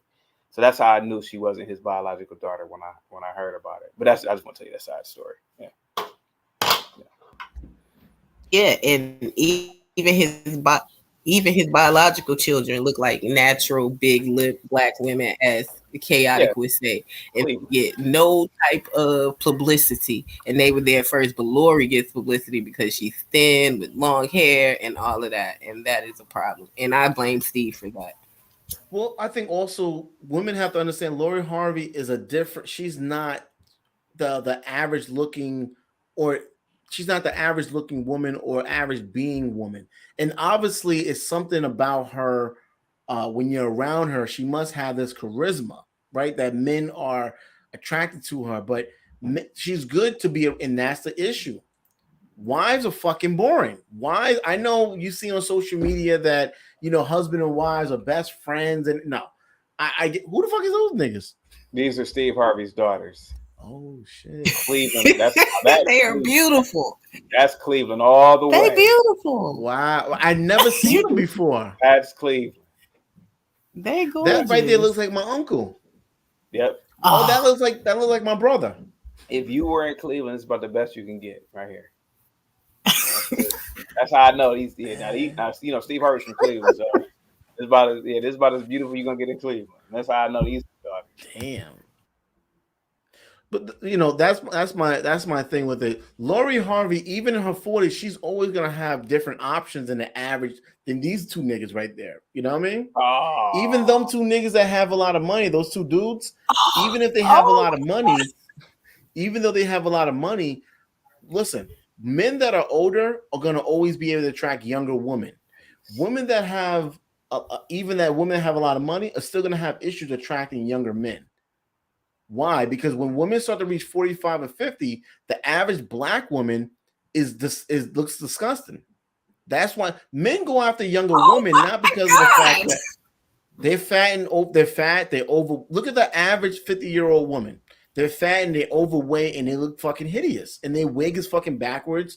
So that's part of the reason why men go after younger women, because they actually care about their appearance. Men Think go of the after average, younger think of the women average because 40-year-old woman. Now, if we're talking about black 40-year-old, the average 40-year-old black woman is fucking hideous. Men go after younger women because women drop one egg a month and men produce plenty of sperm a month or every day. So they're always after the hunt. Period. Like it's not our control. Like we are chosen by y'all. Yes, y'all also not chosen because y'all don't give us the option to choose. Not you necessarily, but you don't give us the option to choose these women that's our age. I'm 37. The average black 37-year-old is fucking horrible looking. Now, due to me being a very attractive man, I have different options than the average ugly motherfucker that's out here. So women typically are not attractive looking the older they get. Not because they got older, right? Because as a man gets older, he starts to his thought process. He don't think the same way he thought when he was attracted to when he was 18. He's not attracted. I'm not attracted to the same thing I'm attracted, to now as a 37-year-old as when I was 18. The issue is that when I look at the 37-year-olds around me, it's like, God damn, you look like my fucking grandmother. You look like my great grandmother, and she's dead. Could that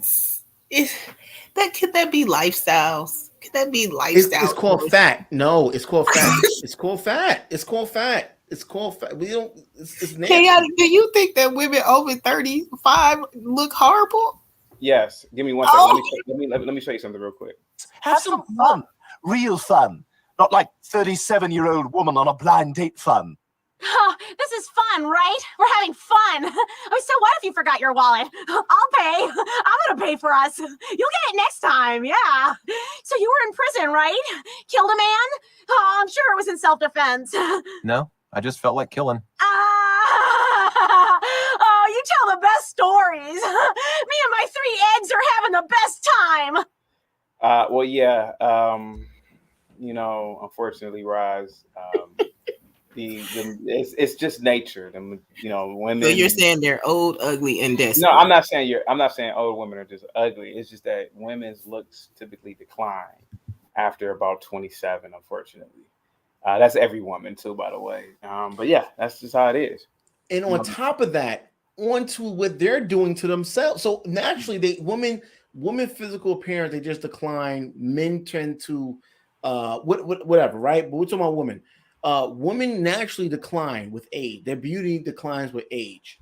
On top of the bullshit that they're eating and putting inside themselves, having multiple kids, getting all this baby, they call it baby weight. No, that's fucking fat. You can actually be giving out BBLs, not for yourself, but for other women because they need a certain amount of fat.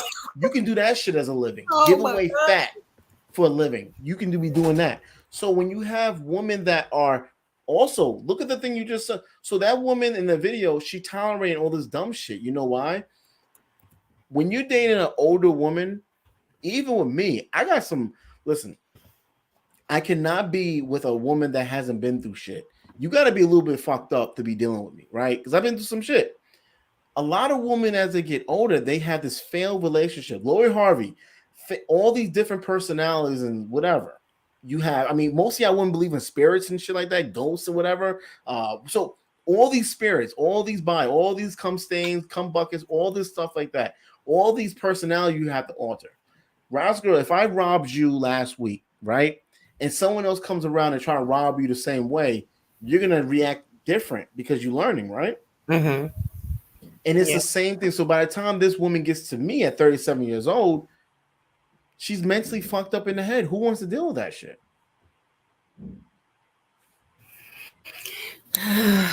I can understand that.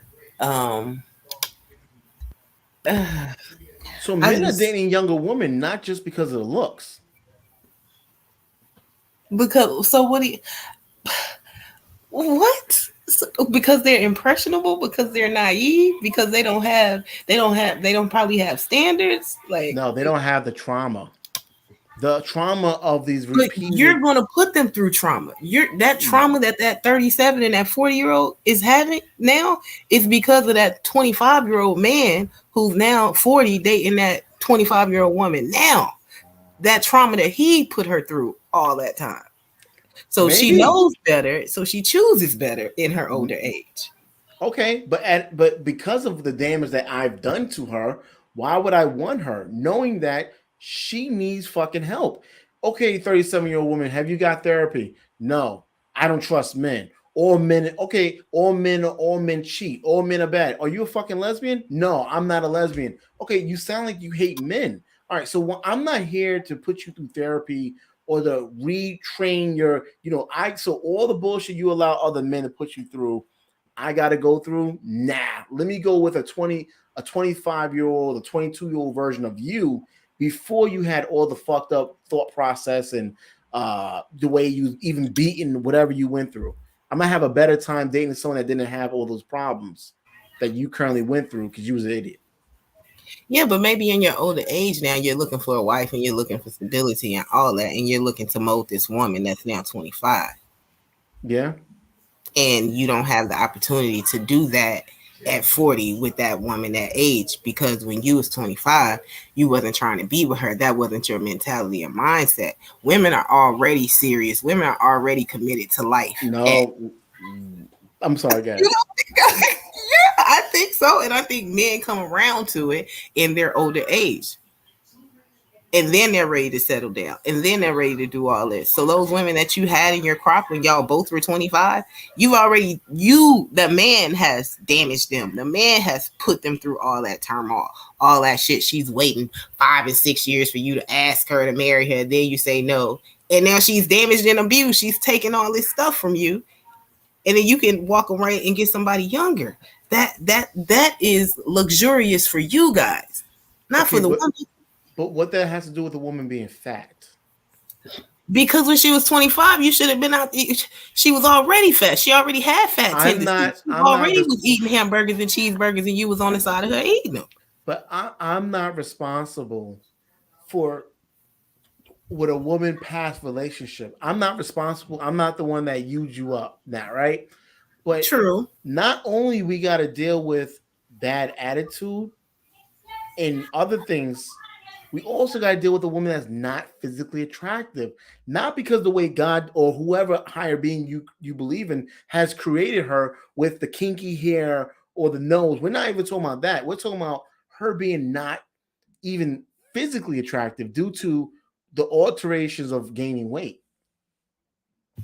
I can understand that. I mean, yeah. I mean, so Rasgirl, think of the average 40-year-old woman that you see, white, black, whatever. Are they attractive? Yes. Oh, come on! No, don't do it. Don't do it. Now you said you have friends around your age. Yeah, I'm 40, so let me say yeah. Hold on. Okay, so they probably watch you. I get it, but listen, you have co-workers. You know people walking around 40 years old, the average woman, because the average woman is overweight. Now, when you talk about the black community, the fucking average 20-year-old black is overweight. So in America, so when you take that towards the older age, we're talking about they probably don't have their feet. They got diabetes and shit, high blood pressure. I just attribute that to lifestyle. I really do. I'm trying to explain to you why we don't want women our age, because a lot of them are just not, and if they do look right, they're fucking mentally, they're damaged due to all the relationship they allowed. The 5 years you said, they stood there for 5 years. Yeah, they did. But at that time, they was impressionable and naive and not built up and led by that man. But now that we're both on the dating market, why would I pick that woman versus a younger woman? It's not necessarily because of the age. It's really because she looks like the 37-year-old. She looked like she is like KFC. Would you think about it? The properties of it, the cholesterol. She looks like fucking cholesterol. Yeah. Okay. I'm not a man, so I'm listening to you guys, and I am learning. But I did not know that y'all felt like most of the women, the older women, were not attractive. Yeah, I mean, I attribute it not attractive. It's that younger women are just hotter. Yo, I have a friend who is 37 and a virgin, and she looks just like the next 25-year-old girl. Okay, show us a picture then. Show us a picture. Share it right now. Share it. And I'll put it on the screen. Let me see how she looks. Yo, she gonna beat me up. I would tell you to go to her IG. Let me find it. are you? Let's see this real quick. Cause Give me You one said she's a second, y'all virgin. talk. You said she's 37. She's a I know. virgin. I'll go to her IG. What's Yeah. what's her IG name? You can even put it in the back chat. But if she's 37 and she's a virgin, does she want to be married? If so, then you know she's fucked up in the head.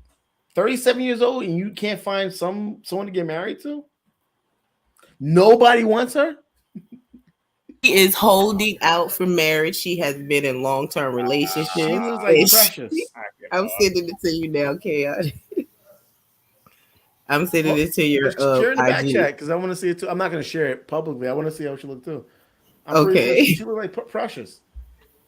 She I does bet not look. I She bet does she's not like look Whoopi like Goldberg. Stop it. You guys are terrible. Okay. I don't know how to put it in the back chat, but I sent it both to y'all IGs. You sent it to the Chaotic Truth. Let's see.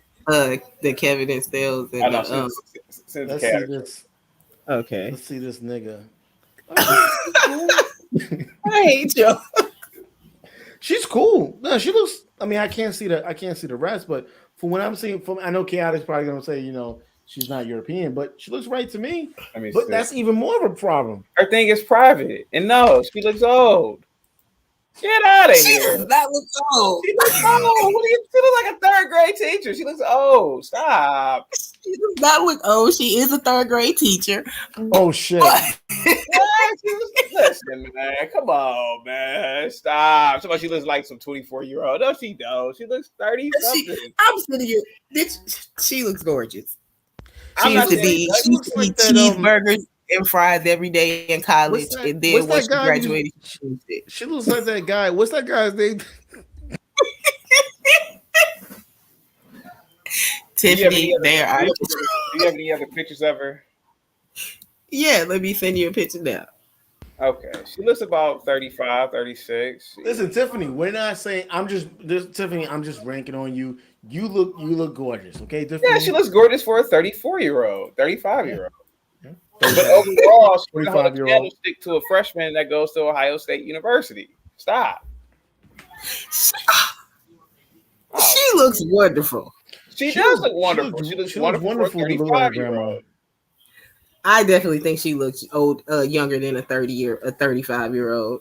And see, that's the problem with you women. Y'all tell each other the wrong information. Y'all tell each other, yeah, get the BBL. Yeah, y'all do that to us. Y'all be doing that to each other.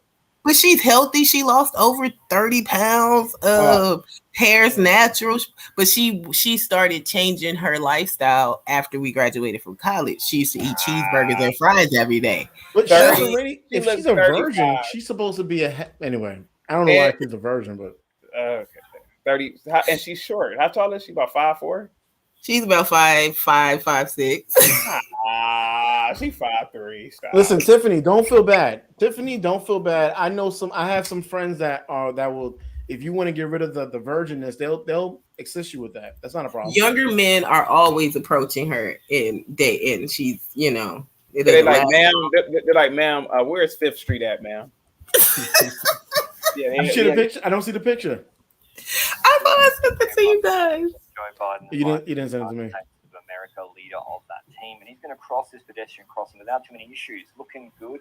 He's got eyes up, left foot's out, good hip dexterity there, out of the box pedals. So he's doing this just on open hose out of the box. Then he puts pressure down there. His body weight's done. At this point, he's over, and Biden goes down hard. This could be his GC over. If young man's approaching her, she probably has that, that wagon in the back. You know what I'm saying? She probably got that wagon in the back, Yeah.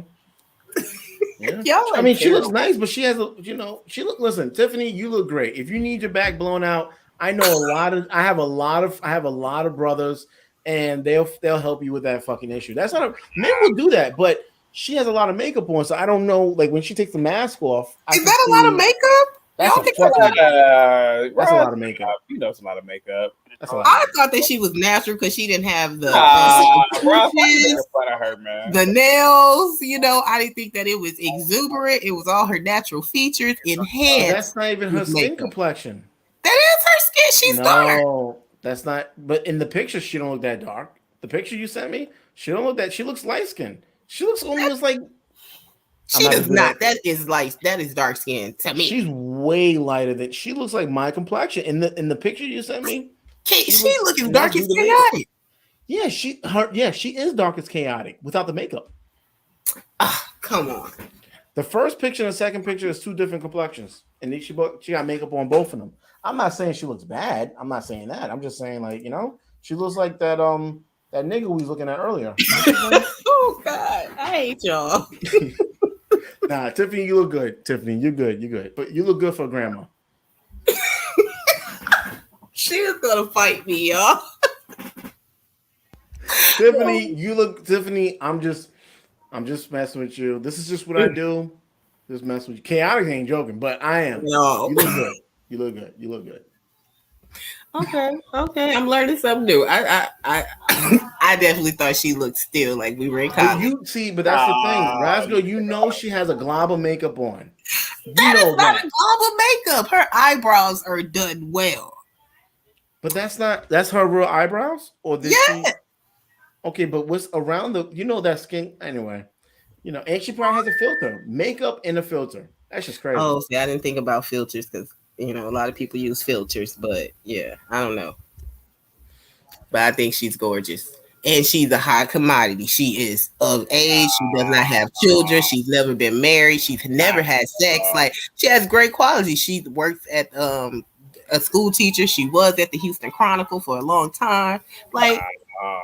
So why is she looking to get married? Yeah, she's always been holding out to get married. So if she looks so good, and men will fuck. If men knew that was another man, they'll probably, as long as it has a wig on, they'll probably fuck him, right? So since we know that, how come she's still a virgin? Like, that doesn't, not a virgin, but how come she's not married? Because there's no good man around, or the man doesn't put in the time to. Well, some men don't want to meet a 30-plus-year-old or a 28-year-old saying she's a virgin and she's holding out for marriage, especially if that's not your mentality. So you're going to entertain her for a minute, and if you can't get what you get, you're moving on. And she's had situations like that. She's religious? Yes. So why hasn't she went to the pastor and say, "Hey, pastor, hook me up"? I don't know why she hasn't. I guarantee what she does. No, he doesn't look good. He may be a good guy, but he doesn't look good. He doesn't look good. You just said that she has even 20-year-olds approaching. That means she has a lot of men that are approaching her, but she just keeps on eliminating them due to physical appearance. And she has a Beyonce complex. She loves Beyonce a lot, and I think that kind of hinders her too. And the guy that are actually attractive, they're not men that are attractive. When I say attractive, not just physical appearance, but men that know they got their shit together. They're not gonna men that got their shit together. Even men that came out of prison, if they know they got something going within themselves that women are attracted to them, they don't tolerate that virgin shit. Yeah, because we're adults, and if you really was to practice your religion, you would go to your religion and find a man. Oh, I've never heard that before. That's a really good point. Wow. You can easily go to your pastor and say, "Hey, pastor, in this church, there's some ugly looking motherfuckers in here. You know my history." You have to have a history in the ministry. He has to know you for at least a minimum of 5 to 10 years. So know my history. This is what I'm attracted to. Pastor, call your other pastors, and why don't you hook me up? And is that how it works? Yeah, pastors in Christianity, pastors find other people all the time. Oh, wow. Oh. And she can easily go to her pastor. Listen, I want to be married. My work with the Lord. I've been Christian. You see my past work, that I'm not a hoe. I'm really in there, and I'm really looking for a man. Contact your other pastors and he'll probably say, okay, what I want to do. He won't tell you probably, but he'll probably set something up where you're in another church event. And there's so many church events. How come you're 37, you haven't met one guy? She's on Christian Mingles and all those things. Nah, see, she's crazy. See, she probably chopping niggas up and stuff. She's crazy. Nah, she's crazy. She is crazy. She's crazy. Your thoughts, chaotic. I mean, I'm pretty sure she's a cool chick, man, but she's old, man. I mean, I don't really have any other opinions about it. She's an old chick. She's 37. I mean, she better settle down or look.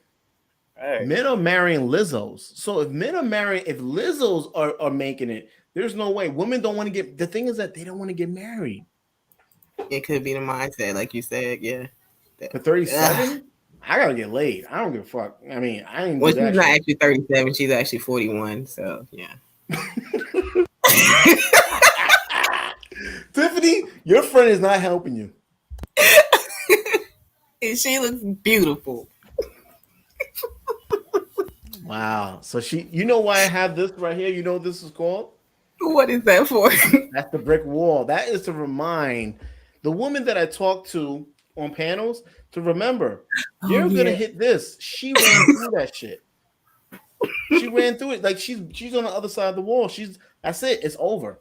If you've been around 41 years on planet Earth as a female and you haven't gotten your back blown out a certain kind of way, no, you haven't, because anyone could do that. But you haven't. A man hasn't proposed men have proposed to her before, right? Yes. She's the Lord of the Rings. She is Thanos. She is Lord of the fucking Rings. Okay, she's like a Lori Harvey. Maybe not in a sexual aspect, but she's just collecting all these fucking rings. But men are but all the men that propose to her, they're the issue, not her. That has been, yeah. They probably chopped up in her basement. She crazy. No, don't say that. She crazy. She cray. It has definitely been a pleasure talking to both of you guys. I love the conversation. But I have to go pick me a watermelon with some seeds for Juneteenth tomorrow. So. Oh no, you're really celebrating June. Hey, wow, you said watermelon. Listen, if you want to fit this description, hey, it's all good. Y'all got your holiday, celebrate. DC chaotic.